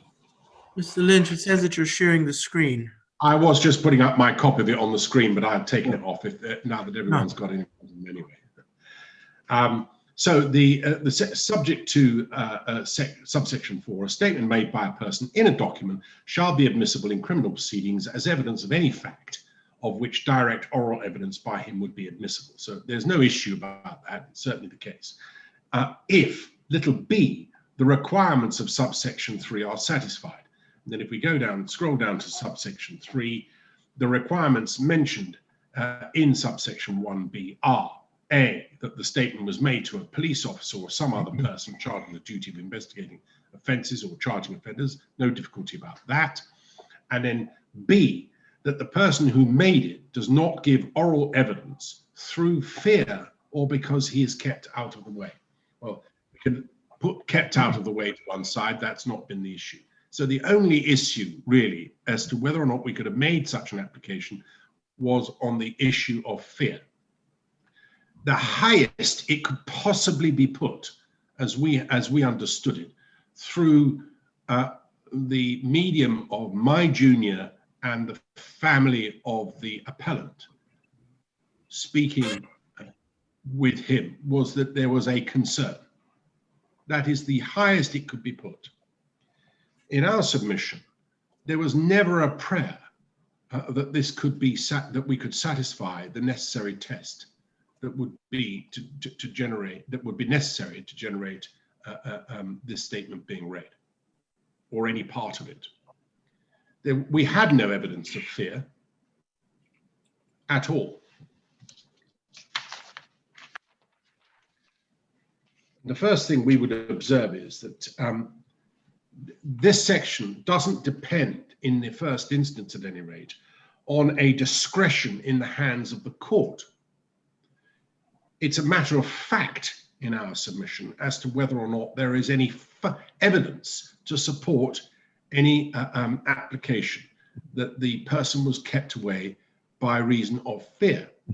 That would have to be supported in evidence. We had none. I've been checking my own position in Archbold, and I'm supporting in those conclusions of paragraph 1117 of the current edition of Archbold. Admissibility under this section is not dependent on the exercise of judicial discretion, whether the conditions of subsections 1 and 2 are satisfied. It's a question of fact. That's dealing with a similar provision in the United Kingdom. And I'm not sure that we need authority for that. Just reading the section makes it clear that it is a question of fact as to whether or not there is any fear to be generated. Of course, once the evidence is before the court will then want to consider a number of other issues before admitting it. But we didn't get past the first base. We had nothing to suggest that. We didn't even know where it was. So we had nowhere to go with that. We appreciated that there was difficulties with getting him once our client was already giving evidence. And every effort was being made by my junior, as I recall it, and I invite her to correct me if I've got anything wrong. But certainly my understanding was that she was doing everything she possibly could whilst we were at court and outside to secure his attendance. We had, as I say, nothing to support any application by way of fear. We had no direct contact with the witness himself. It may have changed by the time the appeal came around, Mr. Lynch, because if you go to the bottom of page 244 of the record, and the judgment, Yes. There's a reference to Mr. Mohammed's unsworn affidavit. Page 244 of the record of appeal. Yes. 244. I've Yeah. got it. And then over to page 245.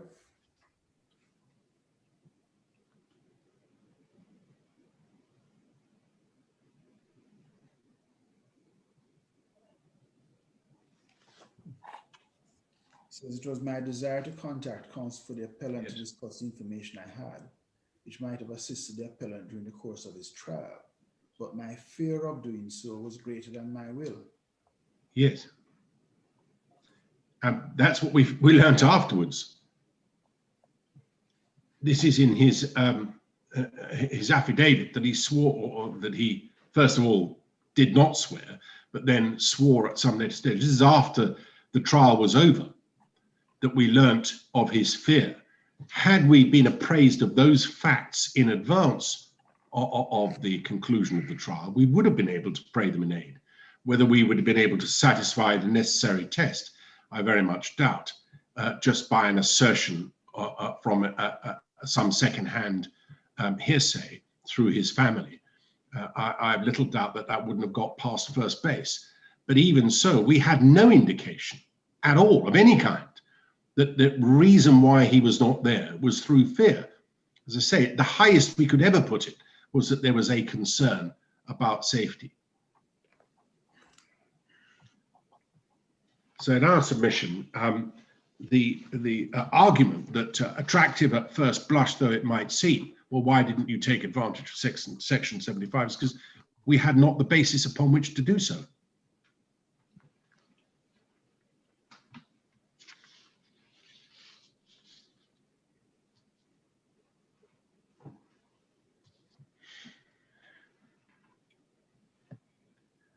There is some support for the position we've taken. I've been looking at some of the, over the luncheon German, some of the UK and European authorities on the point. And insofar as there is any use, any value to be drawn from them, given that the gateways are somewhat different, although the European courts are not necessarily concerned just with the British system. But certainly from the cases of Ibrahim and Horncastle, we found that there is this authority, which I hope has been uploaded onto your system. I certainly sent it to Mr. Coelho over the luncheon adjournment.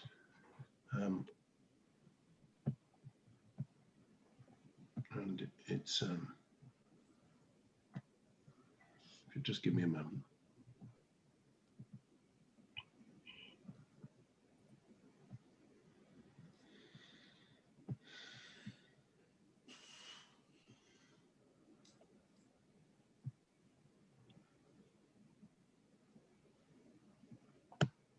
Yes, the case is called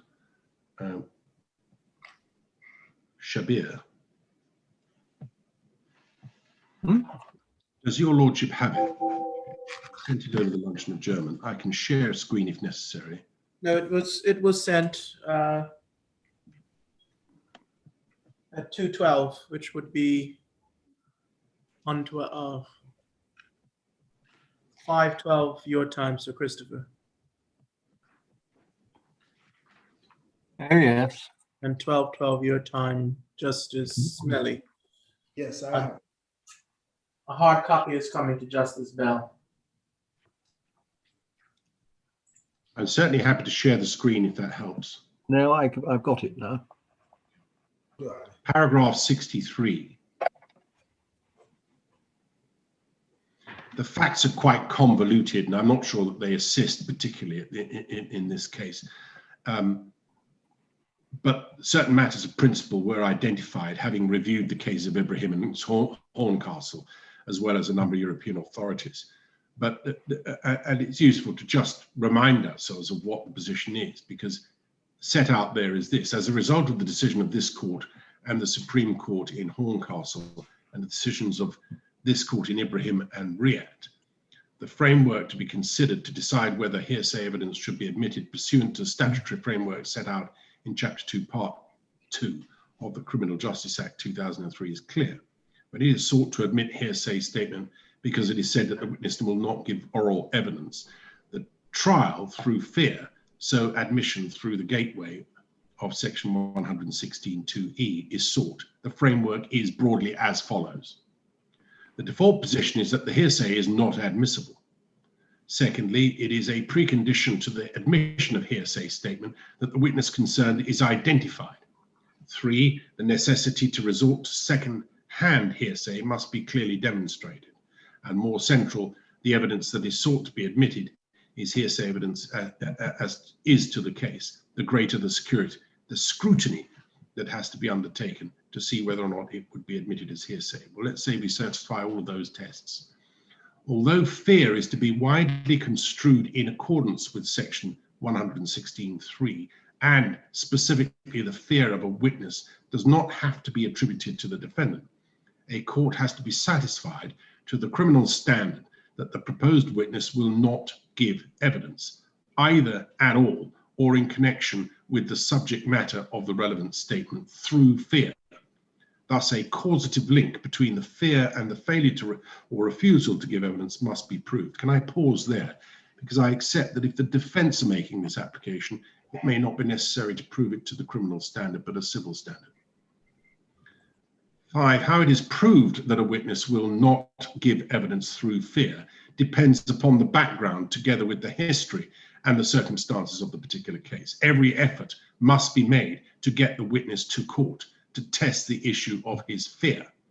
The witness alleging fear may be cross-examined by the defense if needs be, in a voir dire or the cross-prosecution in our situation, but if necessary, using the special measures that exist in the UK to assist witnesses. That procedure may be possible, but in certain cases may not be appropriate. 6, if testing by the defense is properly refused, or the Crown, after consideration, then it is incumbent on the judge to take responsibility to rigorously to test the evidence of fear and to investigate all the possibilities, the witness's oral evidence in the proceedings. In our submission, we don't get past the first hurdle. We had no evidence of fear. How we could begin to satisfy that criteria or even anything close to it removed any prospect of us being able to make an application under Section 75. So attractive as it might seem, and in many ways would have been a method by which the evidence could have been laid before the jury, we didn't have it. I think that is all I really wanted to address you about in relation to the submissions my learned friend made. Just give me one moment.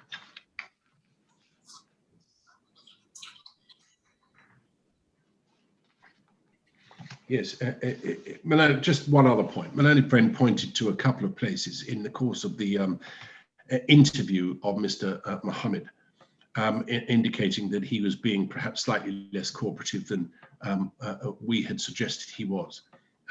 We commend a more detailed reading of it, because it is clear that he became a little more belligerent about the position once it was being put to him that the reason why he'd been arrested and indeed incarcerated overnight was on the premise of hearsay evidence. He was angry because he'd lost his job as a result, and he confronted the police as to why he should be detained. And it resulted in the end with him saying in terms, I've had it, I've done this. He simply was not prepared to cooperate with them any longer. That is in sharp contrast to the position adopted in his first interview with the police, where there was never any issue at all. It was only once it was put to him, the premise upon which he was incarcerated, as I say, that he took a somewhat more negative approach and said, well, I'm not saying anything any further. Beyond that, I don't think there's anything further that I can assist you with in seeking to bring these issues to your attention. Unless there's anything further I can help you about that, those are our submissions. It's a very curious position. The Court of Appeal last time proceeded in the light of the then evidence on the basis that there was no evidence that he was frightened.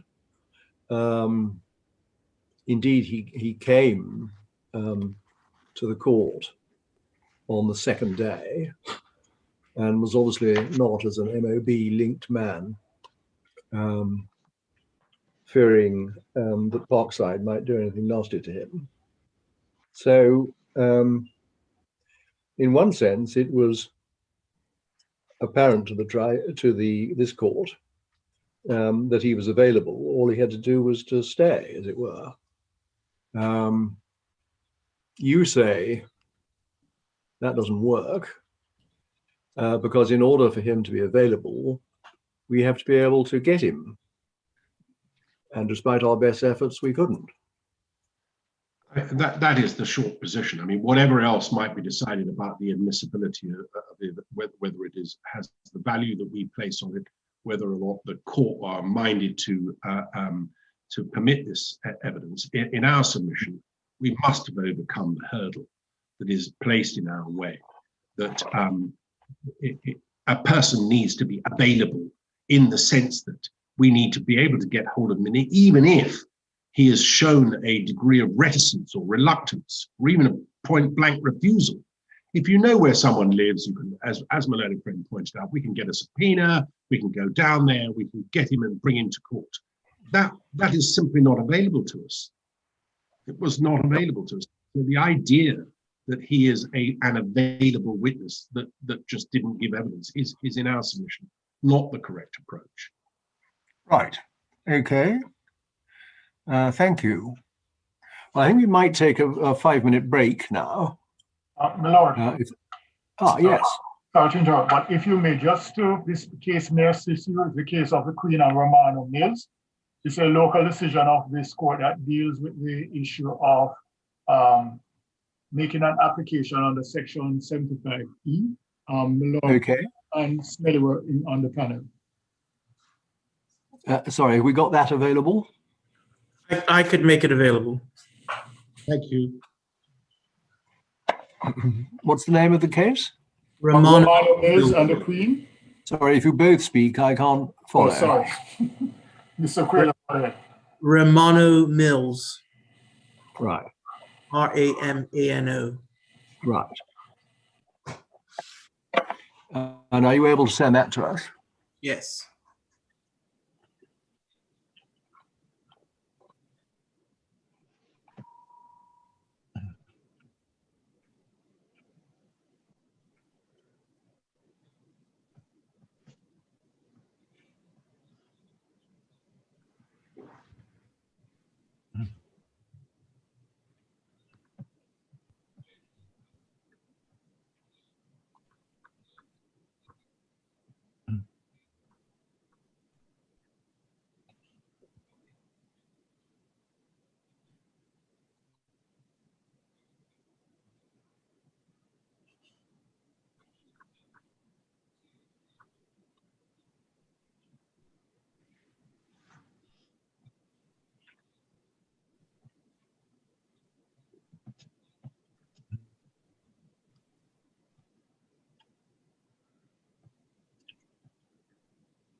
Well, I wonder whether we might take a fight. It hasn't come through. Oh, it has. Yes, it has. Don't worry.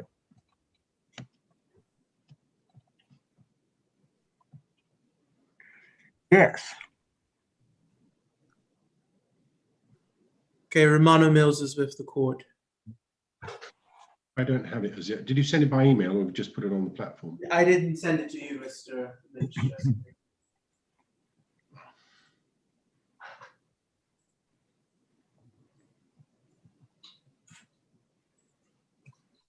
Prior to your submission of the evidence, the point you're making, Mr. Mahoney.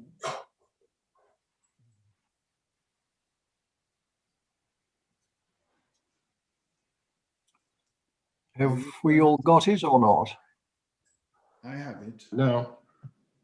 Oh. Check again, Mr. Lynch. Yes, I have got it now. Thank you. And what should we look at, Mr. Mahoney? Actually starts at paragraph 7, evidence of Ms. Belbour. And it goes down to paragraph 20.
Yes.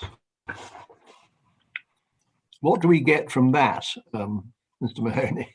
Oh, well, sir, in respect of the fear, sir, in the interview of Mr. Mohammed, he gave an address. And there is no evidence of any effort being made to contact him at the address. Counsel could have requested a subpoena, or at least through the family member in which they had direct or indirect contact with the Mohammed, they could have obtained a statement of an attempt to get in here, and that person could have given hearsay evidence of fear as per paragraph 16, which refers to the case of Fairfax. And through that hearsay evidence of the contact, the foundation would have been laid for the statement to be admitted under section 75(3) of PACE. So wait a minute. You say they could get a subpoena because there was an address Well, somewhere. Can you show us where that is? Yes, sir. If you look at the board police interviews of Mohammed, Yes. on the very first page, he was asked, "And your current address, number 8 Seawall Drive." Just a moment. Both interviews.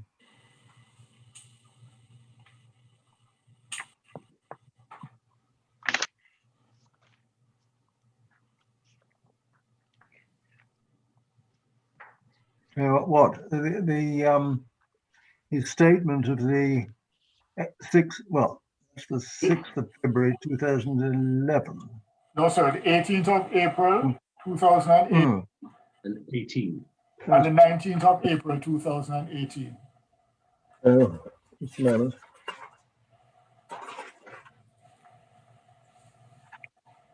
Right, just a minute.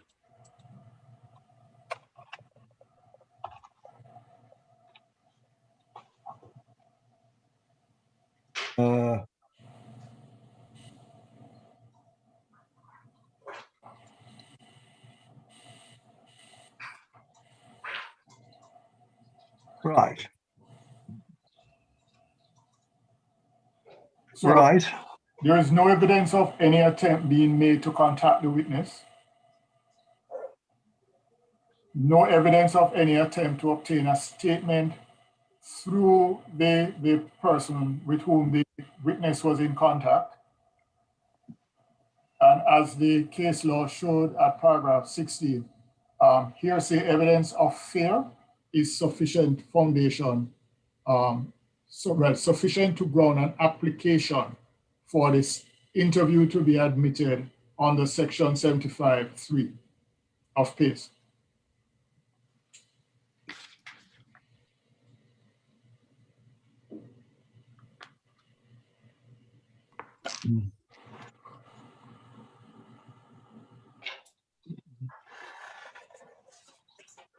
Of course, Mr. Mooney, Mr. Lynn says at that time, all they had was that there was a concern that there may have been.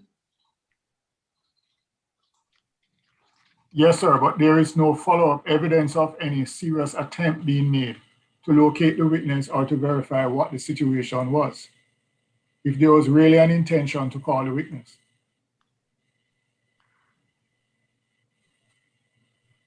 Or to put the evidence into before the jury.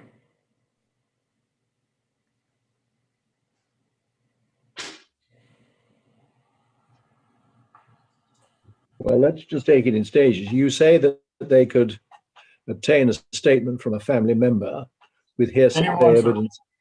What? Anyone, Anybody. whoever was yes, yes. Yeah, with hearsay evidence of fear. What is said was that it wasn't apparent to him that he was suffering from fear. Yes, sir, but there was Mr. Lynch in his paragraph 7 indicated it was communicated to him that he had concerns about his safety. Is a statement to that effect could have been collected.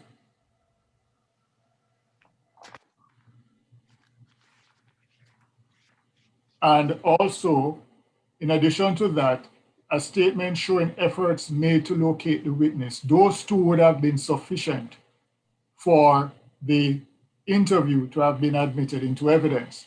Because as my learned friend rightfully indicated, for the defense, it's on a balance of probabilities.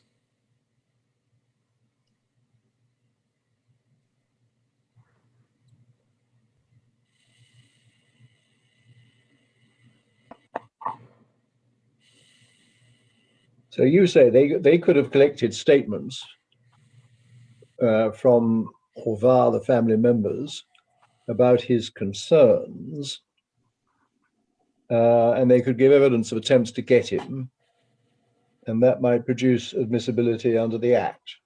Yes, sir.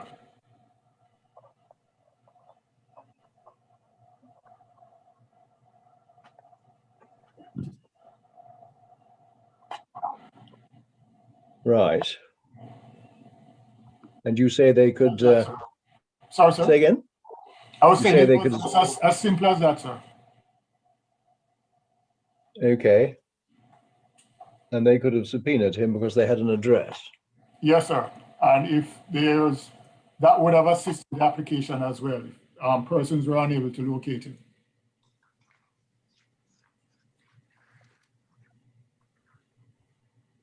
Sorry, say that again. I said that would also have strengthened their application. What?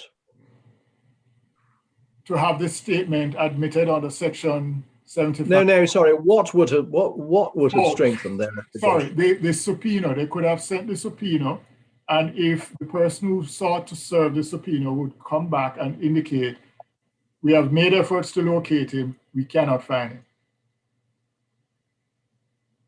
So that would have strengthened the application in addition to the statement from the contact person that he had indicated concern about his safety. And,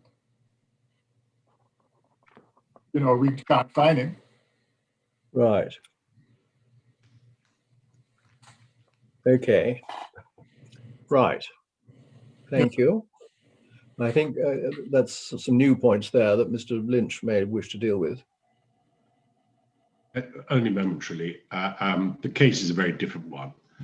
Romano Mills, the woman who was put in fear, had suffered considerably, and there was very substantial evidence to support her position of fear.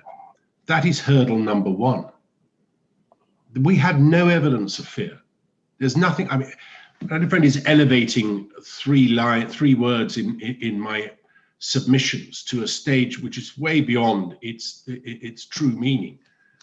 That there was some expression of concern is hardly surprising in the circumstances of a murder case. It was no more than that. We had nothing to indicate that there was any fear or any reason as to why he was scared or what might happen to him or anything. We had nothing at all.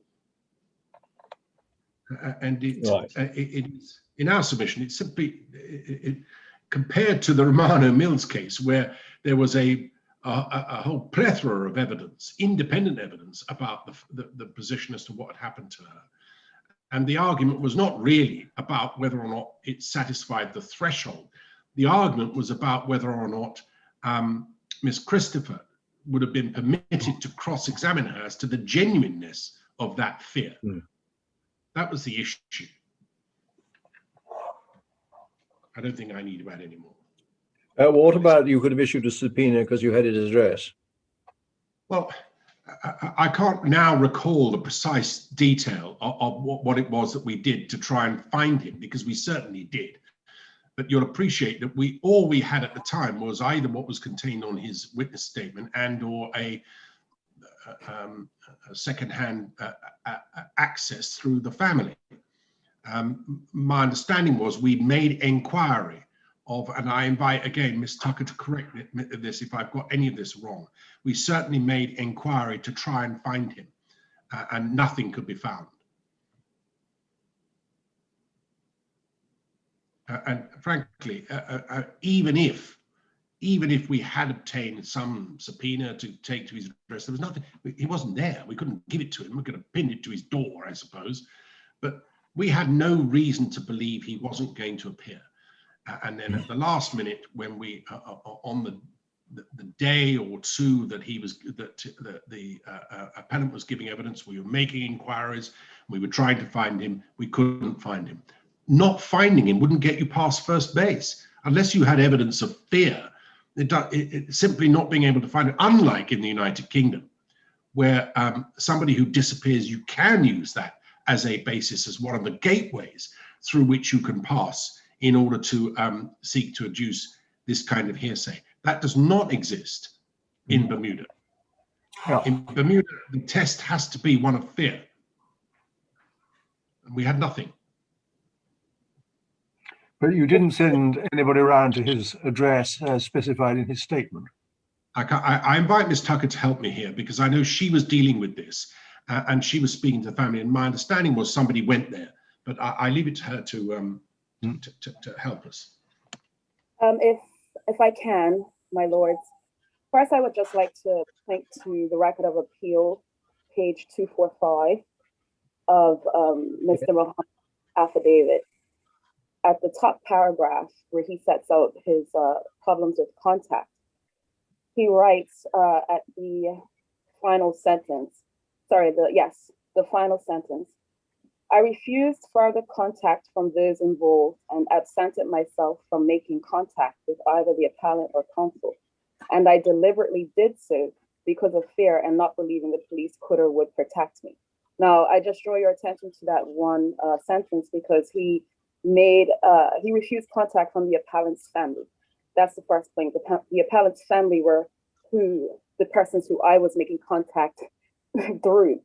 So he had deliberately refused contact from them. And the second point, which is more on point, is that the information that was given to me at that time was that when Mr. Muhammad came to Bermuda, during this year, Mr. Muhammad had lived in the UK. He came home to Bermuda to work for the summer months and returned back to the UK in September. He did not live in Bermuda for a number of years prior to his police interview. And when he came back, I guess he went home after summer and came back for the trial. And at that time, I did not know where he was. I can't say if anyone actually went to the address in his in his record of interviews. But at that time, he wasn't living in Bermuda. He was actually living in the UK, just coming home for summers to work, and he came back for the purpose of the trial. At that stage, I don't know where he was living when he visited. Thank you.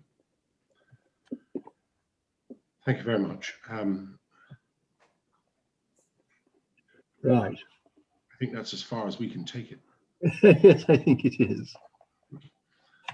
Right. Okay. Well, shall we take a short break? How short were you thinking, my lord? About 5 minutes.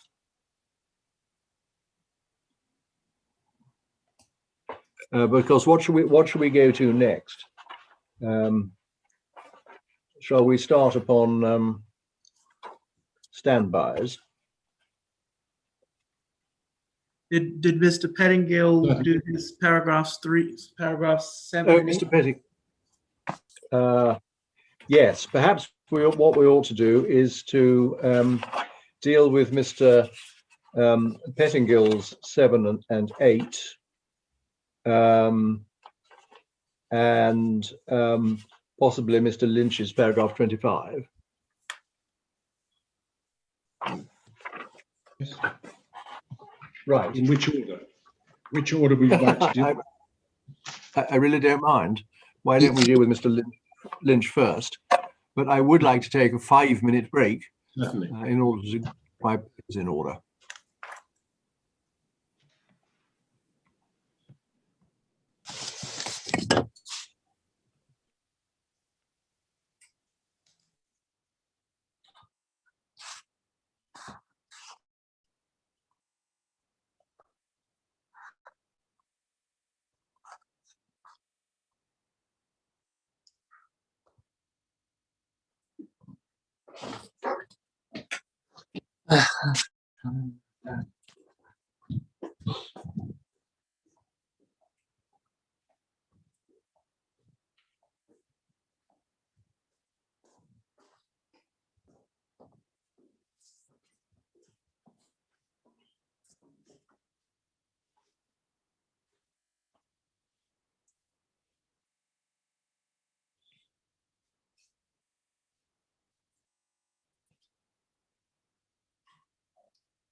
No, no.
Two.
I don't see the appellant.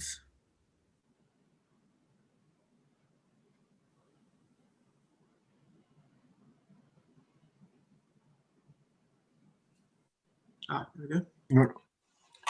Good. I think we're all there. Yeah. So which we're going to have the pleasure of first, Mr. Pettingill or Mr. Lynch? I'm happy to go first. If Mr. Pettingill wants to exercise his lungs, he can. I'm happy to do that, Malone. So what are you happy to do? To exercise my lungs, my lord. Oh, I see. Okay. Well, that's Miss Bettingill can go first. Yeah. Right. Oblige, Lord. Thank you, my lord. My lord, my submissions, and I'm obliged to your lordship, relate to your lordship's letter the 15th of March. Yeah. Which, if I may respectfully say, I think goes to the very core of these appeals and to what necessarily must be addressed with regard to the constitutional aspects of the standby. Of course, your lordship's letter, I've indicated 7 and 8 really are the matters that relate to Brangman. So those are the paragraphs that I will address. Yeah. And I've endeavored, my lord, in my submission with regard to your lordship's paragraph 7, I've tried to split that up because there's a number of points that are raised there. So I'm hoping that your lordships will see that I've tried to address each of those. I will effectively largely refer to the judgment of Trott, if that assists your lordships to have that to hand. My lord, I also will make some reference to just briefly the record of jury selection in Mr. Brangman's case. I believe, my lord, in order to assist, I endeavored to summarize that in the submissions in the leave application, which your lordship should have. And I respectfully have a little bit of trouble pulling that down. I'm not sure where that's contained in the record. Perhaps Mr. Quaylew could exist, because I may refer to that, or your lordship say have a question on that. What I did there, my lords, was itemize each challenge, each standby by the Crown, and give summary to it. And it ties in, I think, with regard to your lordship's questions, because it, in my respectful submission, gives a useful view of what should not occur, what did occur, and what I would respectfully submit is unconstitutional and should not occur and cannot be obviated. So, my lords, having said that, if I could just a moment. I asked, and there has been compiled a self-contained bundle starting with the criminal code in its unamended form, yeah, and including the Jurors Act and the various schedules for each appellant. And that bundle includes your submissions on jury selection of the 13th of November. Yes, my lord, that's the one. That's what you're referring to? I am, my lord, yes, I'm obliged, yes. Yeah, okay. I just think at some point it'd be useful perhaps to reference that. I know we may get to that further tomorrow, but I touch on it. Well, I think we'll get that tomorrow. I don't think we want to do it twice. No, my lord, I won't do that. I think I assure you, I just think I may reference it once by way of example to your one of the questions that I set out a certain scenario. So, my lord, perhaps if I could usefully go to my submissions in response to your lordship's letter of the 15th. Yes. So, my lord, I've indicated at paragraph 1 that I'm addressing paragraph 7-8 of your lordship's letter. At paragraph 2, my lord, it's respectfully submitted as set out in the learned Chief Justice analysis in the case of Trott at paragraph 14. If I could just take your lordships briefly to Trott.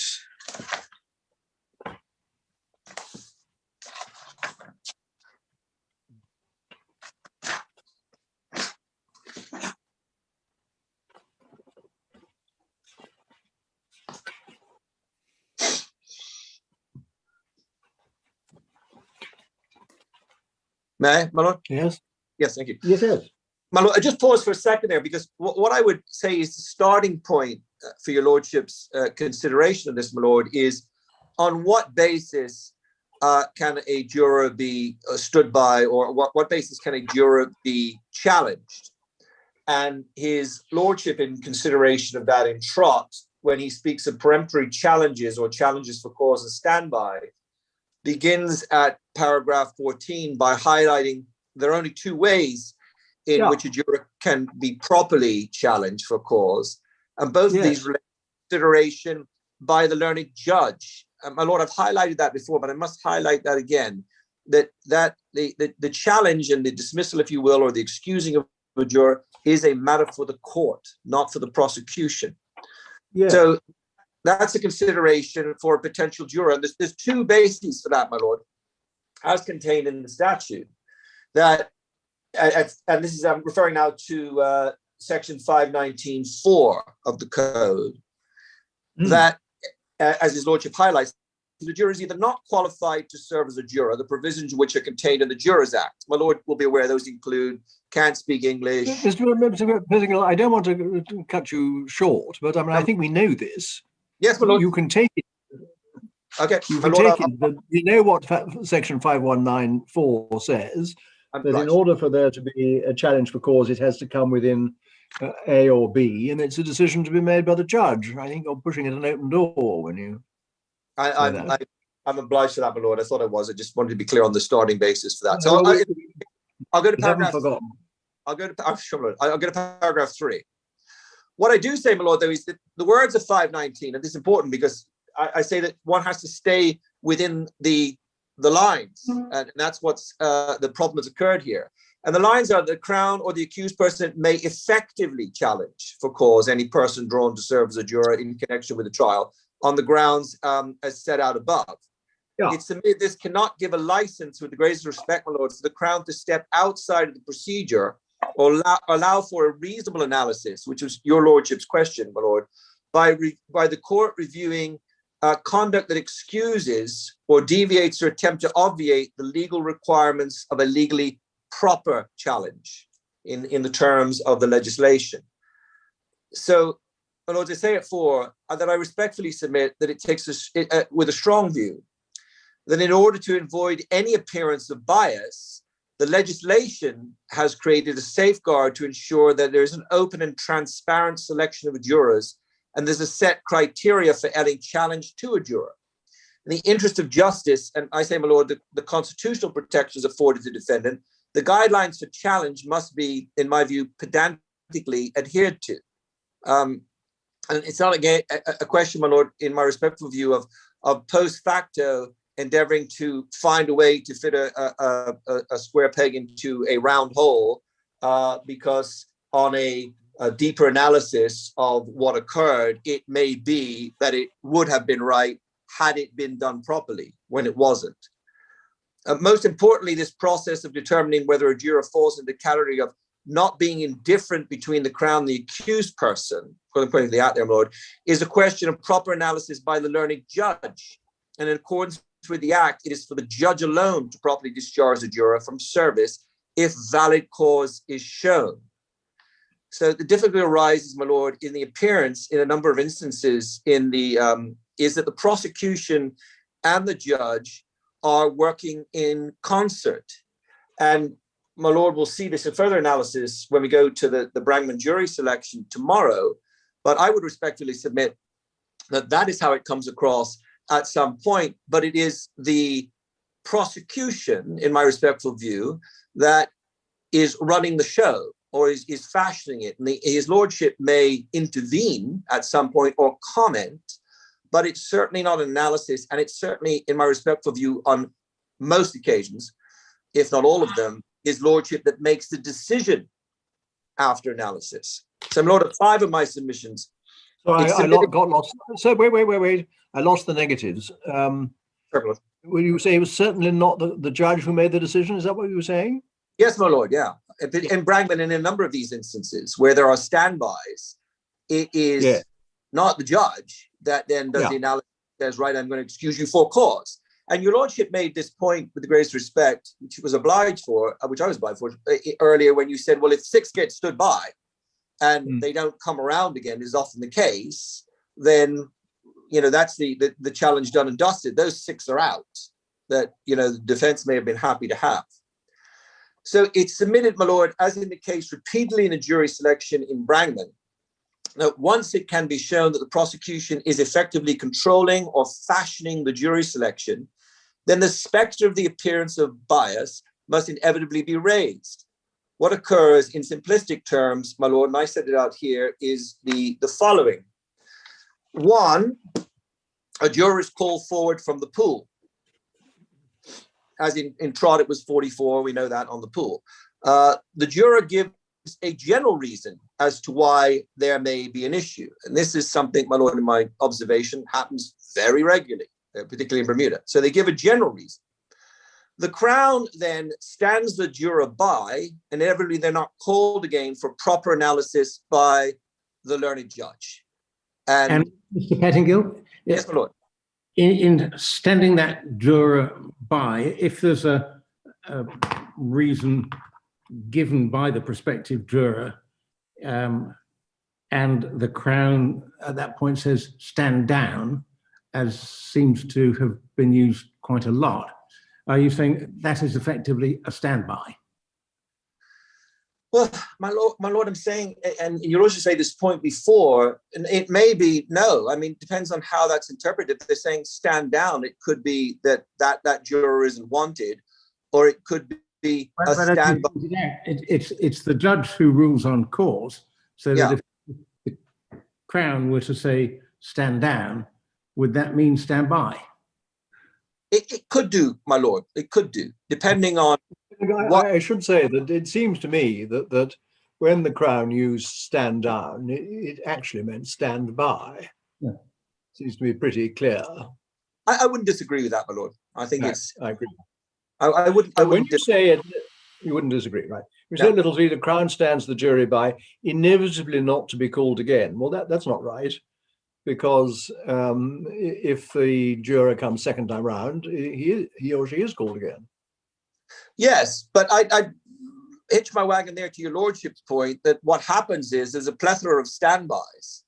In circumstances, it's the Crown exercising, abusing this right to stand by time and time again in circumstances where, it's too excessive. So to your lordship's point that you made before, it may be that juror doesn't come again. And often yes, that is it may be. It's not inevitable.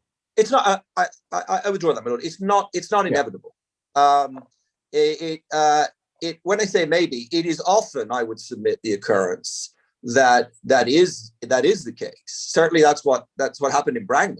You get through the pool before the jurors come for a second visit, and that's certainly what happened in the case of the appellate Brangman. These jurors that were stood by the Crown never came around again for proper analysis.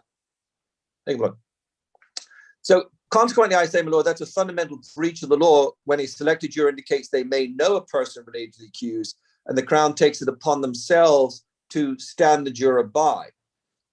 It's submitted that this approach would lead a fair-minded observer, and this is addressing your lordship's question, in my view, to conclude that it was clearly the prosecution that effectively controlled who sat on the jury panel and who did not.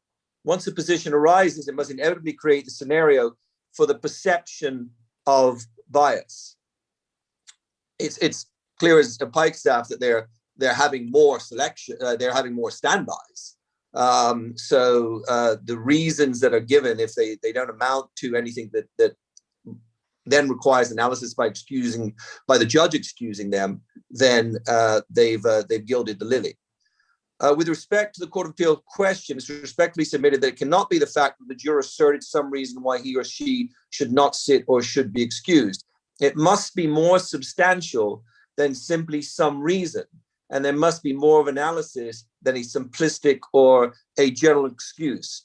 I say that, my lord, in regard to the fact that it's the standbys, the extended number of standbys that are really the consideration for the unconstitutionality, if you will, of the Crown making the challenges.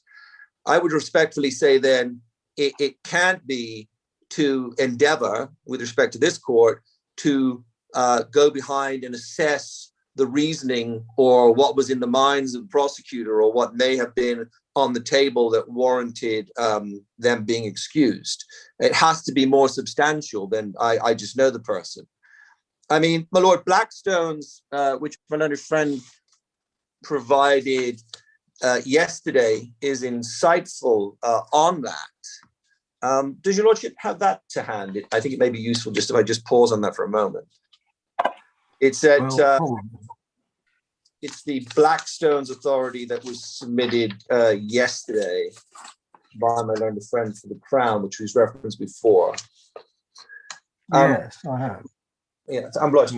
So your lordships can see there at D 1334, there is the analysis of the approach to standbys after the Mason decision, where the defense came out altogether, but the prosecution had the right continuing. And well, if we read down there, you can see that it refers to at A, the Attorney General's guidelines of jury checks, reveals information justifying exercise of the right to stand by in accordance with paragraph 9 of the guidelines, which perfectly authorizes the exercise of the right of standby. Where are we looking at? I'm so sorry, my lord. I'm at the Blackstone's reference, yes, at D 1334 towards right. The end. It's referencing the guidelines, and it's the next bit, which is particularly important at B, where a person is about to be sworn as a juror is manifestly unsuitable, the defense agree, and the defense agree. Now, this arises a couple of occasions because we've touched on this, that the defense agree, and this does occur, though it's not the case in Brangman, but we've said that does occur. The exercise by the prosecutor the right to stand by would be appropriate. An example of the sort of exceptional circumstances which might justify standby is where it becomes apparent that a juror selected for service to try a complex case is in fact illiterate. My lord, we touched on some examples the other day where there is that instance where, for whatever reason, the defense may agree. One would expect that to see that on the record. That does not occur in Brangman at all. And that would be, in my respectful view, if it's by agreement and the Crown says stand by, then it's by agreement. And it's interesting to note that quite sensibly, that's been included in the Amendment Number 2 Act as not counting as a standby. So it's good that is sensibly put in the law, in my respectful view. My lord, at D 1335, on the assumptions that the guidelines are loyally followed, the importance of the right of standby has been vastly reduced. Counsel will exercise the right only in a tiny minority of cases which involve national security or terrorism. And then it really comes down to whether or not the unsuitability is a matter of agreement. I would respectfully say, my lord, that these standbys in the cases that we're reviewing, or let's say in relation to the appellate Brangman, are not by any means exceptional. Not at all. They are general, and they don't fit into that guideline that I would say is relevant of being exclusive. And I would say that respectfully is embraced by the Constitution and the principle of equality of arms with regard to what is fair and proper. My lord, at 6, the learned judge in Brangman, this is back to my submissions, my lord, I'm sorry. Yeah. The learned judge in Brangman was clearly cognizant of this when at the start of the jury selection, he directed the jury as follows. 1, do you know the accused? My lord, pause for a second. That happens time again, as we've seen. Somebody says, oh, yes, I know so-and-so, I know so-and-so, or not even the accused, I know relative. Or any of the witnesses of the relatives or associates. My highlight, my lord, in such a manner or to such a degree that you may not honestly, that is without bias or favor to any side, deliberate in this matter. On the basis of the law you shall hear, and evidence you shall hear in the trial alone. My lord, it's submitted that there's a sensible reason for this approach, as many jurors may be reluctant to sit on a planner for a plethora of reasons, and to be able to simply excuse a juror without making inquiry as to the extent of which they have an issue will lead to specious excuses being proffered, and the Crown having the control of the standby of a potential appearance. And that, now, I would say, my lord, there, in relation to that, so what I would term as a specious excuse or a general excuse or a feeble excuse is raised, and the Crown says stand by. The potential appearance to the fair-minded observer in my submission of effectively taking advantage of the simple explanation given and then directing that juror to stand by is what is not right. If the Crown can be seen to take advantage of relatively general excuse by a juror, the proper process is undermined and unfair in my submission. It cannot be obviated with some colorable artifice of justification that the juror would have been excused in any event, with the greatest of respect. They're gone, they haven't come back, and it was the Crown that had the ability to do that because they had gone well beyond the equality of arms principles of only challenging 3. Whether it's 1 or whether it's 4 challenges, my lord, or 40 with respect. 7, it's submitted that the possibility of bias in the analysis of the current issues related to jury selection is not with respect to legal analysis that should be made, and that the appearance of bias is in fact far narrower and cannot involve reasonably a subsequent assessment of whether there could have been a valid reason for a standby.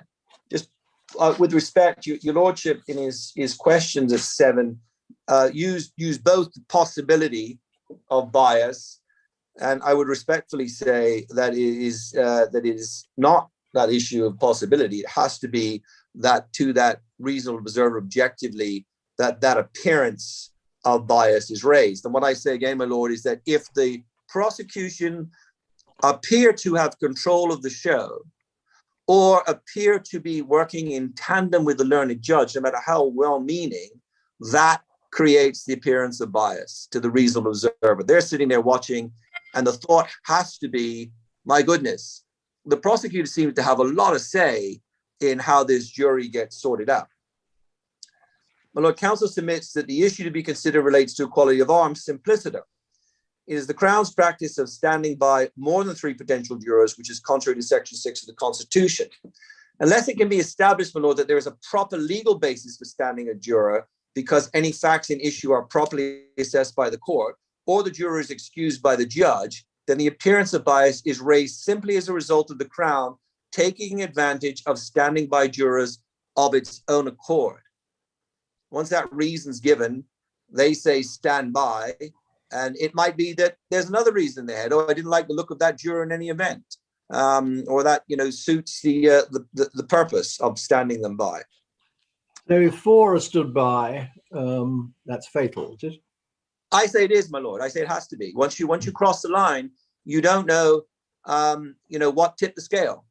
You don't know what tipped the scale. It could have been that one juror was the person that the defendant was happy to have because they looked like a very fair-minded person, and they were happy to have them sit. They've had their 3 challenges, and the Crown plucks them away, and that swings the balance. So we can't then, the line has to be drawn in the sand, my lord, and that's what the legislation has done. And I say with the greatest respect, I think that's what your lordships have to do in relation to this exercise, that the analysis that has been given in Trott and in the other authorities, that there has to be equality of arms. If that's accepted, one can't then get into, well, you're only 1 over, or you're only 2 over, or the 1 was just over because they gave a reason that may have been accepted once the judge analyzed it. There's just too many theoreticals that could apply with regard to, well, this could have happened.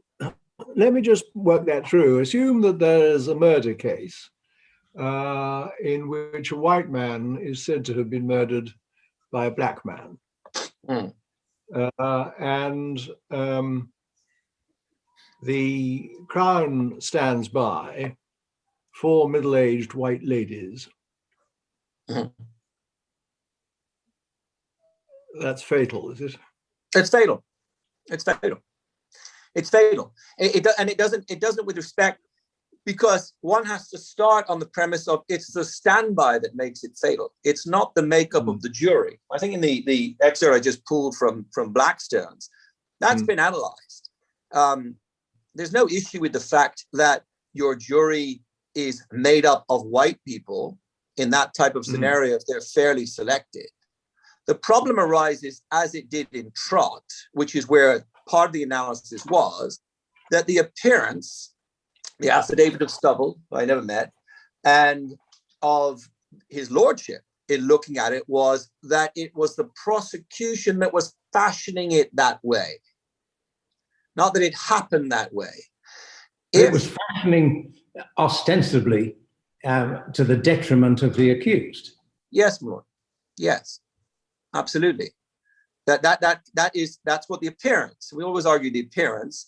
That's what the appearance was. That's what the independent evidence said of Stubble. If you provided your lordships with that affidavit last week, you'll see what that gentleman was, a school teacher in there, not part of the jury panel, with his.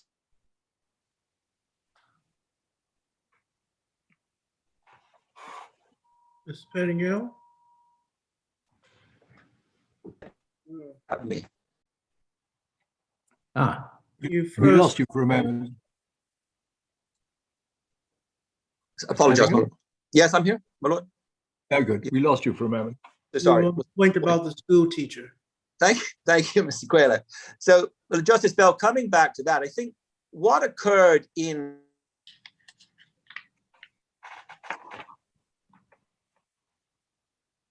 I think you better stay away from the school. Trott, by way of example, was, I'm not in Turks and Caicos, so I don't know why that's happening. Had you had an equal selection process, you would have ended up with a jury that was vastly different to the makeup of the jury that you got.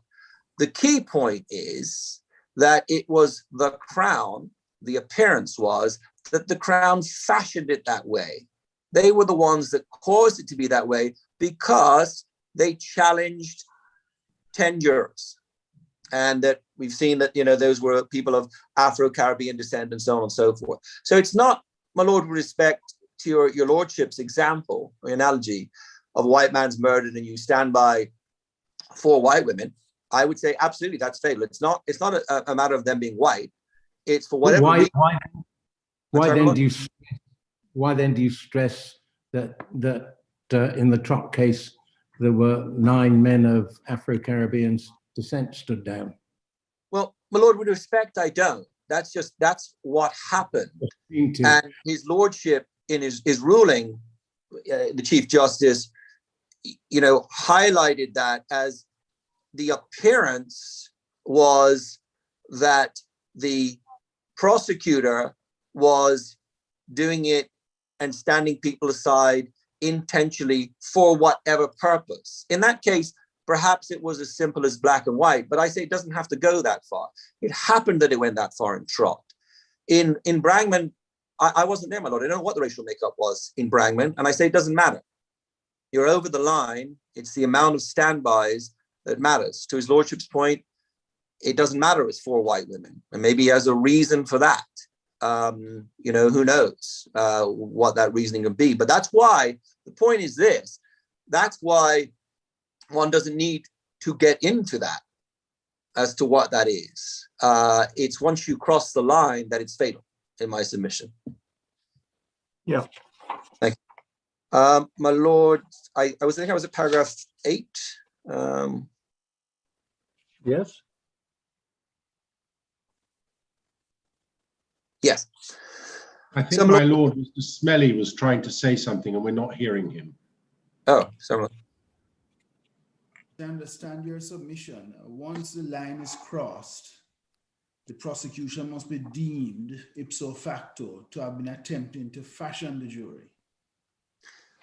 My lord, yes. I would say with respect, ipso facto, it has to be that way, unless the circumstances play out where there's an effective short hearing, if you will, where the judge excuses the individual. So as I set out in my example, juror gets selected from the pool. They say, I know, the accused cousin. If at that time, at that point, even if the Crown says stand by, if there is analysis by the judge and he explores that in that moment, And then he decides that on the basis of what the juror is saying, they should be stood by. And he says, okay, you're excused. That's a different thing. And there's frankly, there's an example of that happens in Brangman, which is why I referenced that to your lordship in my summary, because that effectively does occur where the judge does intervene and indicates they've gone far enough. And one could arguably say in that instance that it fell into the 519(4)(b) category of where there was an analysis by the judge, a hearing, no matter how short it was, and that it was the judge that made the decision. But yes, my lord, to answer your question, de facto, in my respectful submission, it's fatal. It's fatal. Well, I think analysis reveals that. To look at it, what we'll see, it may be of importance in your case, because there are 3 standbys by the Crown. Yes, my lord. 3 stand down for cause. And it's in that context that I think I understand you to be saying we have to see whether the judge took the decision. Yes, my lord. Yes. And 1 defense challenge. Yes, I think that's right. So one defense, I think there was 1 defense. If on your analysis in the 3 stand downs for cause, it was an effective decision in each case by the judge, that would not be objectionable. Well, I say that it wasn't in Brangman, my lord, to address that first. It simply didn't happen like that in Brangman. I can come to that tomorrow. Had it been the case theoretically, then it may be that would not be objectionable. But again, it would depend on the degree, in my respectful view, that the prosecutor has control of the process. If the prosecutor is saying stand by and there's some analysis, I think, sorry, my lord, it said Court of Appeal left. Do I have your lordships? Yeah. Yes. All right. So I apologize. So if the Crown is controlling that process or appears to be controlling it, then that's what becomes fatal, because very strictly it has to be a matter for the analysis of the judge, and it has to go into a proper, in my respectful view, and it may be short, but a proper analysis where the judge excuses the person. And I embrace this. Justice. I mean, it seems, just pause for a moment. Yeah. It seems to me at the moment, there may be a difficulty in determining whether it's the judge who makes the analysis or the Crown. But it seems to me at the moment that if the judge makes the analysis, even if he does it upon an inadequate basis, that's no indication of the possibility of bias on the part of the Crown. My lord, I wouldn't disagree. I wouldn't disagree with that. Okay. I wouldn't. But that's why the analysis of what goes on in Brangman with respect doesn't lend itself to that. And I'll come to that. It simply doesn't, because I think we show quite clearly, quite pellucidly, that it's the Crown that controls it. Yeah. It's not a question, my lord. It's not a question of the judge saying, what did you say, and then the Crown stands by. There's got to be something to it, whereby it can be shown that the judge is the one that makes the call. I agree with your lordship. If he makes the call inadequately, that's a different position. Yeah. Which is something to be considered. He should make it. He should do a proper analysis, as his lordship directed himself in Brangman. It should be to such a manner and to such a degree and so on and so forth. But if the process is right and the judge simply gets it wrong, then I correctly say yes, that is a different position. I have to be clear and unequivocal that, in my respect for you, that is not what happens in Brangman. No, I follow that. But as a general premise, my lord, if that occurs, then yes. And as I say, it could be simple as a line. It could. My lord, the recording has stopped. My note is telling me, my lord. What does that mean? It means that we're no longer, the proceedings aren't being recorded. Mr. Coelho? Coelho? Yes, we do. The voice has come from... Sorry? You're on mute, Mr. Coelho. You're on mute. Yes, I dropped out of the call for some strange reason. Yeah. Right. Well, a voice came from the ether saying recording has stopped. Okay, let's correct that.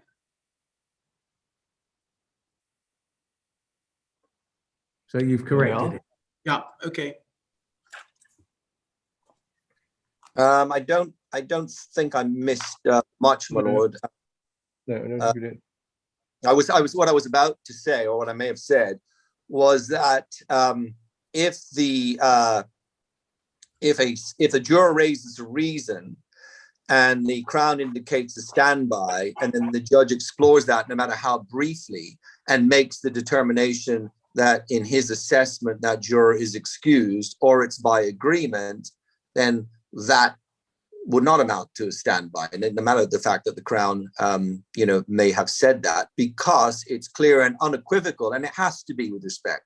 It has to be clear and unequivocal that the judge at that point is making the analysis, that there is a de facto hearing of the circumstances, and the judge then makes the decision to excuse the juror. It cannot be, in my respectful submission, where the Crown says standby, even if the judge makes some comment or some observation, and then the Crown says stand by, that is not a judge's decision. That's the Crown exercising its excessive standby power, and that juror goes back in. If there was a proper analysis and hearing and the judge was satisfied, my lord, that they should be excused, they wouldn't be stood by again, they'd be excused from service. And that's the distinction. So, my lord, at paragraph 8, it's apparent from review of the cases before the court that the practice developed in Bermuda, where the Crown did not need to assign any cause for a challenge until such time as the panel was exhausted. Consequently, I set out in the case of Regina and Bain, 1992, and referenced by the Chief Justice in Trott, my lord, at paragraphs 18 and 19, which is at page 7, that not only was it the case of the standby being born, but it was alive and well and thriving in Bermuda in breach of the Constitution and the equality of arms doctrine for some time, and in some cases very clearly extensive, as opposed to others perhaps. And we say that's the case in the case of Brangman. My lord, paragraph 9. With respect to paragraph 7 of the Court of Appeals questions with regard to the standby analysis, any consideration or review of the substance of any standbys by the Crown should be viewed through the looking glass of the challenge being made only in exceptional circumstances. That's set out at paragraph 21 in Trott, my lord, where his lordship recognized that it was an exceptional power with regard to the guidance that had been given. And we would say, pause, in these circumstances, that the standbys have not been exercised exceptionally, and they were not exercised exceptionally in Trott, and they were controlled by the prosecution. My lord, Just a minute. No, wait. Yes, my lord. I don't quite follow what paragraph 9 is intending to say. There's any consideration or review of the substance of any standby should be viewed through the looking glass of the challenge being made only in exceptional circumstances. And what you refer to is paragraph 21 of Trott. But Yeah. Paragraph 21 of Trott is where the Chief Justice simply refers to the guidelines of the Attorney General in the United Kingdom. Yes, my lord. Yeah. I mean, I don't quite understand what you mean by should be viewed through the looking glass of the challenge being made only in exceptional circumstances. My lord, so I apologize. Let me try and clarify that. So to your lordship's points with regard to, is it fatal if there's a standby in the circumstances that cross the line of there being 4? What I'm trying to say, my lord, is that right of standby, if it goes beyond should be exercised in any circumstance, only where it's exceptional. The analysis is given in the UK guidelines is where there's terrorism, or where there's that type of high degree of concern, which marks it as being exceptional. The point simply I'm trying to make, my lord, is that in the instances of Brangman, in the instances of any number of these appeals, there's no way that anybody could reach to say, oh, that standby was valid because it was exceptional. So let's take the example, perhaps, my lord. Just a moment. Yes, Lord, sorry. You said your basic proposition is that once you get past 3, you've crossed the Rubicon. Yes. But are you accepting that itself does not apply if there is an exceptional circumstance which takes you past 3? My lord, I would, depending on what theoretically could occur. Let's say there were 3, and then at that point, on the 4th standby, there was information received that indicated that the person was involved with known terrorist activity, and that was brought to the attention of the court, and I would say properly to the attention of the defense. That would be an exceptional circumstances where one may be able to argue, well, you haven't crossed the Rubicon because of those exceptional extenuating circumstances. But only in that type of circumstances would I say that could be a consideration for the validity of an additional standby. My lord, at 10, once the standby is made and goes beyond the magic number of 3, any further instance of a standby, I've said it here, my lord, sorry, should only be exceptional. More to the point, submitted in those circumstances should be properly shared with the defense so no interference of impropriety can arise. It would not be right for the court to endeavor to go beyond that and consider whether what occurred may have led to a substantial injustice, and then consider that if it did not, there was no concern of the appearance of bias or justice. With respect, my lord, what I'm saying in answer to your lordship's question is, with the greatest respect, your lordships can't go behind it, or shouldn't, to say, well, had it been properly explored, it would have been a valid standby position, or had it been explored, it would have shown to the defense and to more importantly, the reasonable observer that there was an exceptional circumstance. If that does not occur, then you've crossed the Rubicon in my submission. And that it's that appearance of justice that is fundamental and that is key, not what the discoverable circumstances may have been. So with respect, the prosecutor coming along and filing an affidavit post facto when there's a challenge, saying, well, this person was stood by because they knew so-and-so who was in a gang, or this person was stood by because of, their certain beliefs that we became aware of. It's just not good enough, because that does not create a balanced approach. And if the defendant doesn't know, and defense counsel doesn't know, and indeed the judge doesn't know, and the reasonable observer doesn't know, then there has to be the appearance of bias, the real appearance of bias that must occur in those circumstances.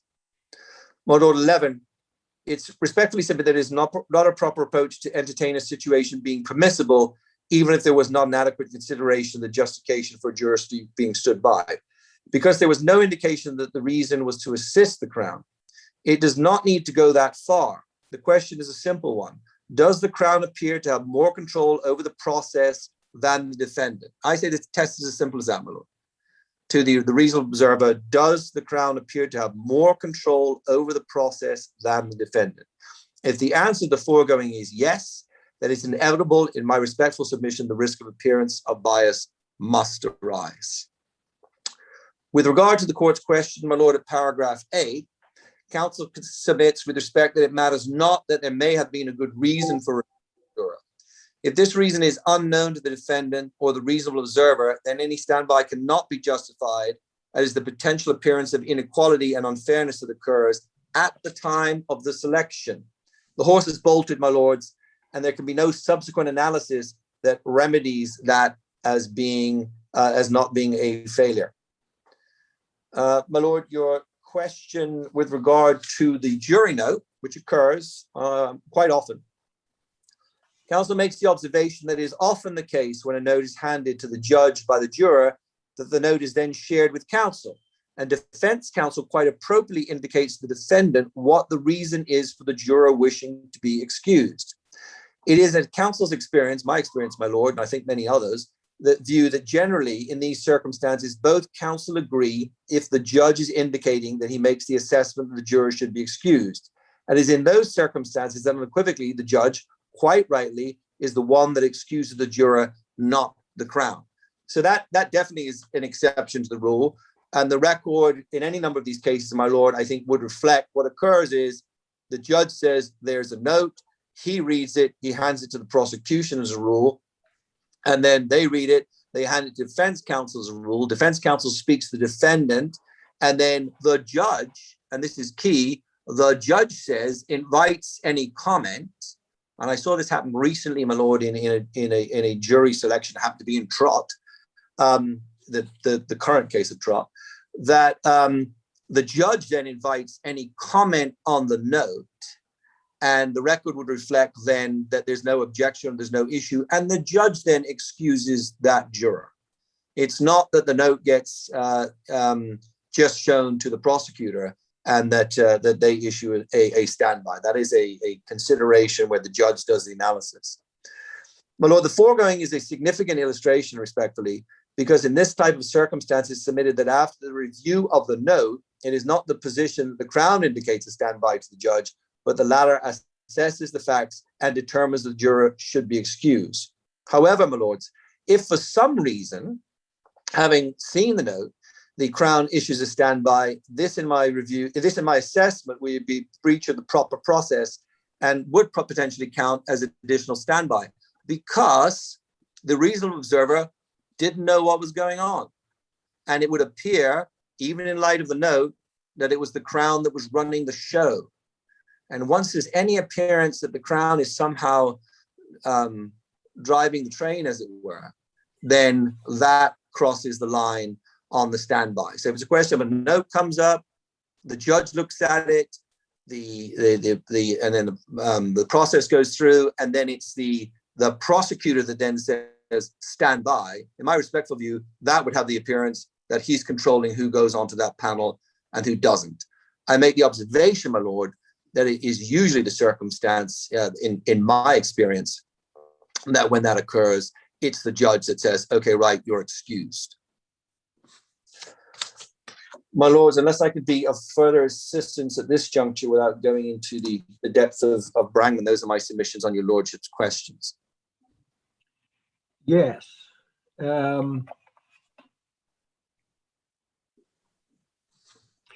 The practical, I know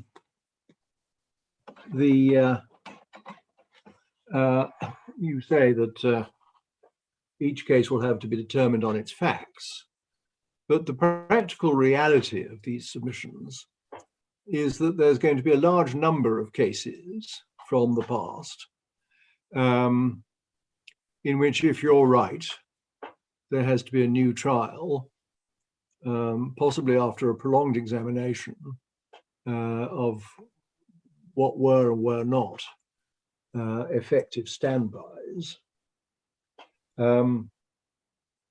which could have very deleterious effects on the public interest, because people who have been convicted and have either not appealed or have had their appeal dismissed on the grounds that there was nothing wrong with the summing up, will years later be able to set the matter aside. Who knows whether any new trial will be ordered? Who knows whether the witnesses will be available, if any new trial is ordered? It might be thought that in those circumstances, in determining if this is the right test, whether or not the appellant is likely to have suffered a substantial injustice, it's necessary to have a much more severe test than whether there is simply an appearance of bias. And in particular, possibly, whether or not there was either a real possibility or reason to believe that the Crown was acting improperly or something like that. What do you say to that suggestion? Well, the first thing I say, my lord, is I don't envy your lordship that task. I have, with respect, agonized over it. My respectful view is that, working backwards, that it doesn't need to go as far as ascertaining whether the prosecutor appeared to be acting improperly. And indeed, that was the approach that was taken in Trott. That was not the approach that I took as counsel. I made that very, very clear. It was about the appearance. And that was it was the appearance that was embraced both by the Chief Justice in Trott and by the legislature in changing the law as they did. I say they got it wrong when they put in the saving clause. But, my lord, this principle of finality or res judicata that is raised here, I say with all sincerity that if Pandora's box has been opened, as it has been, as it was in Brangman, as it may have been in other cases, then that, in my respectful view, is a public interest that outweighs the other side of the coin that your lordship has raised. And I say this with all respect, it is what it is. It may be regretful or regrettable, but I think that if your lordships are to go on the basis that this should be the test, this should have been the test, that the appearance is one that is clearly biased or could be interpreted that way, and that it is consequently a breach of the Constitution and the position with regard to equality of arms, it would then be a monumental task for your lordships with some colorable artifice with respect to endeavor to say that, however, because of the public interest, and this may open a plethora of appeals, that we are not going to allow these appeals. I appreciate that it is something that must be weighing on your lordship's minds. But with respect, I don't see how properly, constitutionally or legally, that can be obviated. I take the view, having been on the front line with respect, my lord, for some time, that it is probably not as many cases as your lordships may have concern that it is. And that's my own personal assessment of that. And having been touched on, reached out to by a number of people, I don't think as many as your lordships may be concerned that it is. It's certainly not hundreds. I think that it relates to some particular, potentially high-profile cases where it did occur.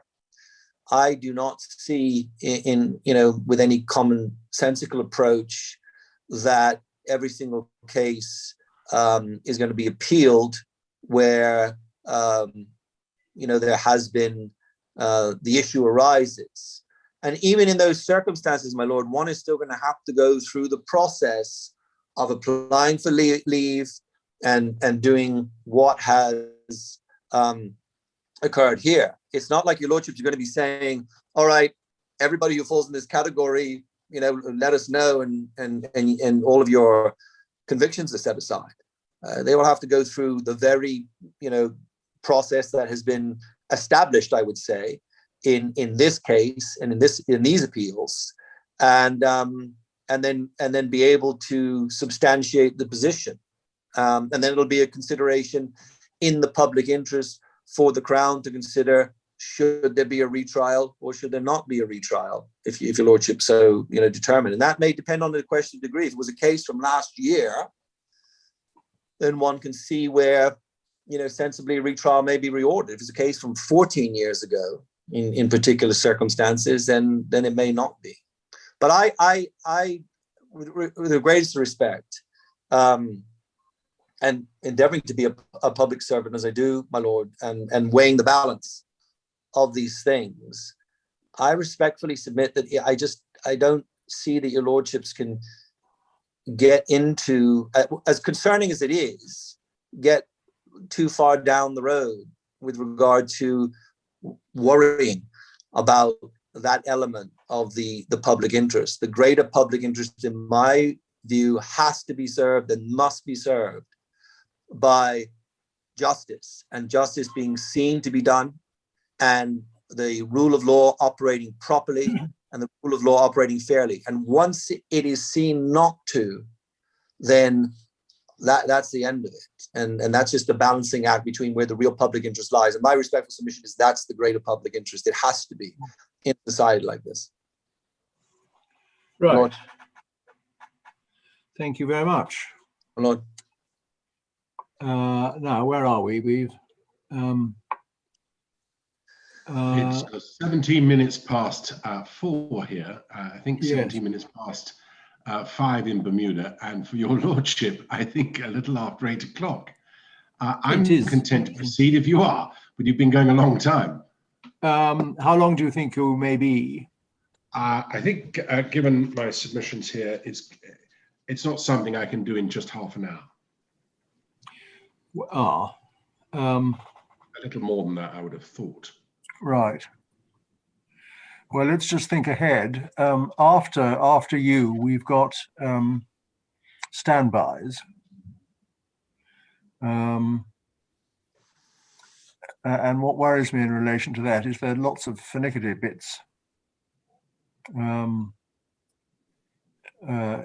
may not apply so much in relation to Miss Greening's clients, because she accepts that in relation to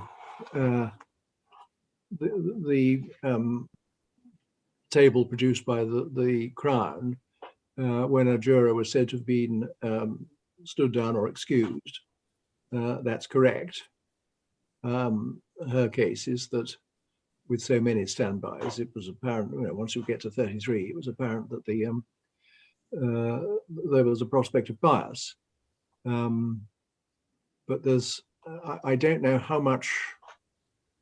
There's not a huge amount of dispute, my lord, between the Crown on the schedule that they produced. Yes. And I've set out in our submissions, our written submissions, in answer to your lordship's questions, those that we take issue with, and why it's relevant. So I think that part of it, certainly from our part, we can clock through, I think, relatively quickly. But I think that it's the principal issues that I would wish to address you about. Yes. It may take a little longer, but I'm entirely in your lordship's hands. It's early for me, so yes. And of course, we've got the prospect of cross-examination tomorrow.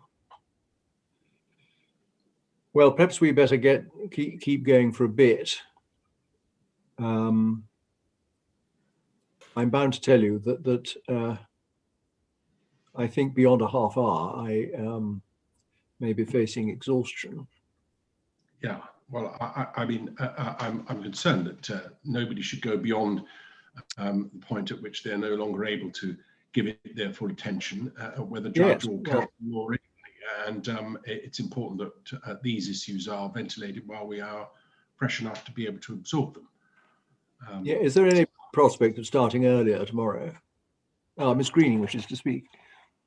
Yes, my lord. I don't know if this will assist in terms of timing, but to go back to the subject of the fresh evidence. Yes. As you know, my original position was that the second and third affidavits were filed. There was no application for leave to have individuals present for cross-examination. That was my original. And I hoped that initially, I had hoped that that evidence would be admitted on the papers. Then I made quite substantial submissions on the appearance of bias and my roadmap to present my case to his lordships. And at the end of that, I came to the position where I withdrew that evidence because my position was that the appearance of bias was enough on what I had done. Then we got the letter on the 15th of March, which said that the court would consider it, but not necessarily admit it. And so this morning, in light of that, I took the position that the the authors of the affidavits would need to be present for cross-examination. I revert to my original position, and it might assist in terms of timing as well. And I just briefly make 3 points. First of all, the evidence of my client in the second and third affidavits ought to be admitted in my submission because it goes to the very heart of the subject of this appeal. And I think I'm pushing an open door when I say that in light of what was the first paragraph of the letter.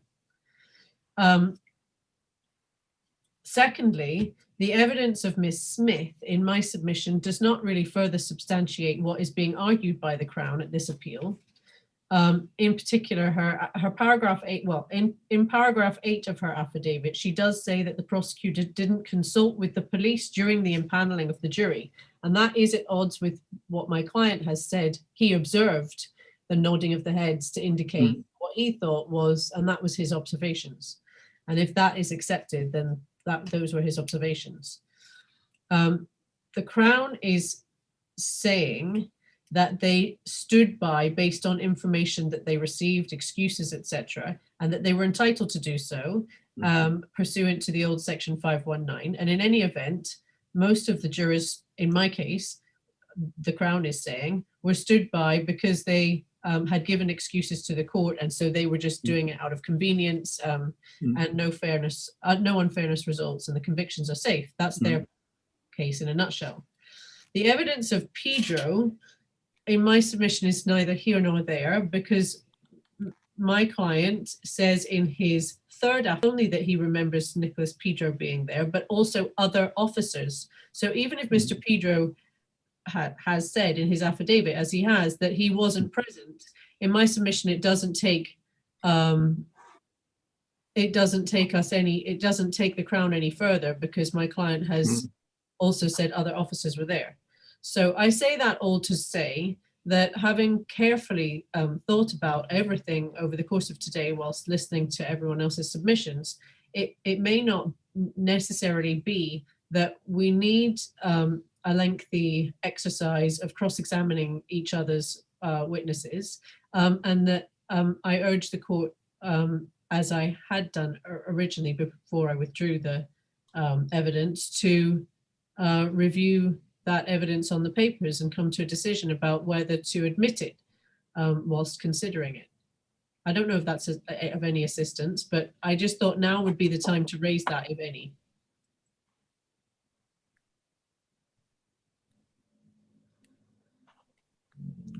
Yes, well, if we consider on the papers to admit whether to admit it and admit it, we're back in the same problem, aren't we? Well, if it is admitted on the papers, then I would just make my submissions on the back of those papers, which, I'm going to make submissions anyway in response to the paragraph 7 and 8 of your letter. If the evidence in affidavits 2 and 3 of my client are admitted, then I would just, have more to say in my submissions about that particular point, or those points.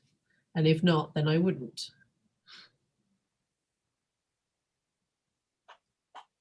Are you saying that the exchanges observed by your client between the prosecution and the police would have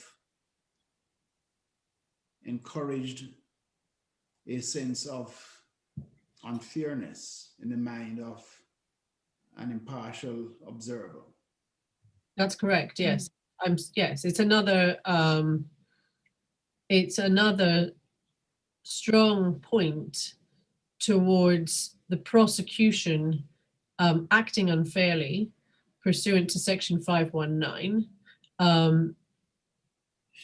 But unfairly only because of the potential impression we just mentioned, not because the prosecution was intending in any way to stack the jury. You're not asking us to go that far, are you, in what we infer from this evidence? Well, my submissions the other day were along the lines of the appearance of bias in terms of the trial process, not so. In the letter, it says the appearance of bias in relation to the jury itself. My argument the other day was that it's the appearance of bias in relation to the trial process. And so I'm not able to go as far as to say that there was real bias, although it certainly does lend itself to that if the court were to accept my client's evidence that the prosecution were conferring with the police, who are also witnesses in the case, as to who shouldn't be sitting on the jury, because the only conclusion in my submission that one can come to for doing that would be either to check if any of those jurors had previous convictions. But in my case, we know that that never came up because we've read the transcript with fine tooth comb, or to shape a jury that's favorable to them to maximize a conviction.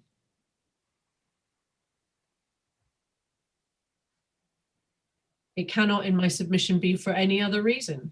And in the letter, there are a couple of references to rather than to some other reason, or there may have been a good reason. In my submission, there can't be a good reason in the absence of any evidence that they did find out that someone had a previous conviction, notwithstanding the fact that the revising tribunal has already conducted that filtering process. So there really wouldn't be any reason for the prosecution to be carrying out that second filter process with the police. And in any event, and if they do so, doing that does nothing other than to cause an appearance of bias to the reasonable observer watching, the reasonable observer being the other jurors sitting there watching as they're about to become jurors in a murder case, the defendant sitting there watching their trial unfold on the first day, and any members of the public sitting in the gallery. It's in stark contrast to the very deliberate and careful process whereby a clerk is standing at the front of the courtroom with a bowl full of numbers. That's a very deliberate process put together for a reason, to show the public that this is a random selection, and to have this process undermined by the prosecution then taking liberties and deciding who to stand by with no explanation, talking to the police, getting indications, non-verbal indications from them as to whether or not jurors should be stood by or not. It, as I say, undermines the entire process that is deliberately, in my submission, put together to show the fair-minded observer that the jury, very important, an extremely important part of the fair trial process, is being randomly selected.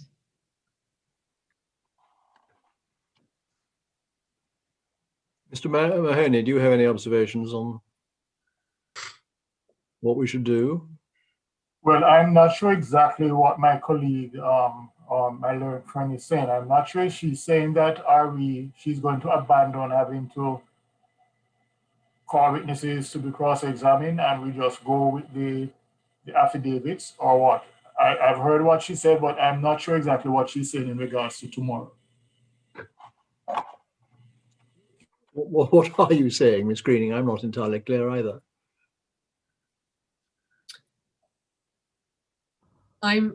My submissions are that the evidence put forward in response to my client's affidavits, that namely the affidavit of Ms. Smith and the affidavit of Mr. Pedro, do not take the Crown's response arguments any further.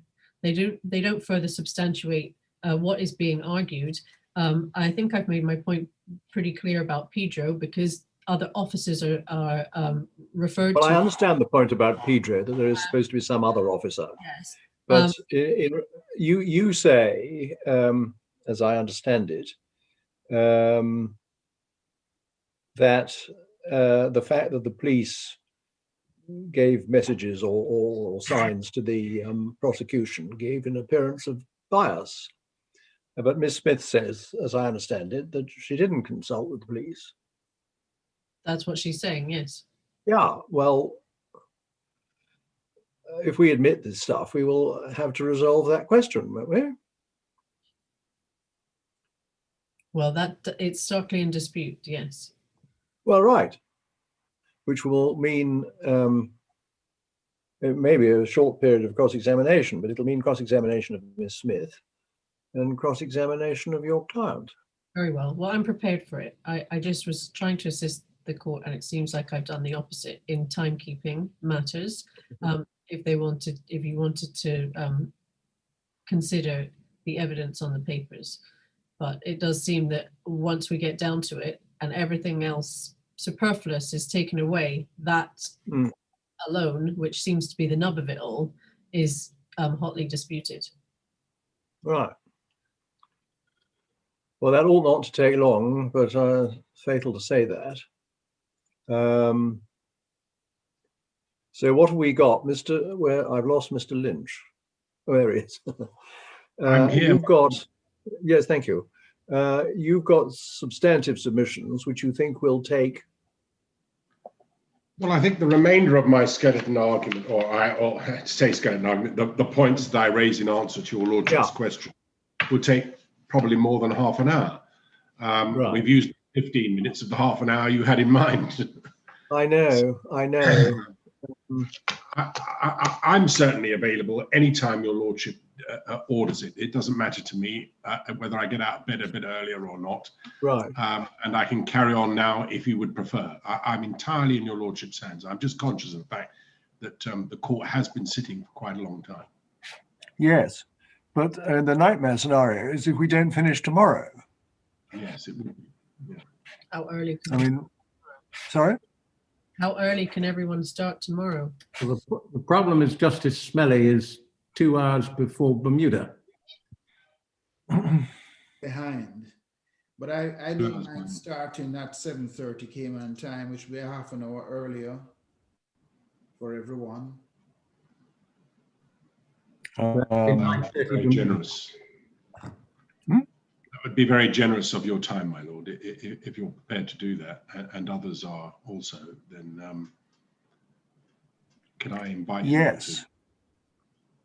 Yes, we can't start any earlier, can we? Oh. I'm not getting involved in that. No. But what is the position if we didn't finish tomorrow? Well, Friday is Judgment and Directions Day. Well, there's nothing insofar as directions, but Justice of Appeal Bell can deal with handing down judgments if necessary if you wish to reserve Friday for another sitting day of this appeal. Who is available on Friday? I have. Sorry, I can't. Well, sorry, there's a difficulty, but I think if there is an early indication, the retrial of Jamaica Trot is going on. The jury was told to return on Friday. So if we need Friday, then we would have to give some early indication so that the jurors can be advised to come on Monday instead.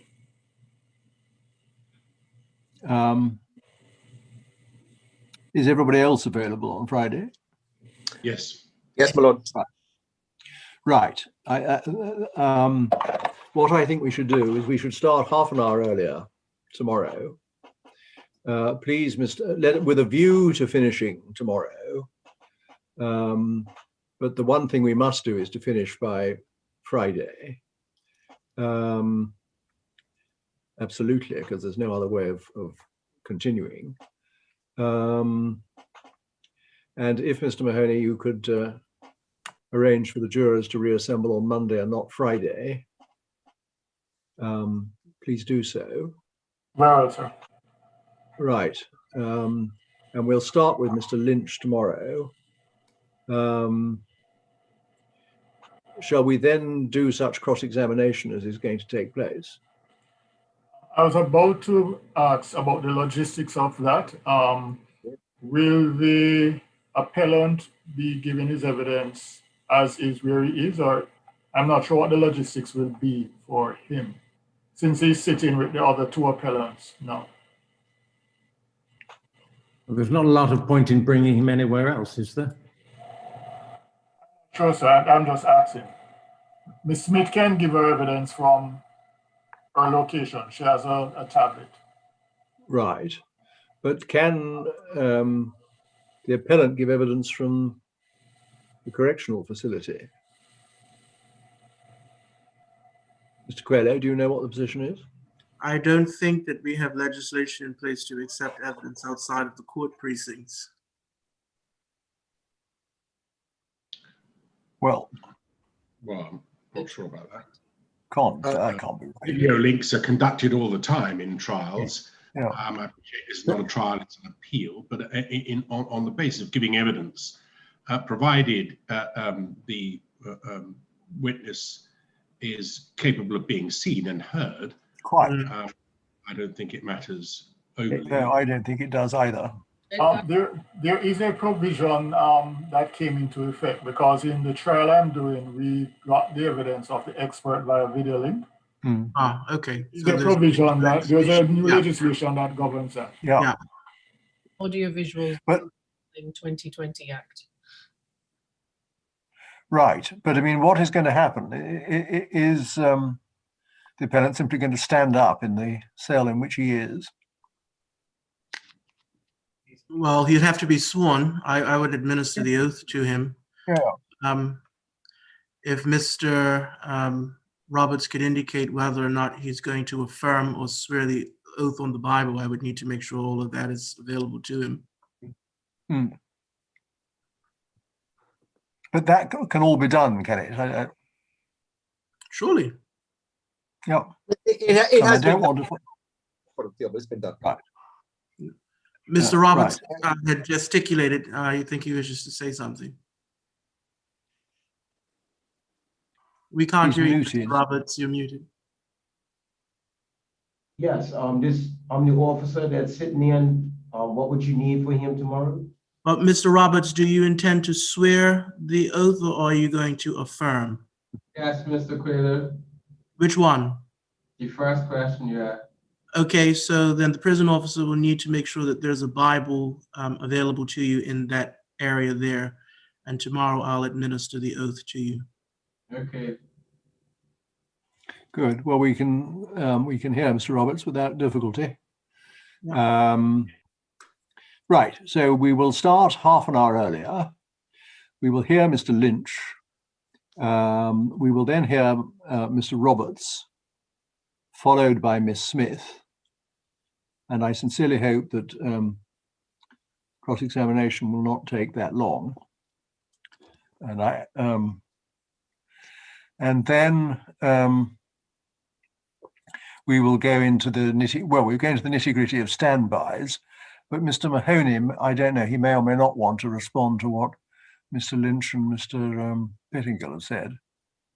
Do you think you would, Mr. Mahoney, or not? I will respond, sir. Sorry? I would like to respond. Yes. Right. Okay.